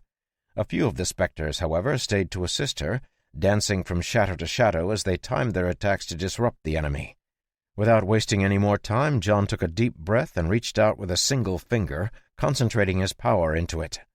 Thanks to Ellie's earth spirits, he had a good idea of what he was going to find on the other side of the door, but just in case there was something unexpected, he raised his alertness to the maximum. Blue flames burst to life as John tapped on the magical seal with his finger, sending a jolt of power into it. At first, the seal resisted the incursion of John's mana, but that resistance only lasted for a fraction of a second before the blue flame burned through the dark mana that supported the seal. In the blink of an eye, the seal burned away, devoured by the mana-driven flames. The stone door lasted a single moment longer before it too was destroyed, melted away under the impossible heat of the flame. +1 doom point. The apocalypse draws closer. Letting out the breath he'd been holding, John waved away the windows that popped up in his vision, trying not to let them throw him off as he strode through the newly opened doorway. As the rest of the team rushed to follow him through, Jepsef, who was staring at John in complete shock, suddenly let out a horrific scream, as if his bones were being pulled apart. His fleshy snake body began to twist and writhe. Backing up, Katrine looked at him cautiously as he thrashed on the ground. His wounds were still healing, and new growths began to appear on his body, rapidly developing until he had completely transformed into a vicious monster. Sharp spikes protruded from his body, and heavy chitin plates gave him armor. His mouth had transformed into a giant maw that was at least twice as big as it had been before, and jagged teeth had grown from his mouth to join the horns and spikes on the outside of his skin. Clearly driven mad by pain, Jepsef suddenly lunged upright and darted for the open doorway, his massive mouth opening wide as a jet of acid shot out at Haver and Ellie, who were just slipping through the doorway. Letting out a snort, Katrine waved her hands, casting a wind barrier with one hand while summoning a wind arrow with the other. Though she successfully blocked the stream of acid, her wind arrow simply bounced off of the legendary alchemist's new armor, causing Katrine's expression to harden. Seeing that the snake was still heading for the doorway, Katrine let out a shout and thrust her hands forward, creating a large tornado that slammed into Jepsef, throwing him backward in a tumbling mess. Thomas paused in the doorway slightly, but before he could offer his help, Katrine shot a glare at him. "Get going! I'll deal with this worm. But tell John that I'll get even with him for this. How dare he saddle me with this disgusting creature?" "I will let him know," Thomas said evenly, bowing his head and then vanishing through the doorway. Watching him go, Katrine's furious expression suddenly transformed, turning into something closer to worry. She was extremely confident in her own power and even more confident in John's, but the fact that even John had abandoned trying to kill Jepsef didn't bode well for what they would find as they progressed further into the castle. Hearing a roar of rage behind her, Katrine's worry vanished, and an icy mask replaced it. Turning around, she floated in the air, wind whipping around her as she blocked the doorway. Facing the maddened legendary alchemist and a dozen unkillable abominations, her lips curled up in a smile that would have sent shivers down the spines of anyone who knew her. "I heard it said once that the problem with being immortal is that your suffering lasts forever," she said, pointing a finger at the charging snake. "Let's test how true that really is." Oblivious to the bloody storm starting behind them, the rest of the team rushed down the long passage, soon arriving at another large courtyard. As soon as they stepped into it, John spotted another robed figure standing in between them and another magically sealed stone door that led deeper into the underground fortress. Though hard to see in the flickering light, John could instantly tell it was the Master of the Skull, who he'd nearly killed back in the valley. Like the legendary alchemist, he too was surrounded by robed figures, but this time there were nearly 100 of them, and John could sense that they lacked a spark of life. Katrine was right. This feels like a really cheesy video game dungeon. Or a manga. Having to deal with the mini-bosses one at a time is so annoying. But since they're tied to the door, killing them isn't an option. We'll just have to tie them up and keep going. As long as I kill Kithoff, I should be able to stop whatever he's doing. Whoever designed this encounter should be covered in honey and thrown to the bears. Dashing into the courtyard, John didn't stop moving when he saw the necromancer and his undead minions, instead just pointing at the Master of the Skull as he spoke to the Wolf King behind him. "Haver? Huh? Deal with him." "Are you serious? That's a legendary mage!" "And you're a legendary tamer. You'll be fine." So startled that he stopped running mid-stride and nearly fell on his face, the Wolf King grabbed onto one of his large wolves to regain his balance as he stared at John's back. What? What are you talking about?" Finally stopping, John turned his head to look at Haber, a smile that wasn't a smile on his face.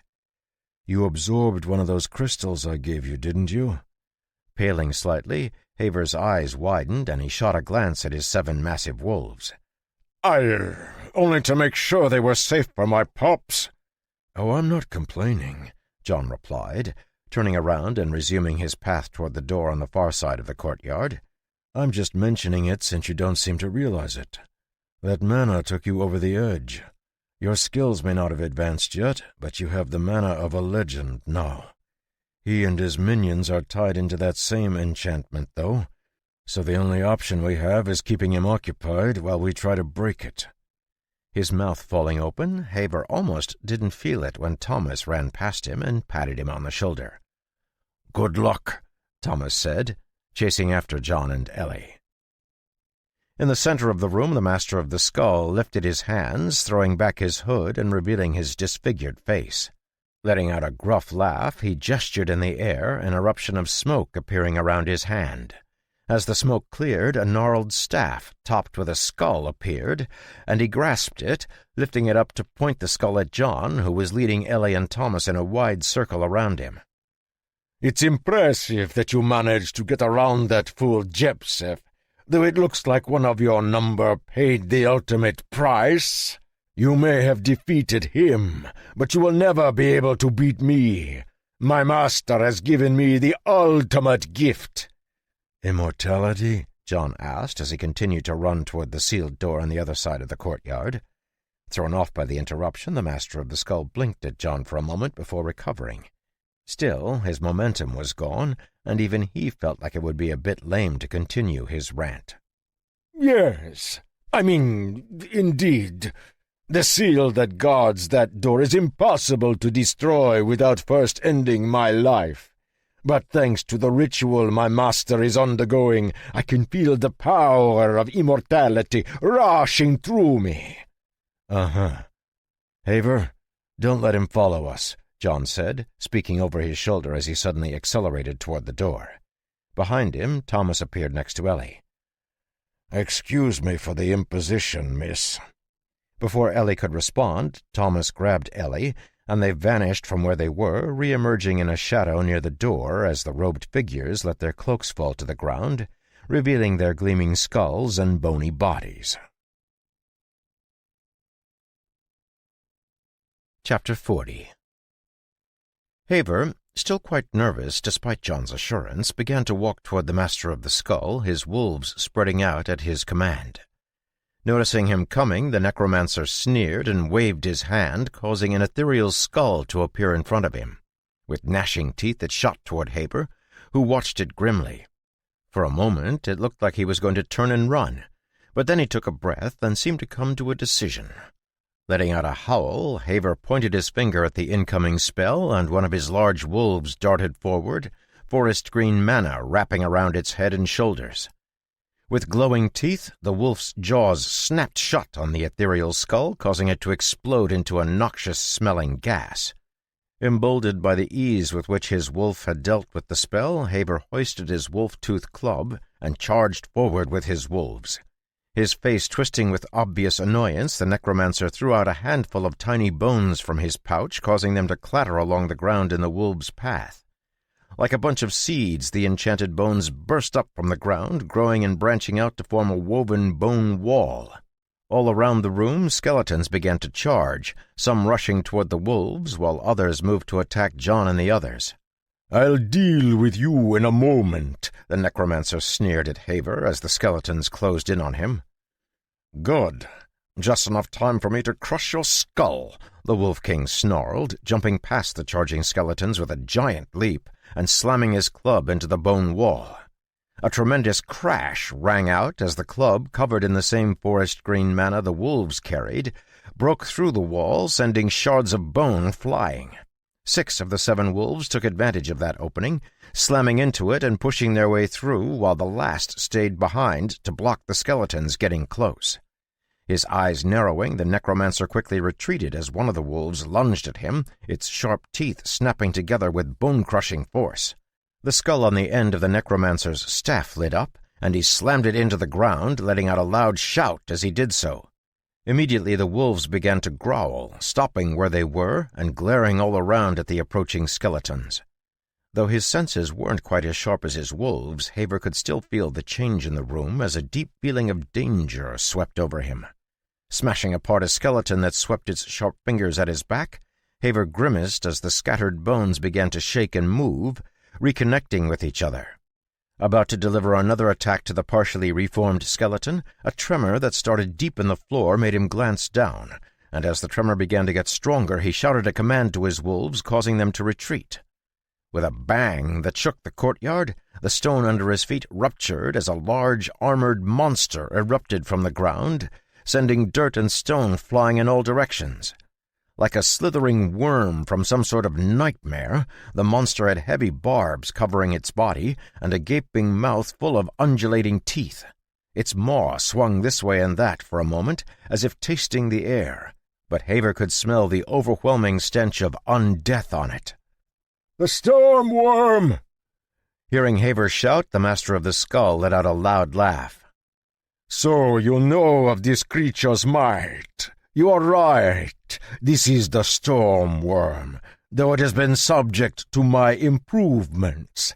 I slew it and returned it to life, giving it a new purpose as my minion. Quail before the might of my creation." "I'd rather just destroy it," Haver yelled, charging forward. Green mana, like the foliage of an ancient forest, burst out of Haver, surrounding him with the sound of fluttering leaves as he attacked. Sensing the threat, the undead stormworm opened its mouth wide and lunged to meet him. Its bottom half was still stuck in the ground, but its incredibly flexible body allowed it to move its mouth any direction it wanted. Just before he ran into its gaping mouth, Haver suddenly reversed direction, backing up at the same speed with which he'd charged in. With barely a foot between himself and the monster's sharp teeth, he continued to retreat, smashing his club down as he did so. A dozen skeletons had closed in behind him, but he was moving so quickly that they found it impossible to land any effective attacks on him, and the chasing stormworm's head smashed them all apart. Grinning savagely, Haver put all his power into his blow, the wolf teeth on his club biting deeply into the stormworm, ripping through the leathery skin covering its body and causing a blackish blood to splash into the air. At the same time Haver was retreating, the wolves all lunged forward, ignoring the skeletons, as 4 of them attacked the giant undead stormworm, and the other 3 attacked the master of the skull. Intent on eating Haver, the stormworm only registered the wolves' attacks after they had torn chunks out of its sides with their razor-like teeth. Abandoning Haver, who was still just outside its range, the worm reared back and slammed down on the wolves, trying to crush them with its bulk. Just before the storm worm impacted, the wolves under its body scattered, retreating even as Haver dashed back in, his club leaving long gashes that looked like they were left by heavy claws on the worm's body. Originally confident in his monster's ability to handle Haver and the wolves, the Master of the Skull was exasperated to see them running circles around it. No matter which way the undead worm turned, it ended up attacking thin air as it was ravaged from behind. Even worse were the skeletons, which were being ignored in their entirety. Unable to kill them, Haver and his pets just bowled them over and rammed into them, continually moving as they focused on the storm worm and the Master of the Skull to avoid being surrounded. At the same time, the necromancer found himself besieged by the same tactic. 3 large wolves that glowed with forest green mana snapped at him, forcing him to cast and then recast his defensive spells. The wolves were adept at dodging away before he could properly target them, his spells failing to connect, and even when they did, the dark green mana that raged around them seemed particularly hard to get through. "Foolish! No matter what, you'll never get through the seal my master set," the Master of the Skull yelled. Hearing nothing, he turned around to look at John and the others, only to find that they had vanished, leaving an open, empty doorway in their wake. A terrible scream broke from the necromancer's mouth, prompted both by the anger of having allowed John and the others to escape, and the intense pain that shot through his soul as the destruction of the seal resonated inside of him. The backlash from the seal breaking made his soul to feel like it was being carved into shreds, and as it continued, what little sanity he had left began to erode, causing him to abandon his defense and begin casting a powerful spell. The wolves landed a few hits on him, ripping his shoulder and leg and tearing his robes into bloody shreds, but dark mana swirled around him, forcing them back. Realizing things were about to turn dangerous, Haver howled, causing all the wolves to retreat explosively, rushing toward the edge of the room. The Wolf King went the opposite direction, rushing straight into the storm of mana gathering, an ethereal forest green wolf appearing around him as he brought his wolf-tooth club down on the Master of the Skull's head. Stunned by the blow that crushed half of his face, the necromancer's spell appeared as if it were going to fall apart. But just as Haver thought he'd succeeded, a surge of foul energy swept across the room, and the Master of the Skull started to shake.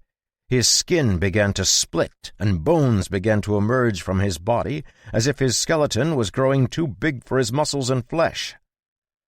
"You dare profane the Master's ceremony? You must die!" Hearing the clash of weapons and enraged bellows as they ran down the hall, leaving the necromancer and the Wolf King behind, John sensed Ellie's pensive mood. Slowing by a step to allow her to catch up, he glanced at her. "Something on your mind?" "Why do they all like to talk so much?" Letting out a short laugh, John shook his head. "Being an evil villain is lonely work.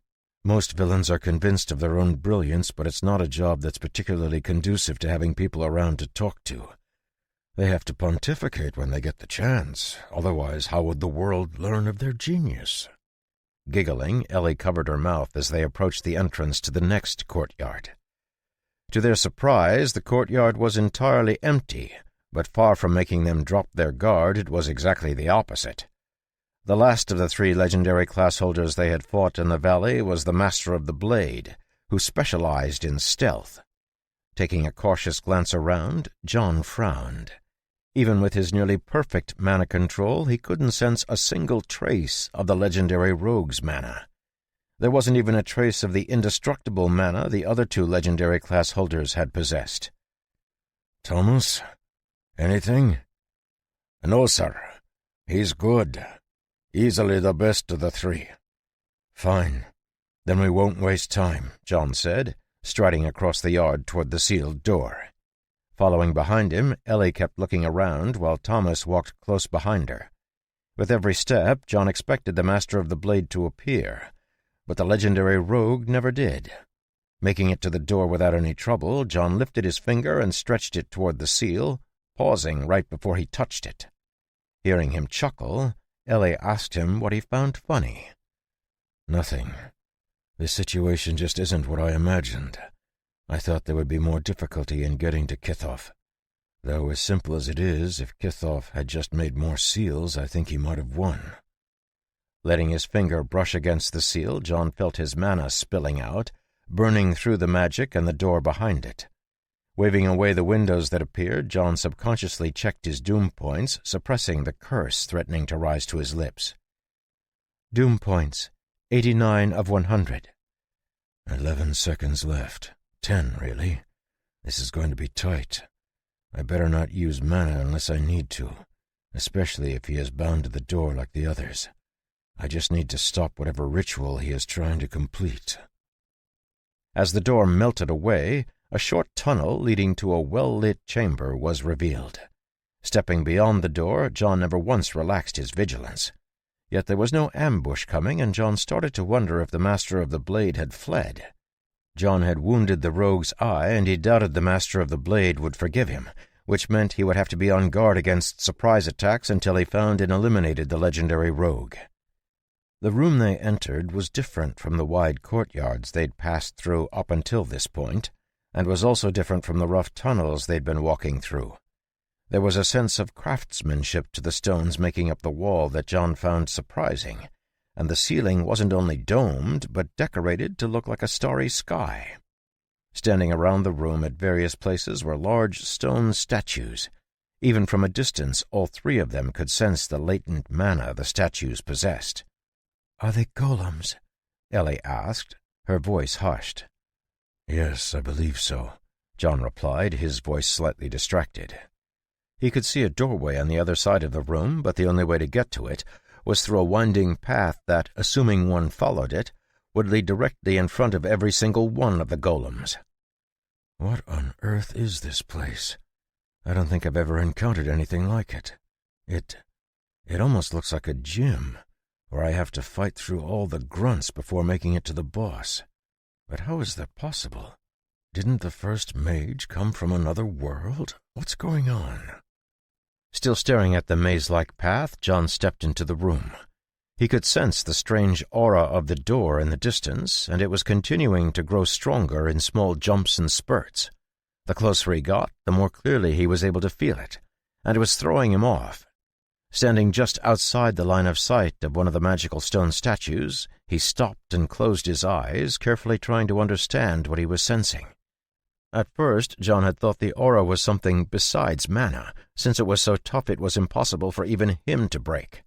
But the more time he spent examining it, the clearer it became that it was still mana, just mana that had been transformed into a particular structure. Query: why is the mana I'm sensing so tough? Answer: the mana in question is condensed using a specific woven helix pattern that reinforces its strength by several orders of magnitude. Certainty, 88.3%. If it's woven, then chances are it's repeatable. But what's the use? Query: how is it formed? Answer: 5 primary strands, each created using a large number of compatible elements, have been woven together. The greater the purity, the more tightly it can be woven, and the greater the strength of the weave. The perfect balance of the compatible elements grants the mana the purity it needs for greater compression. The mana contained in the statue has reached maximum purity, allowing it to be compressed to a significant degree. Certainty, 93.4%. Hold on. If this mana is so pure, why hasn't it poisoned the universal mana pool already?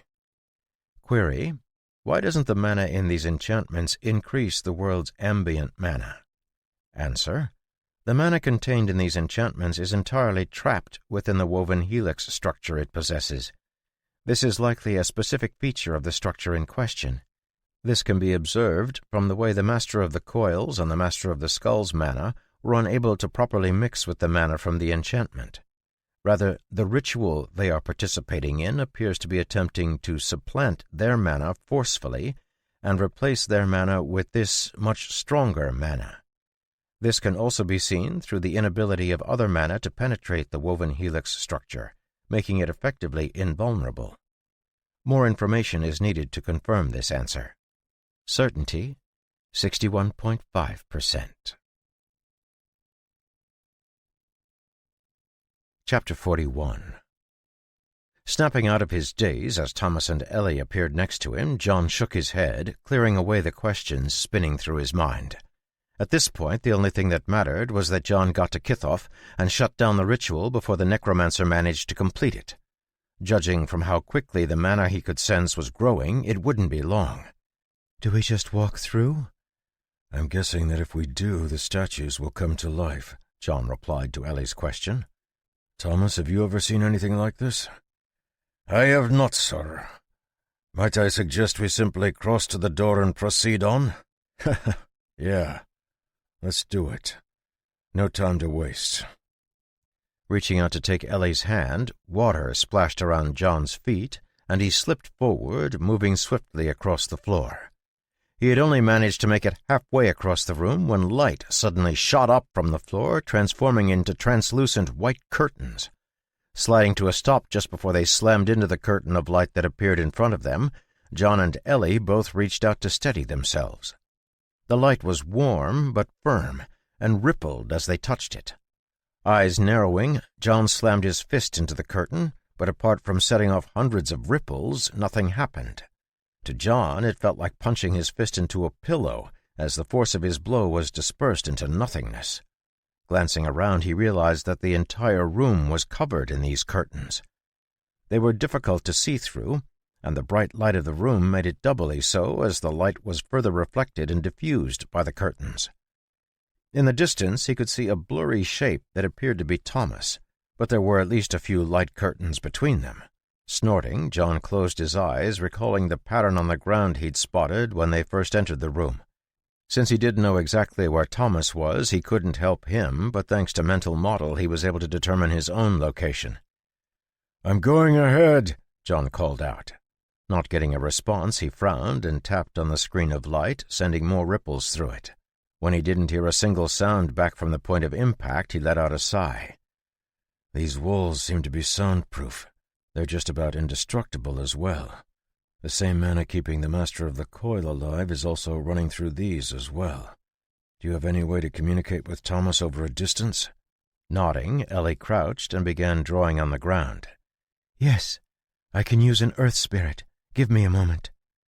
While Ellie traced out her spell, John examined the paths that led to the right and left, and once she was done, he led the way down the left path, soon turning a corner. With quick steps and a calm expression, he ran through the maze of light as if he had made it, and Ellie followed him quietly, her eyes fixed on the back of his head, her thoughts impossible to read. Coming around another corner, John held up his hand to stop her, and then walked out in front of the stone statue that stood there.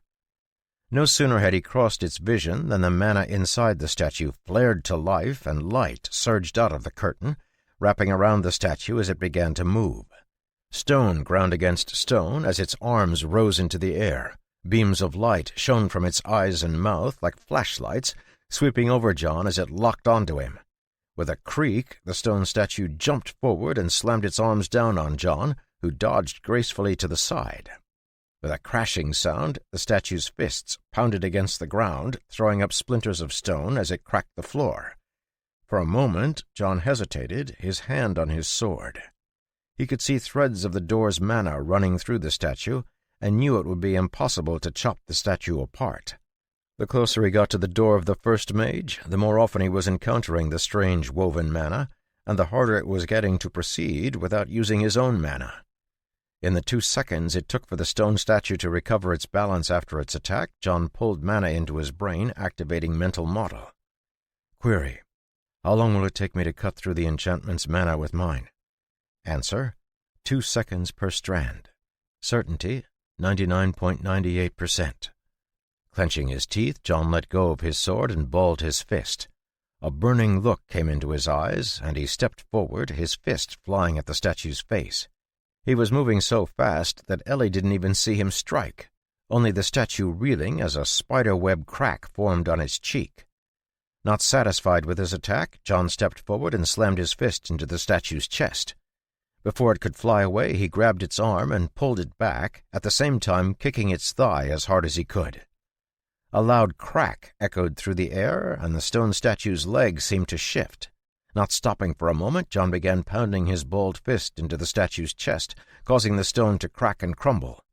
Like a pounding sledgehammer, John's fist crushed stone with every single blow, furthering the spiderweb of cracks running through the magical golem. To its credit, the golem tried to attack John, but no matter how it hit him, his body was impossible to strike. Finally, with one last punch, John's fist sank into the completely broken stone of the golem's chest. A flicker of incredibly bright light shone from the golem's chest, but John was in no mood to see what it was. Reaching into the golem's broken chest, his fingers carved deep gouges as he pulled out a glowing mana crystal. As soon as the stone left the golem's chest, the light it was pulling from the curtain began to fade, and the light in its eyes dimmed. Squeezing his hand, John felt a rough explosion of mana as the mana stone burst in his grasp. Kicking the dying golem away, John's head turned toward the end of the passage where another of the magical golems was standing silently, its head turned straight ahead. From what he could remember, there were at least 6 more golems before he and Ellie could leave the room, a fact that irritated him to no end. "Come along," John growled, stalking toward the next golem. Even without his spells or using his mana, John moved steadily through the maze, crushing every single magical statue he came across with his bare hands. Ellie, following behind him, had never seen him like this, but after watching him completely pulverize a statue's head just by squeezing, she was starting to get worried. There was a murderous look in John's eyes that grew with every single statue he destroyed, and by the time they reached the last one, it was so strong it caused Ellie's breath to catch in her throat. Seeing the last statue standing at the end of the hall and the door beyond it, John paused for a brief moment, the aura around him growing even more dangerous. Ellie, who was standing behind him, felt a light tug on her pants and looked down, seeing a small figure who was holding a spear. Pointing at John, the spectre who had been hiding in her shadow spoke quietly, as if afraid John might hear. "You need to get away from him. He's too dangerous." Taken aback, Ellie looked up and saw that the air around John was starting to warp. It had been clear that his patience had been wearing thin, but Ellie couldn't remember a time when he'd this much trouble controlling himself. Normally, his emotional fluctuations didn't cause his mana to leak out of his body, but it seemed that whatever was causing the shift in his feelings was proving too much for him to control. Despite recognizing the wisdom of the spectre's words, Ellie shook her head stubbornly and walked forward, grabbing onto John's shirt as he was about to go after the last remaining statue. "John!" Feeling him freeze in place when she touched him, Ellie nearly exclaimed and drew her hand back. Though she had only brushed up against his skin, it was scorching. Resisting the urge to pull her hand away, she tugged on his shirt, turning him around to face her. As their eyes met, Ellie felt as if her soul was about to be devoured by the flames that seemed to burn in John's eyes, forcing her to look away. Letting her eyes drop to his chest, she tried to speak calmly. "John, what's wrong? Why are you so worked up?" "Because this stupid game and this stupid world insist on making everything hard. I don't want hard. I want to retire. And more I'm starting to think that I'm going to have to burn down the world to get it." Frowning, she reached for his hand again, but John stepped back, putting some distance between them. "You should stay back, Ellie. I don't know how much longer I can keep it under control. And if my mana goes out of control, nothing around me will survive. You should have gone to the tower instead of coming with me." Shaking her head firmly, Ellie stepped forward, closing the distance between them. "If you are having trouble controlling your mana, that's all the more reason for me to be here. Sit down." His eyes narrowing, John was about to reply when Ellie looked him full in the eyes, her gaze hard. "I said, sit down." Without waiting for him to respond, Ellie sat on the ground, crossing her legs and getting into the familiar meditation position.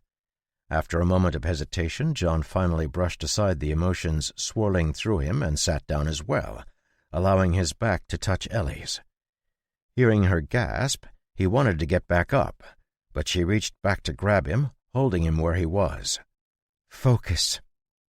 They had been practicing the dual breathing technique a lot, and had grown quite proficient with it. But this time, as Ellie created a ball of mana and handed it to him, John found himself hard-pressed to take it without hurting her.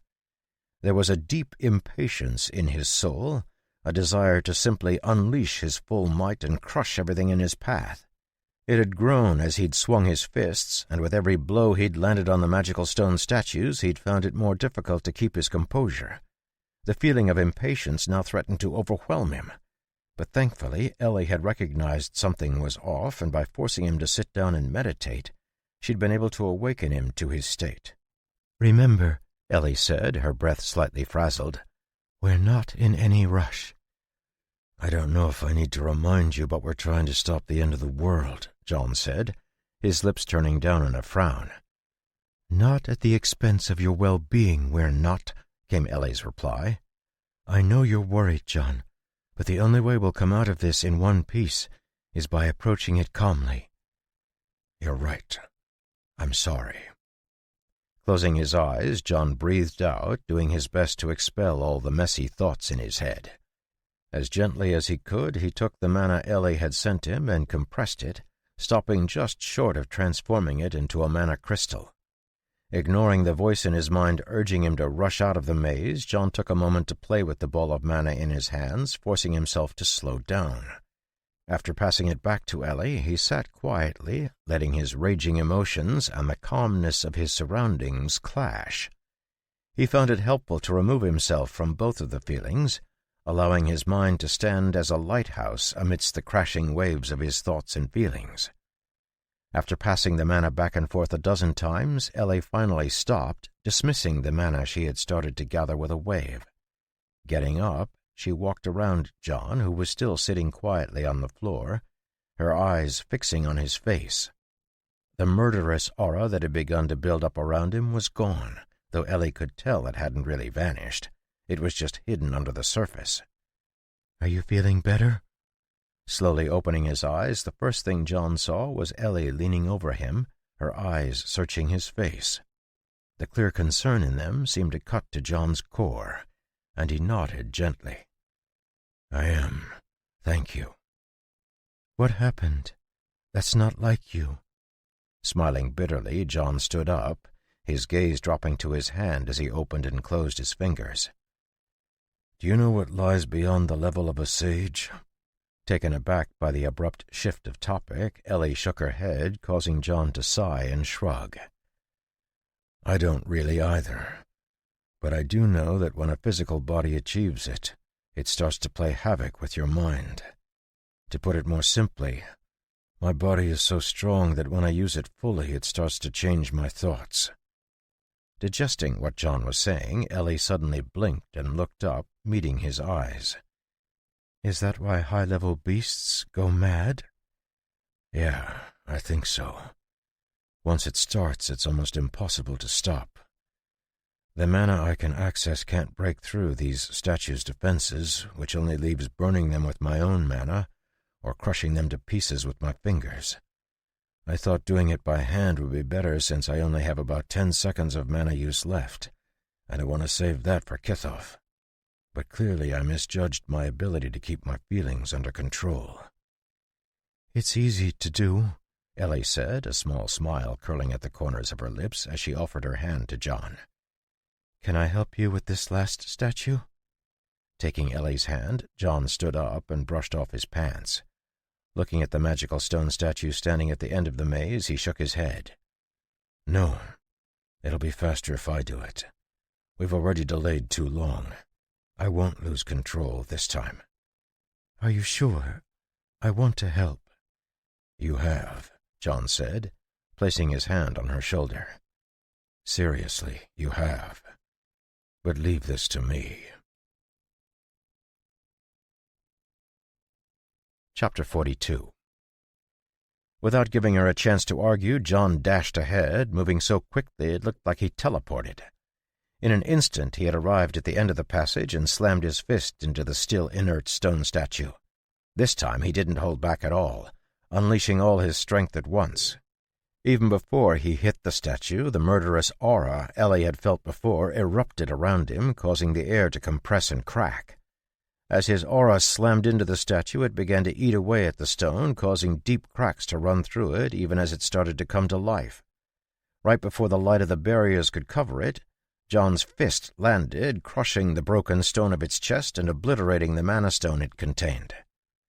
Falling into pieces as its mana source was destroyed, the statue failed to even activate, and the white curtain of mana returned to normal.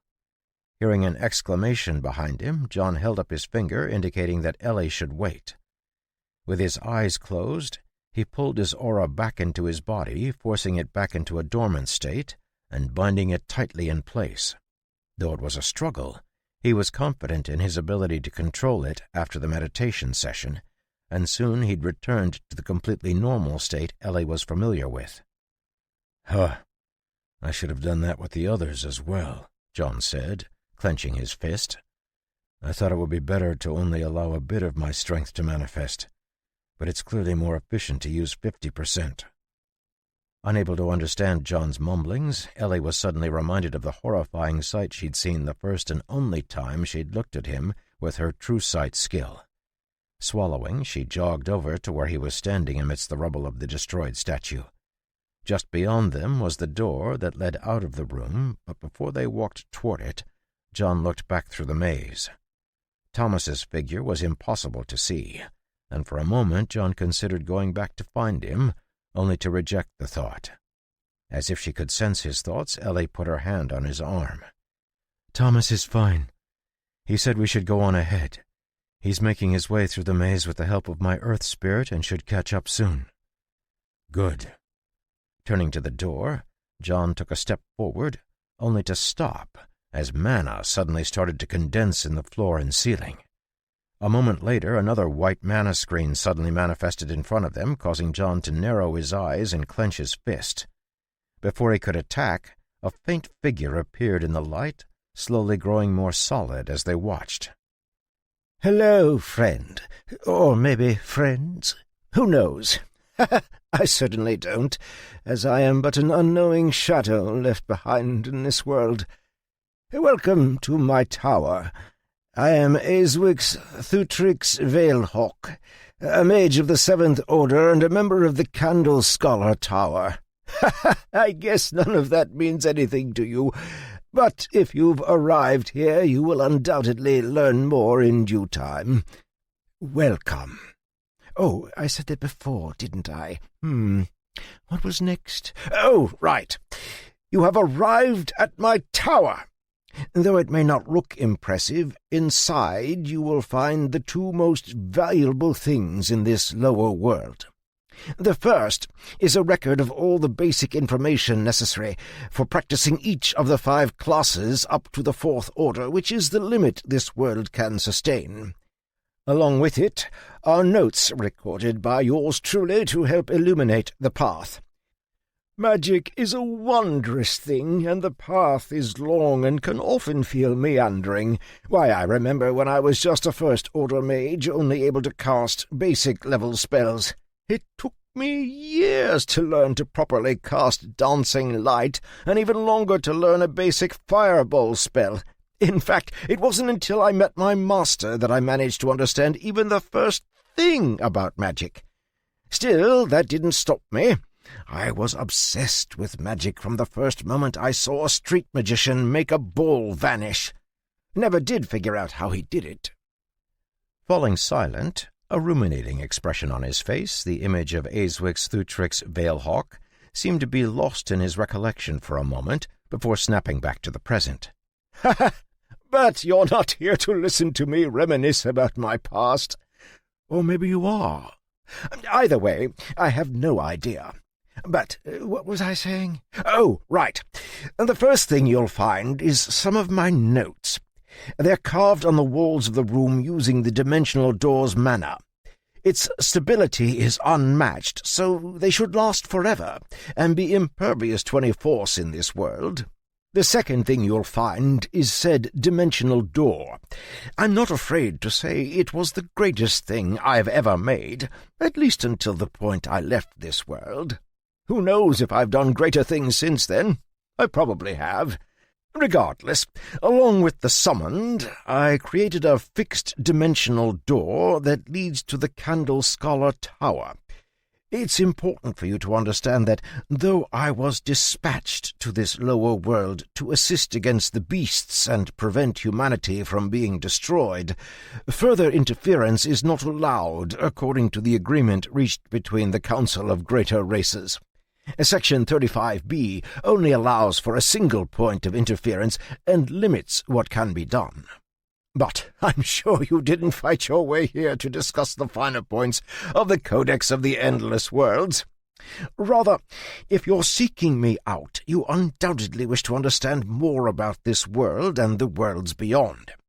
Depending on your performance against the Guardians and the level of mana you possess, I will adjust the recording. Please give me a moment while I examine your results." For a moment the image on the curtain shimmered, and then it solidified again, this time showing Aeswix Thutrix Veilhawk with a perplexed face. Silence reigned over the passage as he stared at the spot where John and Ellie stood, seeming to look through them at something else. Just when John was growing impatient and was about to try and barge past the curtain, the recording of the first mage sighed and shook his head. "Somehow the world has deviated from what I predicted. Only someone with mana beyond what this world can support could possibly activate this recording, but that means it will not be long before this world upgrades, destroying everyone in it. I do not know who you are, but I certainly hope you know what you're doing. If you arrived by accident, then you should also know how to operate the dimensional gate. I feel obligated to remind you that the penalty for the destruction of a lower world is severe, so leaving as soon as possible is your best choice. If that is not the case, and you are native to this world, I can only imagine you are a genius or a beast of surpassing power. Either way, it's unlikely you understand what your existence brings to this world. Through this door is a gate that will lead you out of this world, sending you to a wider world where your talents can shine. You have stepped foot on a path that is both dangerous and exhilarating. You can activate the gate beyond this door with your mana or your aura, assuming they are of sufficient strength. I look forward to meeting you in person." As the curtain of light faded away, John saw that Ellie was staring at him, her expression one of shock mixed with confusion. Sensing that she was about to ask him a question, he quickly shrugged. "I'm just as confused as you are. I don't know what half the stuff he was talking about was, but it's clear that he knew how much trouble this world would be in if someone like me appeared." "Are you going to have to leave?" Ellie asked, taking the conversation in a completely different direction than John expected. I'm not sure. I'm hoping we can figure it out, but if we can't, I don't see how there's another option." Hearing Ellie mumble something under her breath, John's brow furrowed. Even with his mana-enhanced hearing, it was too quiet for him to catch. "Pardon?"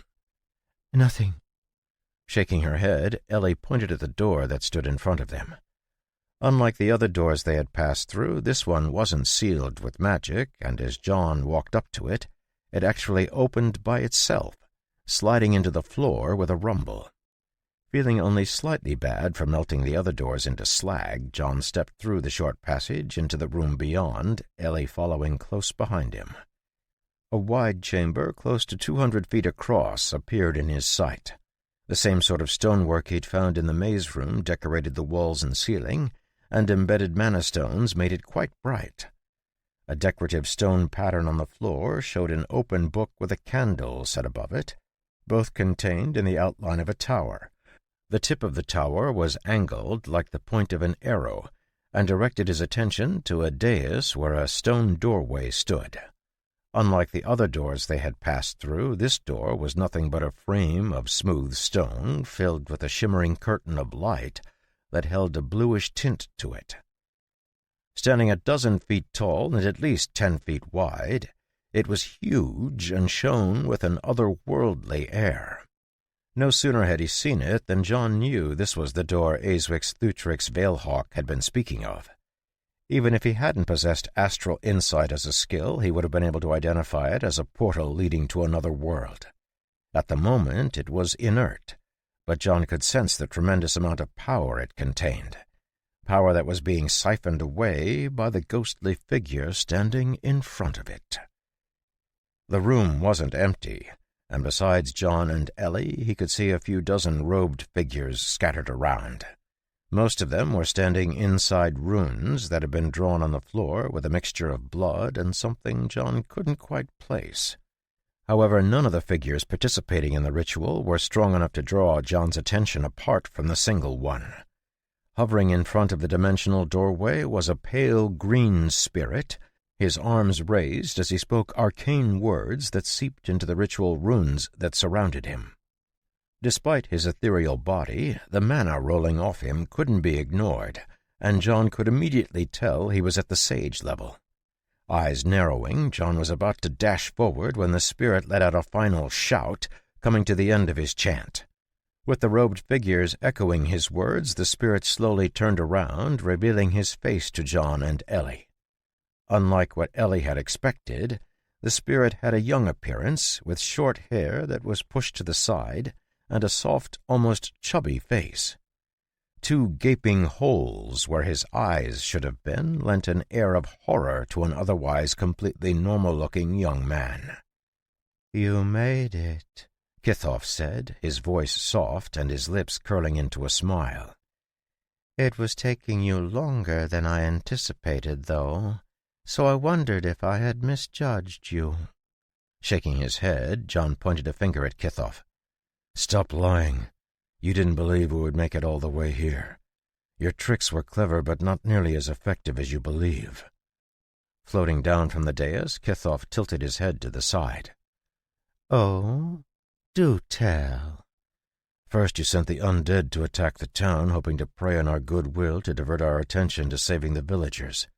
Your hope was that we would be too occupied trying to save them to come stop you. Sending your legendary henchman to delay us was for the same purpose." "It is true," Kithoff said, laughing lightly. "I never expected you to be so cold-hearted as to abandon all those helpless people. That's the sort of thing I would expect from a villain, not the hero of the world." Not bothering to correct Kithoff's assumption, John just shrugged. "We do what we must." "I prefer to do what I can." "The second tactic you used was delaying us with your so-called immortal minions. I'm quite curious how you managed to tie the mana of the dimensional door to them." "Is that why you're stalling?" Kithoff asked, still smiling. "Yup. I'm trying to work out how the mana that makes up the dimensional door is compressed like that," John replied, not bothering to hide it. The mana that came off the dimensional door was the same as the mana John had been sensing this entire time, and now that he was closer, the feeling it gave him was much clearer. There was a completeness to it he couldn't quite grasp, as if the 5 woven strands contained all things and yet contained nothing at the same time. Regardless, it was clear that the enchantment keeping Jepsef and the Master of the Skull alive was siphoning this mana off and injecting it into their bodies. "If you find out how to reconstruct it, let me know," Kithoff said, shrugging. "I've been trying to figure it out for months and have made no real progress." "I won't," John replied in a matter-of-fact voice. "Anyway, as I was saying, you put the seal there as a test, to see how strong we were. If we killed the tough but stupid Master of the Coil, you would know, and that would give you a gauge against our strength. Likewise, if we killed the smarter Master of the Skull, you would again be able to gauge our threat level." "Which you were able to do, though clearly not at a cost to yourself. I feel gratified that my weak minions were able to take down 3 of your party members," Kithoff said, his eyes gleaming with schadenfreude. "But," cutting Ellie off with a wave, John stepped forward and smiled. "The most clever move, however, was in setting a seal over the 3rd door and then keeping the Master of the Blade with you.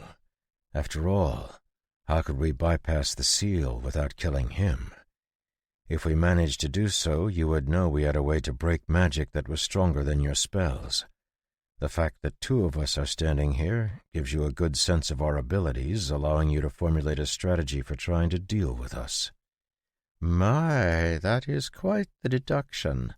And here I thought you were just a dumb farmer." "I don't know that I've ever met a dumb farmer before," John replied, taking another step forward. "It's surprisingly challenging work. Takes a lot of ingenuity." Listening to the two of them banter back and forth, Ellie had to admit she was quite confused. Normally, John's standard mode was to run in and smash everything to pieces, but he seemed unusually reluctant to do it this time. Instead, he seemed to be content to have a casual conversation with the necromancer. The entire time they chatted, John continued to move forward slowly, and when he had nearly reached the first robed cultist, he shook his head and let out a loud sigh. Chapter 43. "It's a thorny problem, isn't it?" Kithoff said, gesturing to the door behind him. "I would be beyond interested in opening up your brain to take a look if you were able to figure it out." "Oh, that's not what I'm sighing about," John replied, placing his hand on his sword. "I just thought that you would have attacked by now.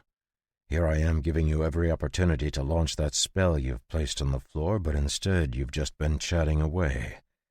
But I'm starting to lose patience, so I guess I'll kick us off." With a ringing sound, John's sword jumped from its sheath, and his feet flickered with flames as he kicked toward the necromancer.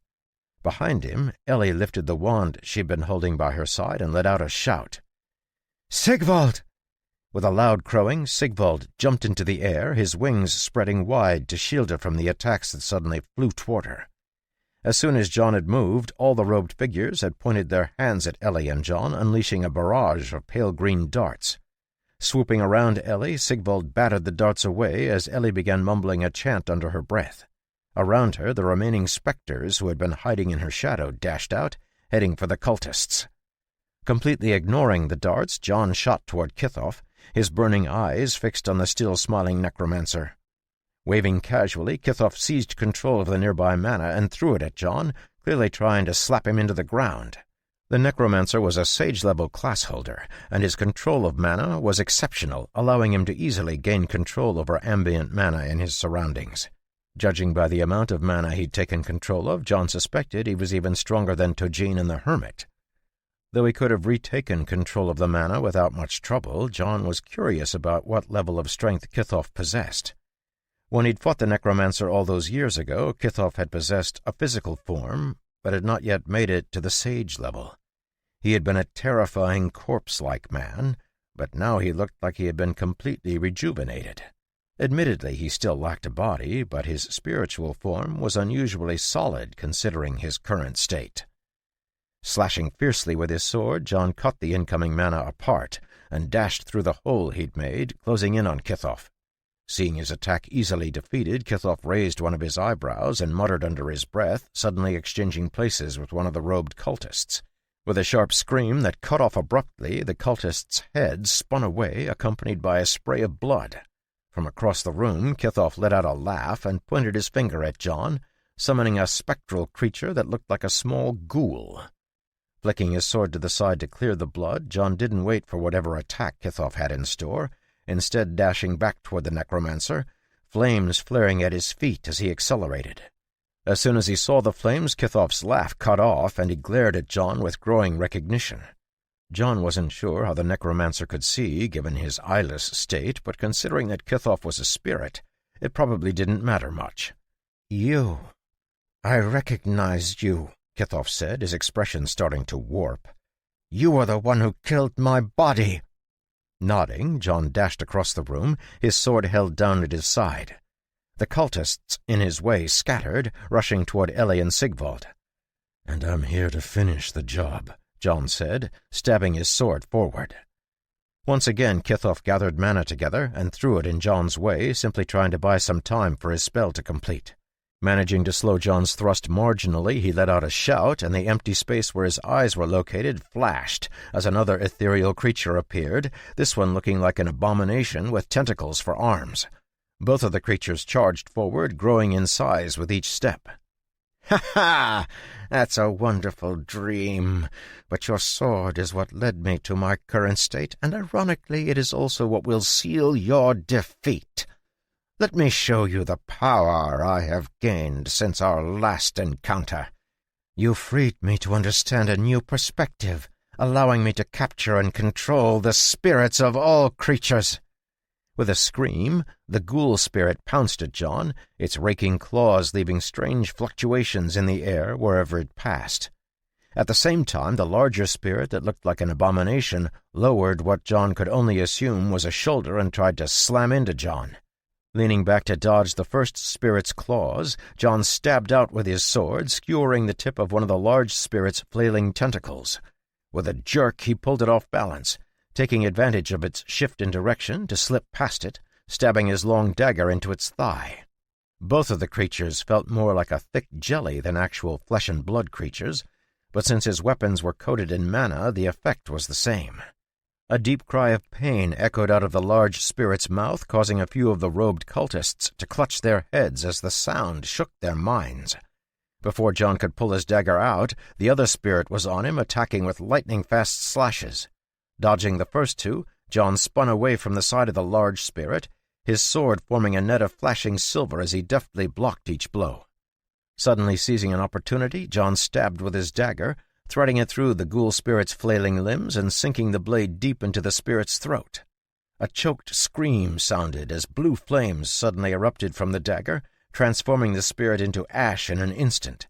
Before the spirit had finished burning away, John had vanished, flying across the room toward Kithoff, who was busy trying to cast a spell. The necromancer's hands were gesturing wildly as mana gathered around him, but when John disappeared from his view, he abandoned his spell without hesitation. On the other side of the room, Ellie was fighting fiercely with the robed cultists. Her spells sent raging wind and sharp raindrops across the room, while Sigvald's mighty wings arced with lightning. The specters assisted her, their tiny figures darting from shadow to shadow as they stabbed crystal blades into the cultists whenever the opportunity presented itself. Glancing at John and Kithoff, Ellie found herself having to blink. Both John and Kithoff were moving so quickly that, to an outside observer, their bodies were simply a blur, but to them everything appeared to move in slow motion. John crossed the air, his footsteps exploding with flame every time they fell, compressing the air to such a degree that it was solid enough for him to push off. His sword slashed toward Kithoff's spectral neck, blue flames appearing frozen on its edge, while his dagger stabbed toward the side of the necromancer's chest. Moving only a fraction slower, Kithoff held out his hand, and a puff of foul-smelling smoke erupted from it, clearing to reveal a familiar skull that appeared from the air next to him. His other hand was thrust forward, fingers splayed out wide. A dozen spirits, moaning and shrieking, poured from his hand, swirling around his body. As John's sword came close, the spirits threw themselves into his blade, impeding its progress. The first and second ones were burned to ash by the flames that surrounded the blade, but by the time his blade arrived at the third one, it had slowed down by a fraction. More and more spirits poured out of his outstretched hand, interposing themselves between Kithoff and the blue flames, as the necromancer lifted the skull in his other hand and spoke an arcane word. Sensing mana gathering, John abandoned both his attacks and slid back as large bone spears poked out of the air, stabbing at him.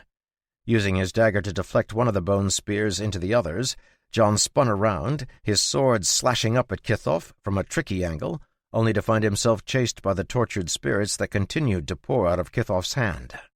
Gritting his teeth, John tried to push through them, but even though the spirits died as soon as they touched the blue flame on his sword, each one that died seemed to add a small weight to the tip of his sword, trying to drag it toward the ground.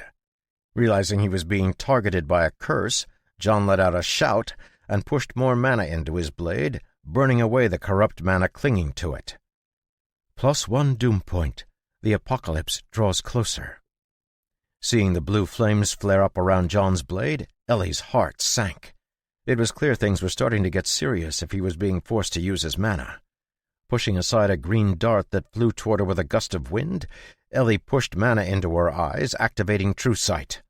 John was occupied with Kithoff, so he couldn't destroy the enchantment, siphoning off the mana from the dimensional door and feeding it to the Sage Necromancer and his legendary level minions. Scanning the room, she saw a twisted collection of mana in the air. Clumps of mana hovered over each of the spots where the robed cultists stood, and as Ellie watched, they twisted and flowed out of the room, heading back down the passage. Crouching down, she ignored the cultists, trusting Sigvald and the spectres to protect her as she sought a way to disrupt the enchantment. Burning through the curse that shrouded his sword, John pulled all the mana in the surrounding area into the flames that coated his blade, causing them to burst forth with greater strength, at the same time thrusting toward Kithoff's heart. The ethereal necromancer redirected the bone spears to intercept John's attack, and even as they slammed into his sword, a new bunch of sharpened bones stabbed at John, their points glinting with a poisonous green glow. Continuing to push the tip of his sword forward, John's dagger danced, blocking all the bone spears stabbing toward him as he attempted to kill Kithoff then and there. With the deluge of spirits still pouring from his hand failing to block John's attack, Kithoff's body flickered, and he vanished, reappearing nearby. The skull in his hand flashed again, and this time a ghostly skull shot out of it, expanding until it was 4 feet tall as its jaw clattered, biting down on John's head. Twirling his sword, John used the side of the blade to slap the skull away, crushing it into pieces, and then borrowed the counterforce to redirect his sword into a chop that fell down on Kithoff as John stepped forward. Blue flames danced around him, continuing to incinerate the spirits that charged toward him as he chased after the retreating necromancer. Faced with another attack, Kithoff screamed, his jaw twisting grotesquely as thousands of insects suddenly poured out of his mouth. Each of the insects had a hard shell with 3 pairs of wings and a saw-like proboscis on its head. A small white skull marking on their carapace alerted John to what they were even before he heard Kithoff's shout. "Face my corpse beetle legion!" +1 doom point. The apocalypse draws closer. Eyes narrowing, John drew back a step, his sword cutting a corpse beetle out of the air. Slamming into the ground hard enough to leave a crack, the corpse beetle struggled back to its feet, twisting this way and that in pain. 2 of its wings had been sheared by the blade, and blue flame continued to flicker on it, trying to eat through its tough shell. Corpse beetles are resistant to flame, even my flame. This is going to get difficult unless I really let go. His mind operating at incredible speed as he dodged the swarm of corpse beetles, John saw that Kithoff was starting to retreat. John was constantly pumping mana into mental model, and his skill was growing at a visible rate, but he ignored the notifications popping up and burst forward, charging toward Kithoff.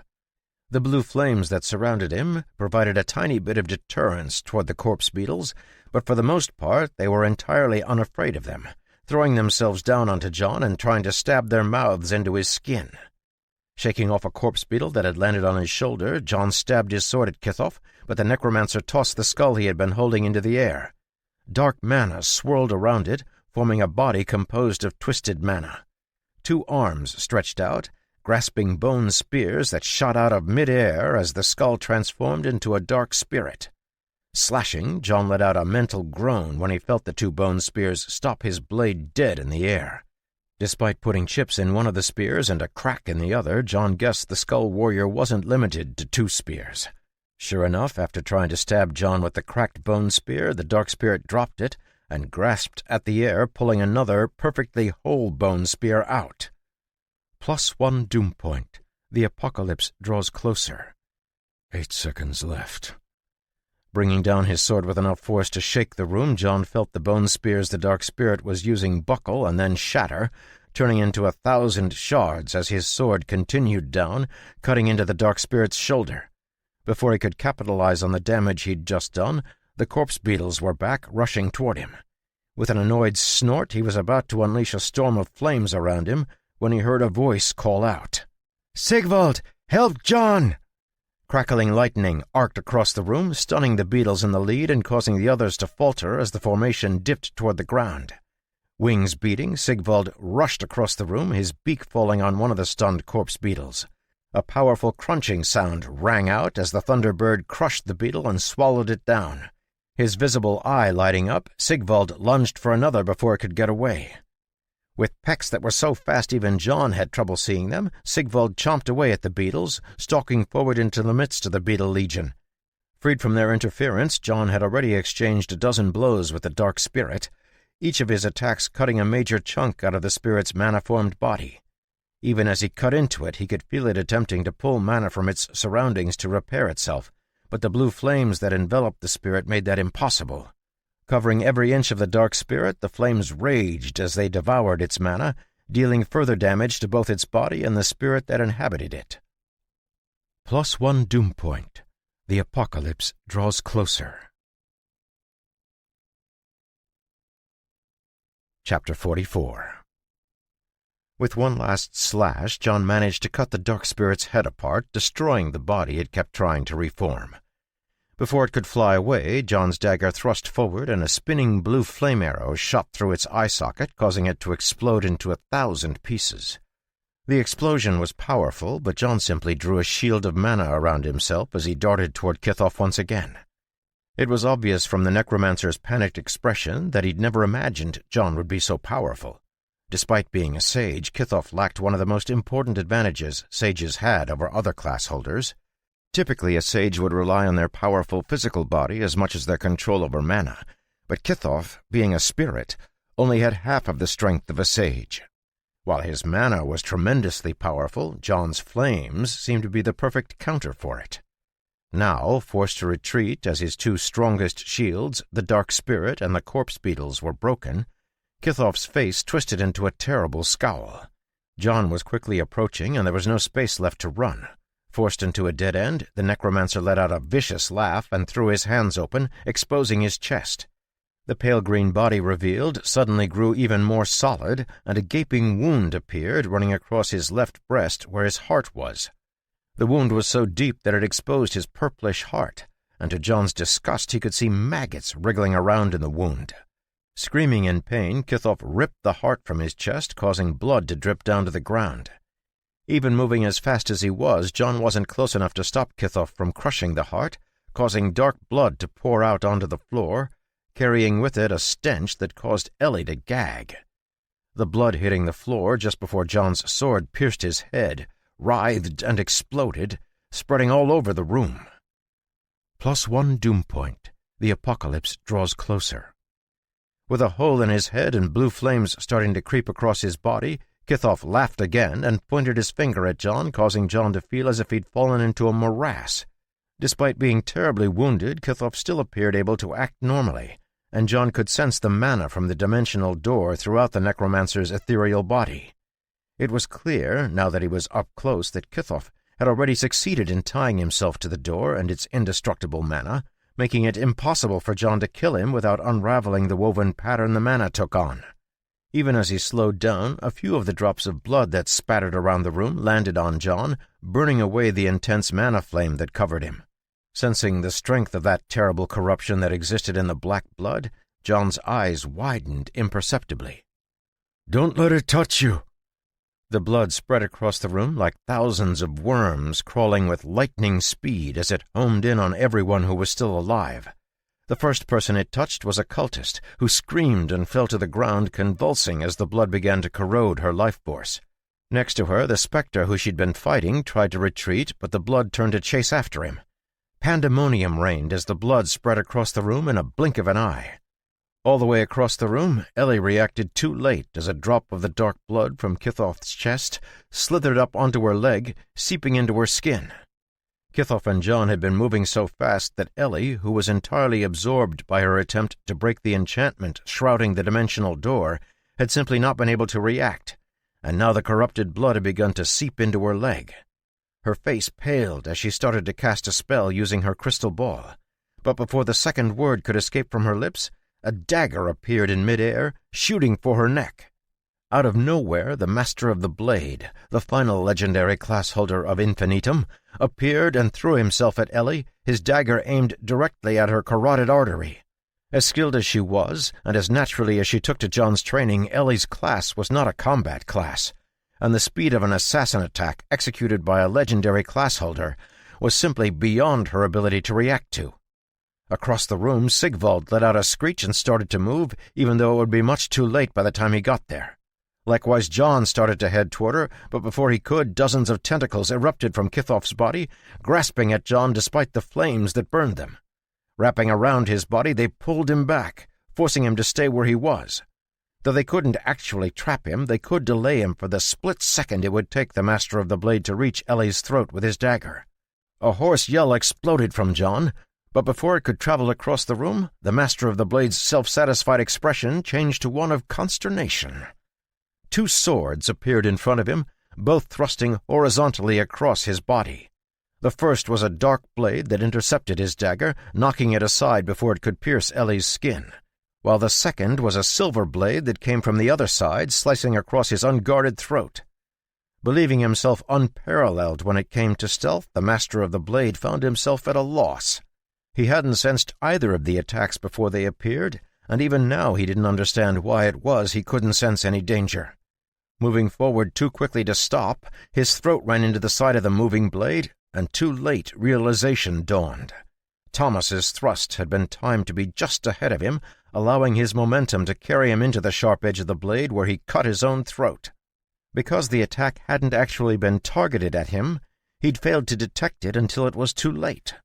Having missed his attack and sporting a terrible wound on his neck, the Master of the Blade could have tried to escape, but instead, to Thomas's shock, he just sneered, even as blood poured from his neck, and used the last of his strength to spit. Tiny drops of spit transformed into small needles that glinted with poison as they shot toward Ellie's face, peppering her cheek and ear, even as Thomas's dark blade stabbed into his heart, driving him backward into the floor. A dozen more strikes followed as Thomas's 2 bodies melded together, but no matter how much damage he did to the Master of the Blade, it couldn't change the fact that Ellie had been wounded terribly. Falling backward, Ellie had never been in this much pain in her life.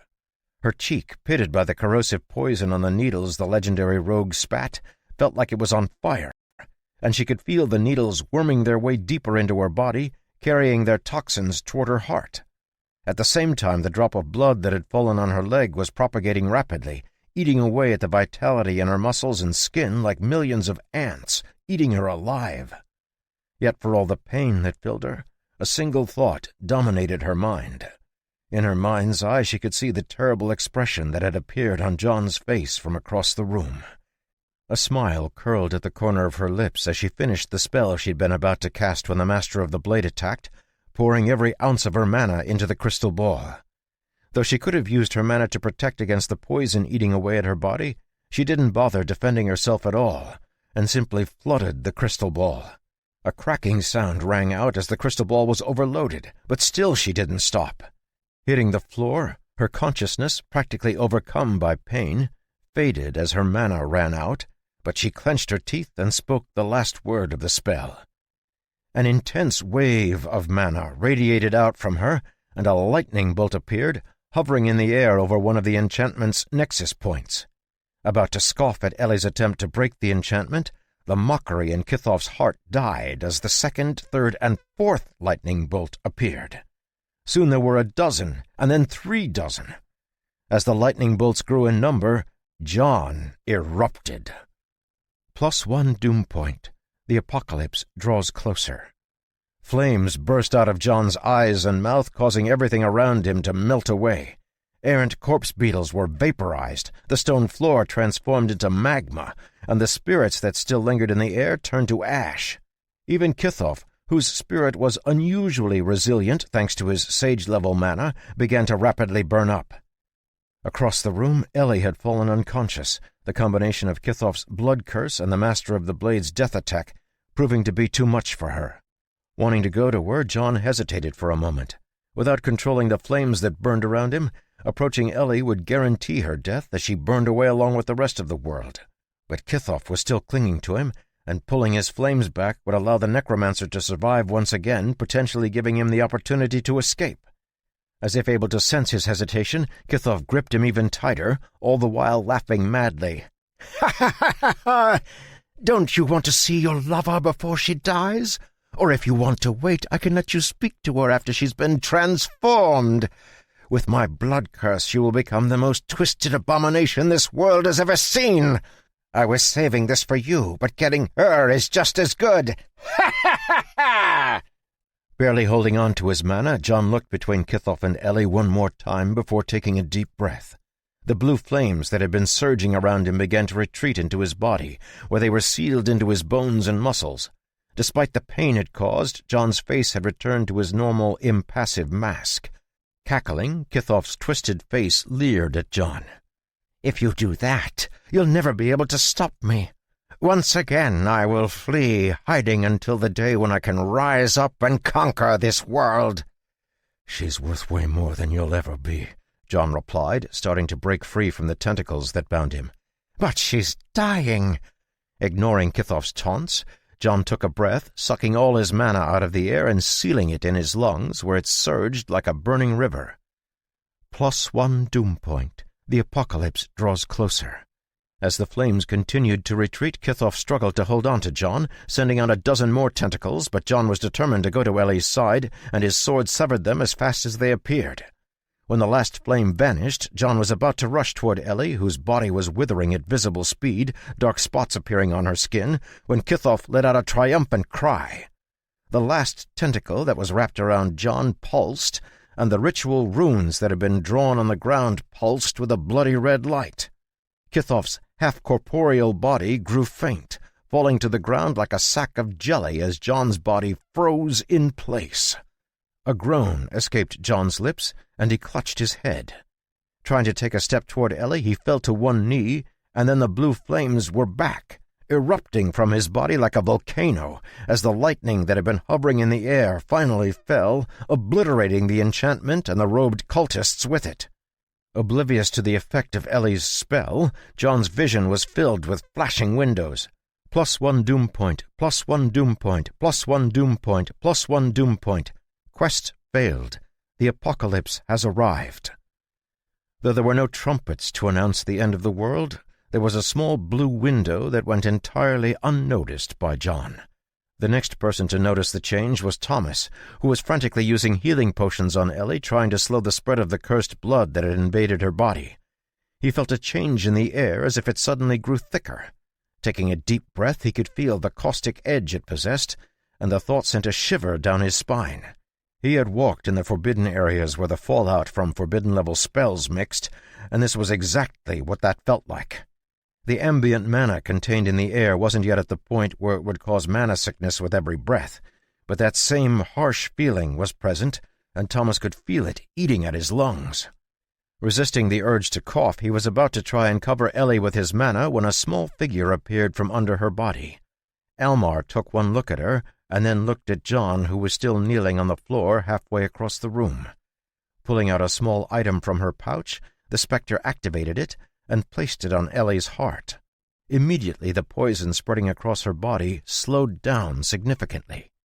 Stealing a glance at the spectres who were gathering, Thomas saw that more than half of them had fallen. Some had been killed by spells or darts that the cultists had thrown out, and others by Kithoff's last blood attack, and many of those who remained were wounded. Sensing the deep sadness in the small elves, Thomas gritted his teeth. He had chosen to remain hidden to try and counter-ambush the Master of the Blade, but now he was beginning to second-guess his choice. If he had emerged sooner, he may have been able to save more people. Even as regret filled his chest, Elmar stepped forward and touched his shoulder lightly. "Your choice was not wrong, as protecting the lady is of utmost importance. This token should be able to ward her heart for some time, fighting the life-draining effects of the blood curse." "Thank you," Thomas said, looking between Almar and the rune-covered token she'd placed on Ellie's body. "It will not be enough to save her," Almar said sadly, "but maybe it will give her the chance to speak her last words. Everything else is up to the eternal flame." Clenching a trembling fist, Thomas looked at John, who was still on one knee, blue flames burning fiercely around him. "Don't you dare fail now," Thomas mumbled under his breath, as his eyes locked on John's face. Chapter 45. Further out in the underground fortress, Haver and his wolves sensed the change in the air as it spread over them, and shared a look. The Master of the Skull had transformed into an oversized skeleton that shot blasts of poisonous mana and raised what seemed to be an endless amount of undead. But John still hadn't returned, so there was no choice but to continue fighting. Thankfully, the destruction of the seal had erased any real intelligence the evil necromancer had, so it was only a matter of keeping him occupied by baiting out attacks. Looking worried at the sudden increase of ambient mana, Haver dodged a blast of poison and swung his flail, taking down a summoned skeleton. In the last chamber, Katrine's response was not so calm as the notification for the quest's failure appeared in front of her face. Popping up just as Jepsef launched an attack, she missed her dodge and was slammed backward by his tail. Flying into a group of abominations, she was disoriented for a moment as they pounced on her, and in the furious melee that followed, she found herself at a disadvantage. Despite the intensity, she still managed to catch the gist of the notification window, and when it finally sunk in that John's quest had failed, something in her mind snapped. No, you can't have failed. Staring blankly into the air as she mumbled to herself, she completely missed a swinging claw that ripped across her face, drawing a bloody gash. The stinging pain from the wound seemed to bring her back to her senses, and she turned her bloody face toward the abomination that had wounded her. Its intelligence long corroded by the potion that had transformed it into an abomination, the monster still had its instincts, and as Katrine's bloodshot eyes landed on it, those instincts screamed that it had to escape. Trying to back up, it found that the air had solidified around it. Gale Force! Katrine's voice was hard as granite, and the surging mana around her took on the same quality as it exploded outward, sending all of the abominations flying. All but one. The monster who had wounded her writhed in terror, unable to escape the crushing force holding it in place. Crushing wind! Rising into the air, her face carrying an imperious look as if all things in the world were beneath her, Katrine clenched her fist, and the trapped abomination was slowly ground into a bloody lump of flesh by the pressure of the solidified air. Across the courtyard, Jepsef was staring at Katrine unblinkingly, trying to understand why his instincts were telling him that the level of danger had just increased drastically. Confident in his powerful regeneration, he resisted the urge to escape and instead called for all the abominations to attack as he led the charge. Standing in the air, Katrine looked down at her hand, a slight frown crossing her face as she sensed the drastic changes she had suddenly undergone. John's failure to stave off the apocalypse had shaken something loose in her, and all of a sudden, the mana that had previously taken effort to form into spells seemed to be eager to obey her commands. Stormwind Seal! Thrusting out her hand, powerful winds rushed forward, wrapping up the charging abominations and forcibly halting them in place. Even Jepsef found himself bound by the wind, barely able to push through toward Katrine. An intense feeling of terror engulfed him as Katrine's lips opened in a cold smile. Eviscerating tempest! The wind, which a moment before had simply bound them, suddenly grew incredibly sharp thorns that stabbed into the abominations and began to rotate at high speeds, ripping their bodies to bloody shreds. Drops of blackish blood sprayed through the air as Katrine floated forward. Despite the rain of blood, not even a single drop touched Katrine as she came to stop in front of Jepsef. Wounded all over, the transformed alchemist's body was beginning to heal, but not nearly as fast as it had previously. Seeing Katrine staring down at him coldly, Jepsef was too distracted to realize that something had changed. It was only when an intense pain assaulted his mind that he understood that all of the abominations had been reduced to bloody puddles and weren't healing. "Did you only just realize that your regeneration has stopped working?" Katrine asked, her voice filled with detached curiosity. "I'm not sure what happened in there, but I know they were successful in at least one regard. Your immortality has turned out to be a lie." Panicking, Jepsef screamed and exerted all of his strength, managing to break free of the wind that bound him. Darting away as fast as he could, he had only traveled a few feet when a terrible pain ran up his spine, and he realized Katrine had caught his tail with her hand. A force unlike anything she had displayed so far erupted from her as her mana went into overdrive. Still holding onto the snake's tail, Katrine seized all the newly enriched mana in the surroundings and pulled all of it together, creating 2 tornadoes filled with wind blades that spun next to each other. For the first time in their fight, the master of the coil felt a sense of true fear as he struggled to get away from the screaming winds. Yet no matter how much he twisted, Katrine refused to let go of his tail. Once the tornadoes had condensed, they crashed together on the alchemist, cutting through Jepsef's skin and grinding apart his bones. It only took a moment for them to encounter his spine that had been reinforced with the woven mana from the dimensional door. The spinning winds started to slow as they chewed into the hard bone, but Katrine let out a shout and poured even more of her mana into the 2 tornadoes, causing them to speed up instead.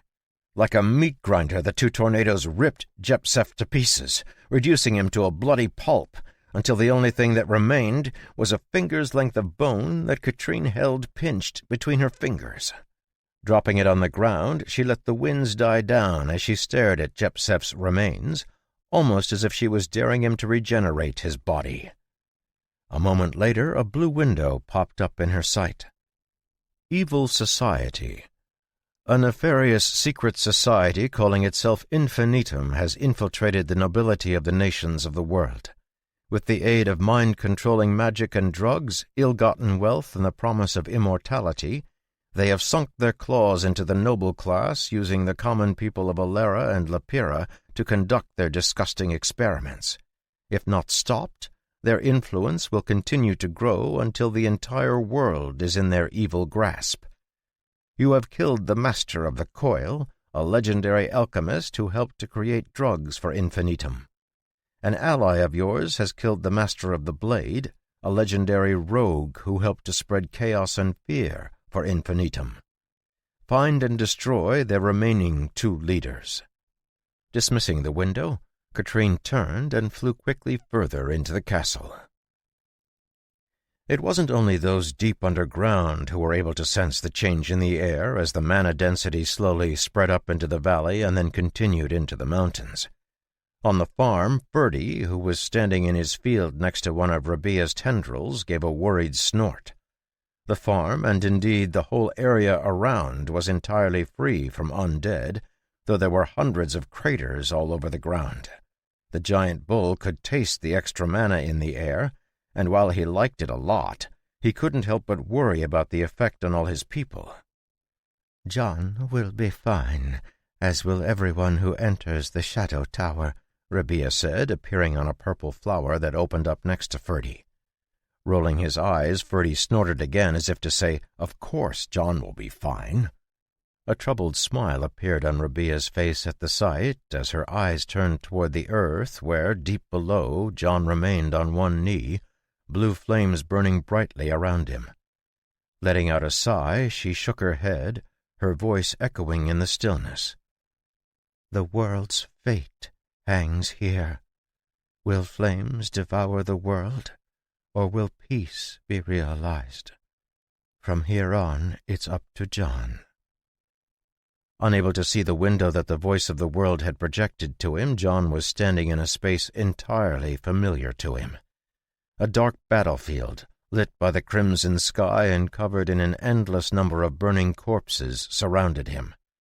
In his dreams he was always walking, so almost by habit he began to stride forward, unsure what direction he was traveling. Though this scene was one that often existed in his dreams, John found it was lacking the vague, hazy quality his dreams typically possessed. This had the feeling of a real battlefield, carrying him back to all those battlefields he had strode across during his days in the military. At least it doesn't stink of burning corpses. No sooner had the thought crossed his mind than a gagging stench rose up all around him, wafting over from the hundreds of corpses whose skin and flesh were burning away nearby. Grimacing, John continued, his feet moving mechanically as he passed through the horrific scene. As he walked, his mind spun, thoughts moving through his head at blistering speed. Where is Ellie? Did Thomas get to her? What's going on? Is this the result of the apocalypse? Further and further he walked, continually moving across the endless battlefield. Soon a day had passed, but nothing had changed apart from the corpses he passed. Without pausing, John continued to walk, his eyes staring straight ahead even as the bodies of the dead began to rise around him, grasping at him. Shaking them off, John continued on his way. He didn't know how long he'd walked when suddenly a jolt ran through him and he stopped, his head turning to stare at the crimson sky. "What's the point?" Not getting a response, an intense feeling of powerlessness washed over John, followed quickly by an even stronger feeling of anger. Anger at the situation, anger at Kithoff, anger at himself, anger at the whole world. With that anger came an increase in the flames that surrounded him, and soon John was walking through a sea of fire that covered his vision, making it impossible to see anything around him. Stomping his foot, he shot up into the air, hovering over the flames that covered the ground in every direction. The corpses rose, wailing as they reached up toward him, as if imploring him to save them. Giving them a dispassionate look, John's attention turned to the distance where he saw a raised platform above the sea of fire. Without another thought, he shot toward it, moving so fast that the flames underneath him were extinguished. A moment later, they rushed back in, rekindled by the mana he left in his wake. Not making a single effort to keep his mana contained, John reached the platform in a few seconds and found a familiar figure standing there. Kithoff, the eyeless, his body restored to a corporeal form, was staring at him from the empty sockets where his eyes had once been, a mocking smile on his face. "What a world," Kithoff said before John could attack. "Do you know where we are? Ha ha! We're in your mind. This is a reflection of your belief about the world, your belief about yourself. I've been inside more people's minds than you can imagine, and I've never seen anything like this. Do you know what it says about you?" Instead of replying, John shot forward, his fist slamming into Kithoff's face. To his surprise, his strength, which had never failed him, seemed to vanish as soon as he touched the necromancer. Chuckling, Kithoff waved his hand, and a force that felt impossible to resist grabbed John, binding his arms and legs. With another wave, Kithoff pulled 100 burning corpses from the sea of flames below the platform. "Ha ha! I didn't see that coming. Ha! That's a joke. What, you don't find it funny? That's okay. Neither did these bodies. These are all people you've killed. Let them be the chain that binds you." Screaming as they twisted, the corpses fused together, transforming into a bloody bone chain with cruel spikes, links made from the frozen faces of bodies. Wrapping around John, the spikes dug into his skin, causing blood to gush from a dozen places on his body. Leering at him, Kithoff waved again, and a scene appeared in the air above the platform. In it, John could see himself on one knee, blue flames burning all around him. Yet he spared himself no more than a glance before his attention was captured by the sight of Ellie's body on the floor. Taking in the corrupted state of her body and Thomas's desperate attempts to ward off the corrupted blood with potions, John let out a roar of anger and struggled against the chains that bound him. Veins protruded from his neck and arms as he tried to break free, but despite cracking in a few places, the chains held. Watching him, Kithoff seemed both surprised and impressed he'd managed to crack the chain, but with another wave he lifted more corpses from the flames, forging another chain. As he did so, he smiled tauntingly at John. "You might be wondering why I can do this, why you're so helpless in your own mind. Ha ha! It must be a shock to find yourself at my mercy. Don't worry, though. I'm not a cruel murderer like you," he said, gesturing around at the flames. "As I was saying before you so rudely tried to interrupt me, do you know what it means to have a mental world like this? It means you believe yourself to be a true devil, the destroyer of all things. It means you believe yourself to be worthy of judgment. Ha ha! I just so happen to be the judge. but I really have to thank you. If not for you, I never would have gotten this opportunity. You see, the mana of the door is indestructible, but that means that ultimately, while I can use it to reinforce my soul, I cannot bind myself with it completely, since my mana is still too weak to integrate with it. And then you come along with an indestructible body. Ha ha! What an opportunity! Seeing John staring at him, Kithoff smiled, waiting for him to figure it out. After a moment, realization dawned on John, causing his face to pale. You planned this whole thing? For this? Chapter 46. Ha ha! Yes! Now do you see why I'm so happy? An epic, world-ending threat to force you to come. A carefully crafted set of barriers to separate you from your party. A carefully orchestrated plan to throw your mind into turmoil, all to seize control of your body. Glancing up at the scene in the air, John saw that nothing had moved, and a faint sense of relief washed over him. It was clear that time didn't move at the same speed inside his mental world as it did outside. Kithoff noticed his glance and laughed. What? Still looking for a way to turn the tide? Sorry, it won't happen. I have way too much riding on this, but don't worry.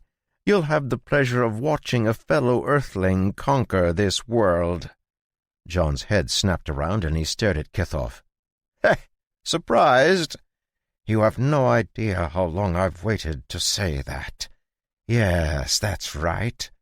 I'm one of you. How else do you think I survived after you destroyed my body? We have resilient souls, though really I feel like I should thank you. That was my fourth body, and it was falling apart. You killing it freed me. But now I don't have to worry about that, since you've delivered a sage-level body directly to me. Staring at Kithoff as if he was lost for words, John tested the chains again, but this time he couldn't even budge them. He could see a deep madness in Kithoff's eyes, but it was masked under a happy, smiling face, causing John to feel a strange sense of disconnect. What? Aren't you going to ask me about myself? Don't you wish to know how I arrived here? It was almost 300 years ago now. 300 years! Kithoff shouted the last sentence, his calm facade snapping for a moment before he recovered himself. Ha ha! Excuse me. 300 years of crawling around in crypts and barrows, hiding underground. I don't even remember my real name, you know. It hasn't been pleasant, that's for sure. Not that you would care. You've killed more people in 10 years than I have in 300. It's extremely impressive when you think about it. It almost feels like you should be the villain, doesn't it? Ha ha! Anyway, once I finally got enough strength to amount to something, you killed me. That was my first outing, you know. I was just going to create a small country for myself. After all that time and getting dragged into this evil world, I certainly deserve to have my own home. But what do I get? My own people killed me. My own people! Ha ha! But again, I should be thanking you. Now it's time to clean up. An eerie grin stretched across Kithoff's face, causing John's breath to catch. What are you going to do? Ha ha! Make yourself as comfortable as you can and just watch, John. Just watch. Walking over to where John was trapped, Kithoff patted him gently on the cheek, laughing when John strained against the chains. Shaking his finger, he stepped back and looked up at the scene that hung in the sky. Ha ha! Time to go introduce myself to my new subordinates. Stretching out his hands, Kithoff closed his eyes, and an ethereal version of himself expanded rapidly from his body, flying up into the crimson sky. It was a strange feeling, but John suddenly felt as if his soul was being detached from his body. The process was slow, but it wasn't long before he watched his body slowly stand from where it knelt, its movements jerky. The blue flames had died down, and his body had returned to a normal state, but John was clearly not controlling it. "Oh, ha ha ha! How am I controlling your body? I told you. I'm a master of acquiring bodies that aren't mine. You might be more powerful than me with your flames, but my command of soul magic is beyond anyone in this world," Kithoff said. "Soon I will be able to operate your body like it was my own. Ha ha! Which is convenient, since it will be mine." Seeing John fall silent, Kithoff suddenly frowned and rounded on him, pointing a finger at John's face. "You're supposed to tell me I won't get away with this. Where are your protestations? I know you're the strong, silent type, but this is a pathetic showing. You should know how heroes are supposed to act." Not replying, John's eyes remained fixed on the scene, where he could see everything outside had started moving with excruciating slowness. It was as if he was watching everything one frame at a time. Still he remained patient, his eyes fixed on the spot where Ellie lay. Infuriated that John wasn't paying attention to him, Kithoff's expression twisted, and he pointed at John, a large bone spear appearing in the air in front of John's chest. With a flick of his fingers, the bone spear stabbed deep into John's side, cruelly cracking one of John's ribs as it entered his intestines. To his dismay, John's expression didn't even twitch, despite the pain coursing through him. Instead, John looked down at the spear and the blood leaking from the wound before slowly looking at Kithoff, his face and eyes totally dispassionate. There was something about John's expression that threw Kithoff off, completely derailing his thought process. The necromancer continued to stare at John even as John looked away, turning his attention back to the real world, where his body was beginning to walk over toward Ellie and Thomas. Crouched next to Ellie, Thomas clutched the last of the potions they had brought. The ground was littered with empty vials that had once contained healing potions and general antidotes for poison. While each had bought Ellie a bit more time, the corrupted blood invading her body was relentless and came back every time, growing stronger with every second. The small artifact the spectre had placed on her chest had also helped slow the advance of the curse, but Thomas could see that it wasn't enough. Hearing a sound, Thomas turned his head and saw that John was starting to stand up. Relief filled his face as he called out, "Sir!" Yet a moment later that relief drained away, and he felt a chill run down his spine as John's eyes opened and a twisted smile stretched across his face. "That is not him," Elmar muttered, watching John warily. "Take this. Feed it to her at the last moment," Thomas said, thrusting the last vial of healing potion into the spectre's tiny hands. Picking up his sword and dagger, he let out a shaky breath and stood up, his body shivering as he stepped to the right and left at the same time, splitting into two nearly identical copies. Sharing a glance with himself, Thomas could feel a sense of fear growing in his heart. He, more than anyone, knew what John was capable of. After all, he had seen his growth from an 18-year-old boy who knew nothing to what could only be called a supreme being. The only saving grace seemed to be that John's flames had died down. Muttering under his breath, he adjusted his grip on his sword and stepped forward to face John. Turning his head to the side unnaturally, John, or whoever now inhabited his body, chuckled and lifted his hand to point at Thomas. "You would dare raise your weapons against your master? What insolence! You must be punished!" Mana began to gather around the tip of his finger, quickly growing into a sloppily formed skull. Parts of it were terribly misshapen, and the teeth were all unnaturally large, but Kithoff just let out a laugh as it shot toward Thomas. Eyes narrowing, Thomas split up, his dark clone jumping back to vanish into his own shadow, while his primary body darted to the side. Changing directions, he charged toward John, crossing the distance in an instant. Stabbing toward John's heart, he realized John wasn't defending himself at all, and at the last moment the tip of his blade slipped to the side, landing on John's shoulder. Letting out a loud laugh, John slapped at the blade, his hand moving so fast the air crackled as he knocked the attack aside.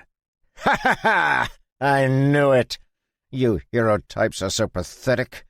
I even let you strike at my heart, but you couldn't bear to wound your former master.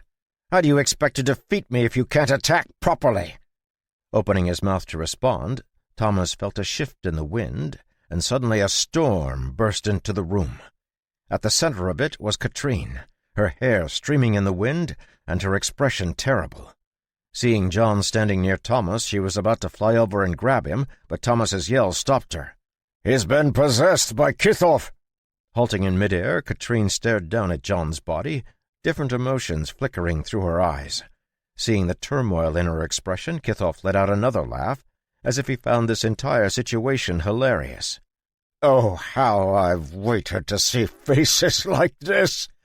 Tell me, how does it feel to be powerless? How does it feel to be unable to save your friends? I swore that this world would one day feel as I did, and today I've achieved my goal. But first, let us begin with giving all of you a taste of true despair." His face still twisted in a creepy grin, Kithoff began to walk toward Ellie, his motions jerky. Realizing he was going to do something to her, Thomas gritted his teeth and charged again, his blade aimed at Kithoff's neck. This time Kithoff defended himself, casting a shield of dark mana that turned Thomas's gleaming blade aside. A moment later, a dozen clicks sounded, but Kithoff just waved and another shield appeared. The smile on his face stretched even further, threatening to split his lips and cheeks open. "Ha ha! This body really is the best. The mana capacity is beyond anything I've ever seen. What a wonderful feeling!" Slamming into the dark shield, the wind blades shattered, unable to bear the stress of being stopped so abruptly, sending tiny fragments of sharp air flying. Continuing to walk toward Ellie, Kithoff lifted his hand and spoke a command, causing a bone cage to appear in the air and fly toward Katrine, who dodged to the side. Twisting his fingers, Kithoff caused the cage to chase after Katrine, at the same time casting another dark shield as Thomas tried to stab him again. The fight was furious, and though they could slow him, both Thomas and Katrine continually lost ground.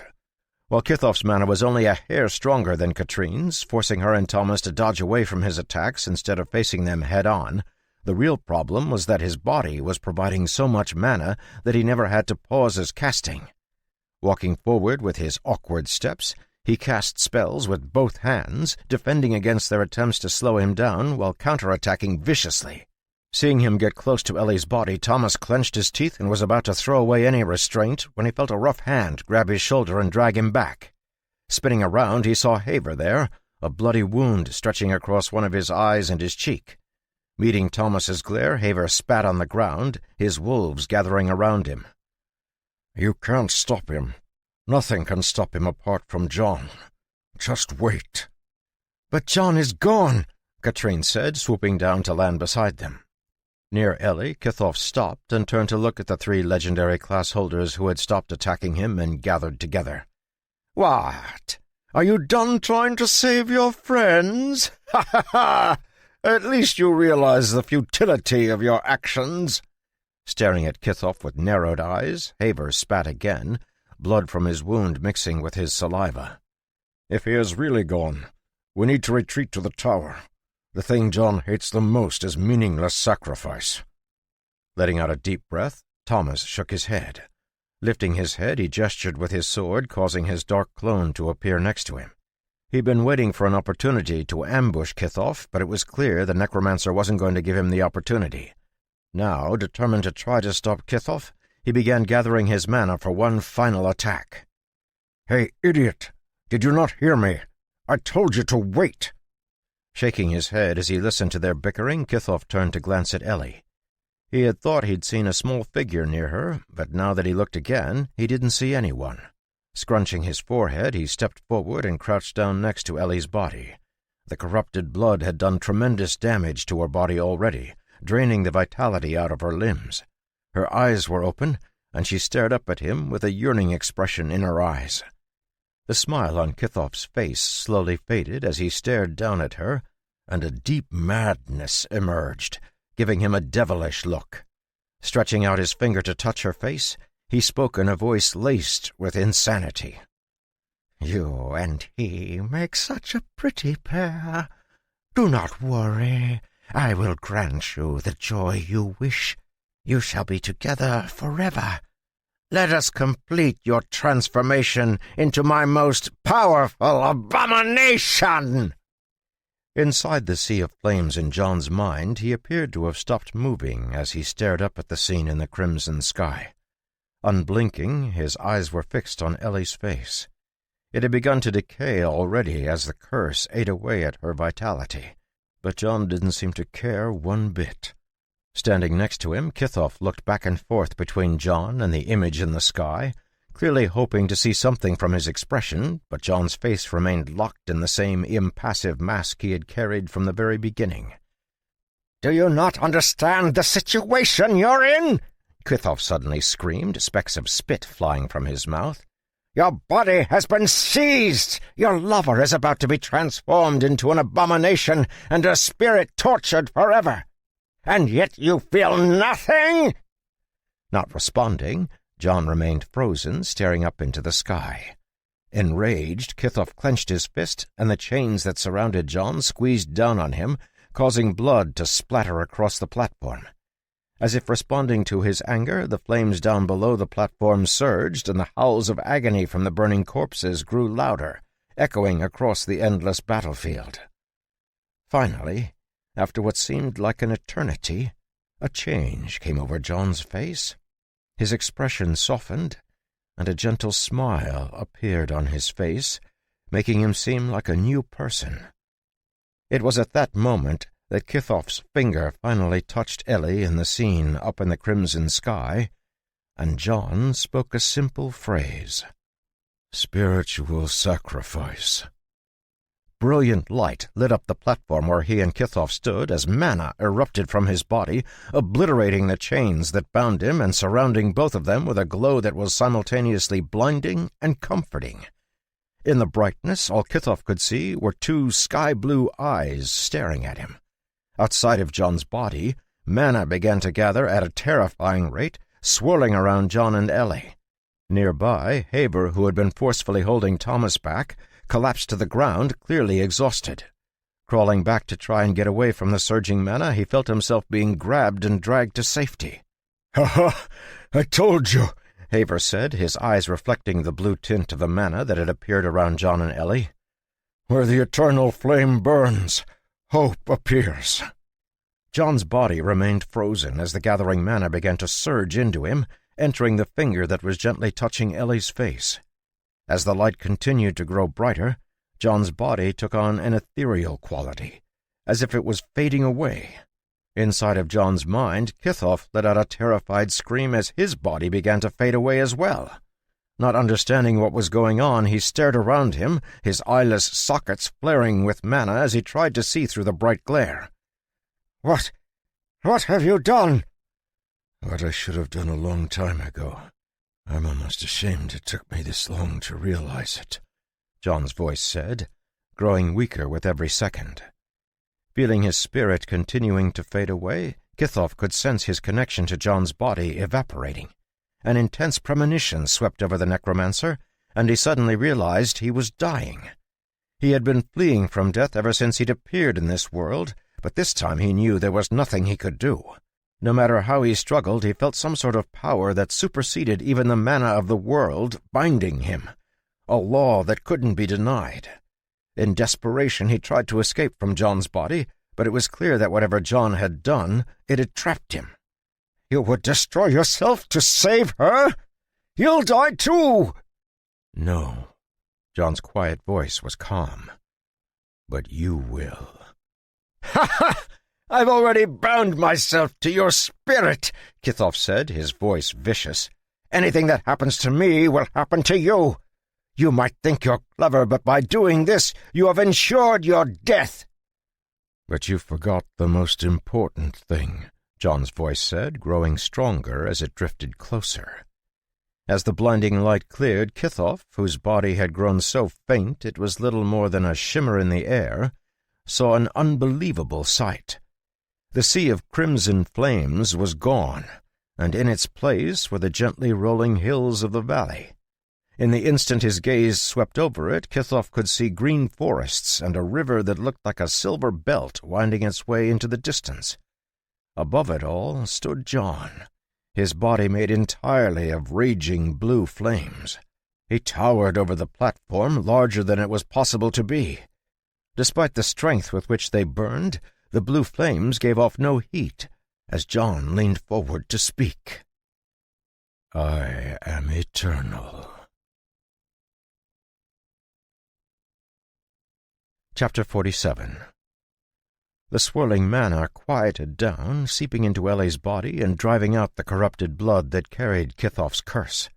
Vitality surged through her, restoring her arms and legs to a healthy state. As her sunken cheeks expanded, she regained her senses just in time to see John's body fade away completely. Her heart seized in her chest and a sense of desperation rose up in her as she suddenly sat up, reaching for John. When her fingers grasped nothing but air, tears began to well up in her eyes, causing her vision to blur. Yet no sooner had the first of her tears fallen than she saw a hand catch it. The shock made her look up, and she saw John's face, blurry from her tears. Smiling down at her, John offered her a hand and helped her up. Pulling her into a hug, he held her gently, his body continuing to solidify until it returned to its normal corporeal state. Seeing the others running over, John dropped a kiss on Ellie's forehead and then lifted his head to smile at Katrine and the others. Well, that didn't go the way I planned. Her mouth dropping open as she stared at John, Katrine pointed a shaking finger at him. What? Do I have something on my face? John asked, a sense of lightness shrouding him, as if he had let go of an incredible burden. Sir? Thomas said carefully, his eyes worried. Your eyes. They're burning. Frowning slightly, John looked down at Ellie, who fished in one of her pouches, pulling out a small mirror she used for rituals. Holding it up for him, John saw that his eyes burned with a brilliant blue flame, appearing almost like the sky-blue flames of the Ecclesia's blue-eyed ascension. Sorry, John said, blinking. As his eyes reopened, they had returned to their normal brown, but that didn't stop the worried looks from his friends. Realizing what they were worried about, John just smiled and waved his hand. Don't worry. My flames are different. I'm not burning my life force. And Kithoff? Haver asked, his eyes narrowing as he stared at John. Dead. He selflessly sacrificed himself for Ellie. I'm sorry, but maybe someone could explain to me what's going on? Katrine said, crossing her arms and staring at John grumpily. After all, someone left me all the way at the back, fighting the most annoying creature this world has ever seen. Sure. But before that, congratulations on advancing to become a sage, John replied, his eyes drifting to the blue windows that hovered in his view. Failed quest. Prevent the apocalypse. Ruined by war, this world is teetering on the brink of annihilation. Food and other resources are growing more scarce, and the echoes of destruction threaten to rip apart even the tightest community. As one of the last mages in the world, your power has grown to a point that the world can no longer bear. The universal mana pool has begun to overflow, inadvertently causing the world to go through an upgrade cycle. Once the mana purity of the universal pool grows to a critical level, the world will begin its upgrade process, and all life on the world will be destroyed. The apocalypse has begun. Time until mana purity reaches critical levels, 3 hours, 54 minutes, 31 seconds. We don't have time for that, John, Katrine spat, storming over. We have less than 4 hours until the mana levels kill all of us. We need a solution, and we need it now. I am aware, Katrine, and I'm working on it, John replied. Watching the seconds tick down on the timer, John sighed and shook his head. He had tried so hard to keep this from happening, but ultimately he'd failed. Even now he could feel the mana he used mixing with the mana of the universal mana pool, increasing its density bit by bit. Though he still didn't understand exactly what was going on, he knew that every breath he took purified the mana he breathed in, and since he was no longer trying to keep all of it in his body, the purity of the universal mana pool was ticking up with every second that passed. Reaching out with his hand, He grabbed a bit of mana from the dimensional door, examining the structure that formed it. He had no idea why, but he felt as if the mana of the dimensional door held the key to solving the situation they were in. It was only a hunch, but John had survived on instinct his whole life, and he wasn't about to throw it away now. Time seemed to have shifted for him as the endless mana his body contained poured into his mind, causing mental model to run thousands of thoughts and simulations to their logical conclusions. With a whirring sound, his sense of time sped up until it matched the others, and they began to move again. Staring down at the bits of mana he held in his hand, John's eyes narrowed, his brain working on deciphering them. Waiting for a moment, Katrine shared a confused look with Ellie, and then reached out to poke John, shaking him out of his daze. "At the very least, can you explain what happened?" "Oh, right. Well, after you held back Jepseth, heroically I might add, we continued on and discovered the Master of the Skull." "Who I fought to a standstill," Haver said, his voice edged with pride, almost as if he was still marveling that he'd been able to go toe-to-toe with a legendary class holder. "That's right. Haver took care of him, and we pressed on. We didn't find anyone in the third yard, but we did come upon a bit of a maze. After getting through that, we found Kithoff here, doing something with the door. Turns out the whole thing was an elaborate setup to get me here so he could steal my body." "Ah, really? That seems like a way lamer goal than taking over the world. Besides, I thought his goal was making himself undying, like a lich or something," Katrine said. "You're not wrong. It is pretty lame. But he was actually aiming to become undying just by using my body. He thought that by gaining my body, which he assumed was at the sage level, and reinforcing his soul with the mana from the first mage's door, he would be able to cobble together immortality. However, he made a few errors. First, the mana that makes up the dimension door can't be mixed with other mana. It's locked up into itself. He was still able to use it to reinforce himself, just not in the way he thought. And second, both my body and mind have passed the sage level."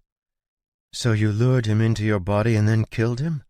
But what was that thing you did, where you started to disappear?" Ellie asked, her cheeks still streaked by her tears. "Remember, the more you know, the easier it is to win. Well, I didn't understand anything about Kithoff. Letting him invade my mind was a risk, but it was the only way to really get a handle on what he was capable of. Plus, it gave me time to think. A lot of time. I probably spent a year or more thinking about everything between the time he invaded my body and when I stood up. That whole time I was pumping all my mana into mental model looking for a solution. It just so happens that I found one. Incidentally, I had no idea you could improve skills in your mind. From there, it was simple. I reconstructed an ability that Haver told me about called spiritual sacrifice into a spell and cast it when I touched Ellie. It's pretty complicated, but at its core it sacrifices the soul of the caster for an equivalent amount of healing on the target. Since Kithoff had bound his spirit to mine in order to take over my body, he was subject to the spell as well, and kindly sacrificed himself on Ellie's behalf. "Then how did you survive?" Katrine asked, her eyes staring suspiciously at John. "Slow down. I was about to come to that part," John said, smiling at her. "Remember how I said my body and mind have surpassed the sage level? My soul has been at that level for some time. It can't be sacrificed. The spell burned off Kithoff's soul, along with all the other souls I've been carrying, and left me as I am, eternal." Silence followed John's words as everyone tried to process the implications of what he'd said. While they were thinking about it, John turned to Ellie's shadow and bowed his head. "Thank you for your help, both in leading us here and in protecting Ellie's life. I owe you and your people deeply for this. You have my word that, should you ever need my help, I will exert my utmost effort." Appearing from behind Ellie, the tiny elf-like spectre smiled and bowed her head. "Your words honor us.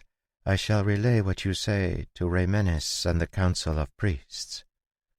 Turning away, John looked at the dimensional door, examining the mana that surrounded it. Mental model had reached 100 points during his long walk across the battlefield in his mind, and he found that it had opened up an entirely new world to him. Problems that had been completely obtuse now seemed exceptionally clear and straightforward. Spells that he had struggled to memorize now appeared in his mind's eye with a thought. In the brief moments when he had examined the slivers of mana removed from Jepsef's spine, he had learned more about the woven helix structure than he thought possible. Lifting his hand, he pulled a bit of mana toward him, his fingers flickering as he tried to unravel it. Yet no matter how he tugged and stretched, he could only separate it for a moment before it sprang back into shape.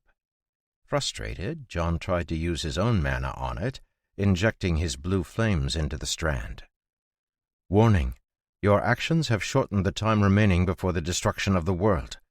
Time until mana purity reaches critical levels, 2 hours 38 minutes 56 seconds. Swearing, he quickly stopped what he was doing and stared at the suddenly shortened timer. "John, what was that?" Katrine asked, her voice carrying both worry and anger. "Nothing. Just running some experiments," John replied, coughing to hide his embarrassment. "What's the problem?" Ellie asked, trying to understand what John was doing. "This mana was put together by the first mage to hold the dimensional door. I'm sure the key to understanding this problem is contained within it, but I don't understand how." "And the problem is that we don't know how the first mage and the other class holders managed to create it," Ellie said, nodding in understanding. Freezing, John's mind spun for a moment as his eyes slowly widened. "What did you just say?" "We don't know how they managed to create it?" "No, before that," John said breathlessly. "The first mage and the other class holders. He didn't make this by himself. Everyone, come here!" Gathering everyone into a circle, John looked around at their pale faces. Considering they were staring down the end of the world, he was quite impressed with how calmly they were handling themselves. Once everyone was in place, he began to speak, while his hands gathered up a strand of woven mana. "The purity of the universal pool has reached a point that will not sustain life. I'm sure that all of you can feel it, right? And at this rate, it will only continue to get purer until everything dies. Everything but me, that is." "You really think this is a good time to rub that in?" Katrine said, her eyebrows arcing dangerously. "You're right, that was in poor taste," John said, grimacing. "But I've got an idea. If the problem is mana purity, why can't we just reverse the process? If we can figure out how to deconstruct the pure mana in the environment, we should be able to split the mana into its component elements." Reaching out with his hand, John began to condense ambient mana, stopping right before the mana coalesced into a mana crystal. His meditation sessions with Ellie had taught him the control he needed to keep the mana partially condensed, and once the ball of mana was stable, he used his mana control to move the mana ball into the center of the group. "Ellie, remember how when we meditate we condense your mana, making it attributeless? Well, it's not really without attributes, right?" "Correct. It's only mixed so well that individual attributes don't stand out," Ellie said. "Exactly. In theory, we should be able to reverse the process, but what's strange is that I'm not able to pull it apart by myself. But so long as you lock onto the specific attributes, you should be able to control them, right? Let's say I diffuse the mana. Do you think you can lock on?" I can try." "Well, it's my only idea, so let's hope it works," John said with a shrug. "The process will be simple. I'll keep this ball of pure mana in the center of the circle and diffuse it to the best of my ability, and all of you will do your best to pull any threads that resonate with you toward you while I try to diffuse it. Simply focus all of your attention and will on pulling mana toward you. My hope is that this will allow you to attract the elements that resonate with your class out of the strand and cause the mana to break down into its component elements. If it works, we can figure out how to do it on a larger scale." "Hold on, John," Katrine said, her eyes narrowing. "Are you seriously trying to tell me that the key to saving the world is holding hands in a circle, wishing really hard? Let me guess. After that we'll sing Kumbaya?" Staring blankly between Katrine and John, Haver shook his head and sighed. "I'm not a very good singer, but if it helps save the world, I'll do it." Laughing, John patted the Wolf King on the shoulder. "Right there with you, Haver, but hopefully it won't come to that. Everyone, get ready." Seeing everyone stretch their hands toward the center of the circle, John began forcing the mana he'd just condensed to expand, trying his best to pull it apart. The process was painstakingly slow, and it only stretched to a certain point before he couldn't expand it any more. But just when he was about to lose control, he felt a tug, and some of the strands of mana shifted toward Katrine. Sensing that he was competing with her for the elements that were most closely aligned with the mage class, John quickly relinquished his control, allowing her to pull them. Like threads being tugged from a ball of string, the elements began to move further apart. After the first set of threads moved out of the way, the next were easier to find, and soon Ellie had pulled some over as well. Little by little, the ball of mana was pulled apart as Thomas took over the threads that most closely matched the rogue class, and Haver did the same for the ranger class. Realizing that the fighter class was the only one left, John strengthened his control on those threads and began to gently tug at them, trying to unravel the woven mana completely. It was difficult work, and soon everyone began to feel the strain of it as inch by inch they pulled the mana apart, causing the unified ball of mana to split into thousands of tiny threads. "It's working. Keep it up." No sooner had John spoken than a grunt escaped from Ellie's mouth and a drop of blood dripped from her nose. Of all the people present, she was the lowest level, and the strain of controlling so much mana was taking its toll. Tightening her control, she gritted her teeth and waved John away. "I'm fine. Keep going." Another inch of the mana ball unraveled as the threads were pulled apart, but the progress stopped abruptly, and this time Haver's control slipped, nearly losing the threads he had separated out. Afraid that everything they had done was about to unravel, John barely restrained himself from taking over for Haver as the Wolf King struggled to get a hold of the mana threads. "John, I don't think this is working," Katrine said, her eyes darting between Haver and Ellie. "It has to," John said, his voice hoarse, "because there are no other options." Suddenly, the air grew warm with a spring breeze and the scent of flowers, as a song rose up around John and the others. Glancing back, John was stunned to see that the spectres had all gathered around them, their hands interlocked as they lifted their sweet voices. The sound refreshed the party's souls and lifted their spirits, bringing a sense of rejuvenation to their tired bodies and worn-out minds. John looked across the circle at Katrine, who had a dumbfounded expression on her face. "It's not Kumbaya, but it'll work, right?" The mana they were splitting seemed to calm down under the influence of the elven song, and slowly began to stretch until the bonds that kept the mana together loosened completely. Threads of mana suddenly began to split off in every direction, causing John to sigh in relief. He could sense various types of attributes in the mana that flew past him, and none of it was mixed. As they continued to pull the elements apart, John's mind spun through all the various possible outcomes, running 1,000 simulations with mental model. Slowly, the various models were filtered out until only a single one remained. "Hold on to your hats, everyone. This is going to get wild." Hearing John's shout, all 4 of the others strengthened their control, and the specter's song began to soar. Keeping one hand pointed toward the center of the circle, John stretched his other toward the dimensional door. Thousands of woven strands of the dimensional door's mana surged toward him, spinning around his body and then darting toward the others.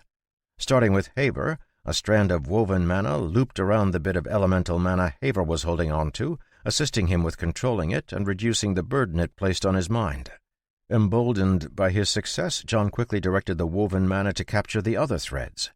One by one, the threads of elementally attributed mana were bound up by John, held separate by the woven threads from the dimensional door.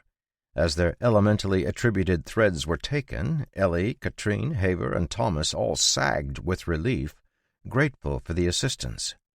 Reaching the critical point, John pulled his legs up under him, sitting cross-legged in the air, his back straight as if he was about to meditate.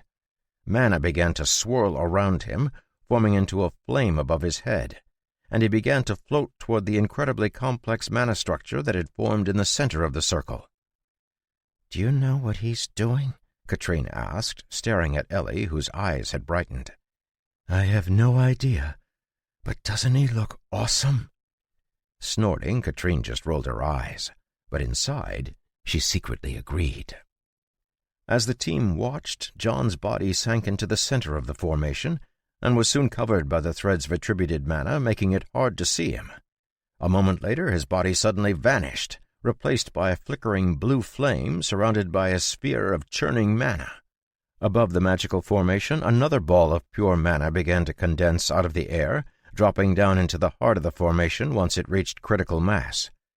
Due to the amount of mana moving around the blue flame, it was nearly impossible to see what was going on, and as the minutes ticked by, everyone stood quietly, watching and waiting, nervous. Suddenly, Ellie let out a gasp. "It's working!" Haver yelled, staring around him in wonder. Though it was barely noticeable, the level of ambient mana around them had dropped by a fraction of a %, growing slightly thinner as the pure mana was absorbed by the formation they'd created and pulled apart into its various elements. A few seconds later, a flame darted out of the formation, and John reappeared. "It works," he said, his voice practically dripping with relief. "We did it. I never imagined it would actually work, but we did it." "Yeah, but what did we do?" Katrine asked, staring at the churning mana that still hovered in the air. "We made an enchantment that will filter out the pure mana in the air and replace it with attributed mana," John said, his voice gaining strength. "It's still rough and needs to be operated manually right now, but it works. This will be more effective above the ground, so I'll be gone for a while to find the best place for it. Stay safe while I'm gone." With a deep breath, John closed his eyes when a shout made him pause. "Wait!" Running into the circle where John was sitting in the air, Ellie reached up and grabbed John's collar, pulling him close as she kissed him on the lips. The feeling of softness melted John's brain, causing him to completely blank out, as Haver and Katrine whooped in the background. Even Thomas allowed himself a happy little smile at the sight. A moment later, her warm lips parted from his, and Ellie stared deep into John's eyes, her gaze flooding his heart with peace. "Come back soon." Epilogue. Typically, the first snow of the season was a reason for Ellie to celebrate, since it meant warm sweaters and cozy evenings reading by the fire.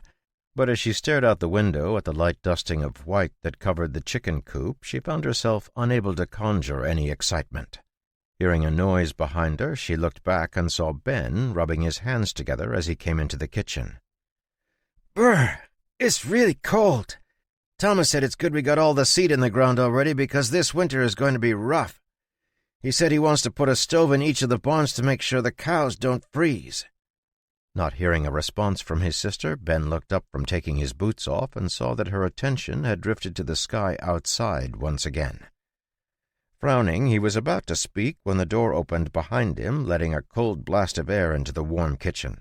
Stepping inside, Thomas nodded to Ben and closed the door tightly. The cold wind had shaken Ellie from her thoughts, and they soon sat down at the table to eat. "When will Evan be back?" Ellie asked quietly, passing the butter to Ben. "Should be by lunchtime, ma'am. His route is getting longer these days. We might want to consider hiring someone else to help. Ever since the villagers returned from the tower, we've been getting swamped with new orders." "I'm sure they'll die down," Ellie replied. "They're just extra thankful right now. Do you think it will cause problems since we let so many people into the tower? Now the whole village knows we've got a portal stone here and that it leads to the tower." Putting down the bread he'd been holding, Thomas shook his head. "No, ma'am. When they were there, they spent their whole time surrounded by those strange flower guardians. They were very happy to leave and return to their homes. Besides, I'm confident that even if anyone gets a strange idea, we'll be able to dissuade them." Nodding, Ellie glanced out the window, her attention clearly elsewhere. Seeing it, Thomas let out a small sigh and spoke in a soft but firm voice. "Ma'am, you don't need to be worried about him. It's clear that, whatever he is, he's succeeding. The ambient mana levels have fallen considerably since that night." "I know," Ellie agreed, her eyes returning to her plate. "Rabia said we're out of the danger zone, but that was a month ago. Why isn't he back yet?" "I'm not sure, but we can trust him to be doing what needs to be done," Thomas said firmly. "Besides, there's nothing in this world that can truly threaten him." "Oh, I'm not worried about his safety," Ellie said with a dull laugh. "I'm just annoyed he's taking so long." Before her words had faded from the air, they were blown by a sharp, cold wind as the door opened and the figure she'd been thinking of incessantly for the last few months appeared, making Ellie wonder for a moment if she was imagining it. Kicking the door shut behind him, John looked around the kitchen and let out a sigh. "Sorry, that was a bit more complicated than I thought," John said, breaking Ellie out of her shock. Without a word, she stood up from the table and rushed over to him, wrapping her arms around his chest. "Where have you been?" Chuckling, it took John a moment to decipher her muttered question. "Oh, you know, just stabilizing an enchantment that's in the process of saving the world," John responded casually. "But it should be good now. I'll need to check on it fairly regularly, but it should be good for at least a year before we need a more permanent solution. How have things been while I've been gone?" When the room fell silent after John's question, a bad feeling rose up in his heart. Looking between Ellie and Thomas, he saw that both of them were hesitant, and the bad feeling grew stronger. "What's wrong?" "The food crisis has reached a critical point," Thomas said, his voice uncharacteristically hesitant. "The increase in mana purity has affected a lot of the crops throughout the world. Many of them are no longer edible due to mana poisoning." "And the war with Alara has broken out in full force," Ellie said, taking over as Thomas fell silent. "Alara has a new king who calls himself the Monarch of Iron, and he has launched a full-scale invasion using weapons and armor we've never seen before." "Is that it?" John asked, his eyes narrowing slightly. When Ellie and Thomas shared a glance, John's already grim expression fell even further. A few people arrived. An old man and that old lady from the Morotoi tribe. They tried to find the dimensional door, but Katrine stopped them. They agreed to wait for you, but weren't very happy." "Oh," John said, his voice dangerously calm. "Well, I'm sure we'll be able to work things out."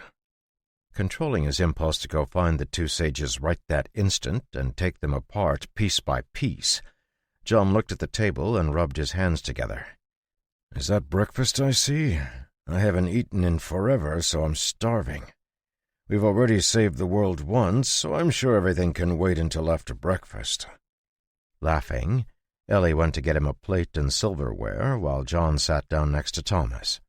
Nodding to Ben, he was about to ask him how he was doing when the air in front of his eyes shivered and a blue window popped up in front of his eyes. A world on the brink. Though the world has been saved from immediate doom, the apocalypse has begun. The wheels of causality spin, causing threats to rise from all corners of the land. Numerous threats that could destabilize the world and send it tumbling into the abyss have begun to stir. It is up to you to stop them. Bring this world's apocalypse points down to 0, or watch as this world perishes. Doom points have been removed. Apocalypse points have been added. Apocalypse points, 10 of 10. The end.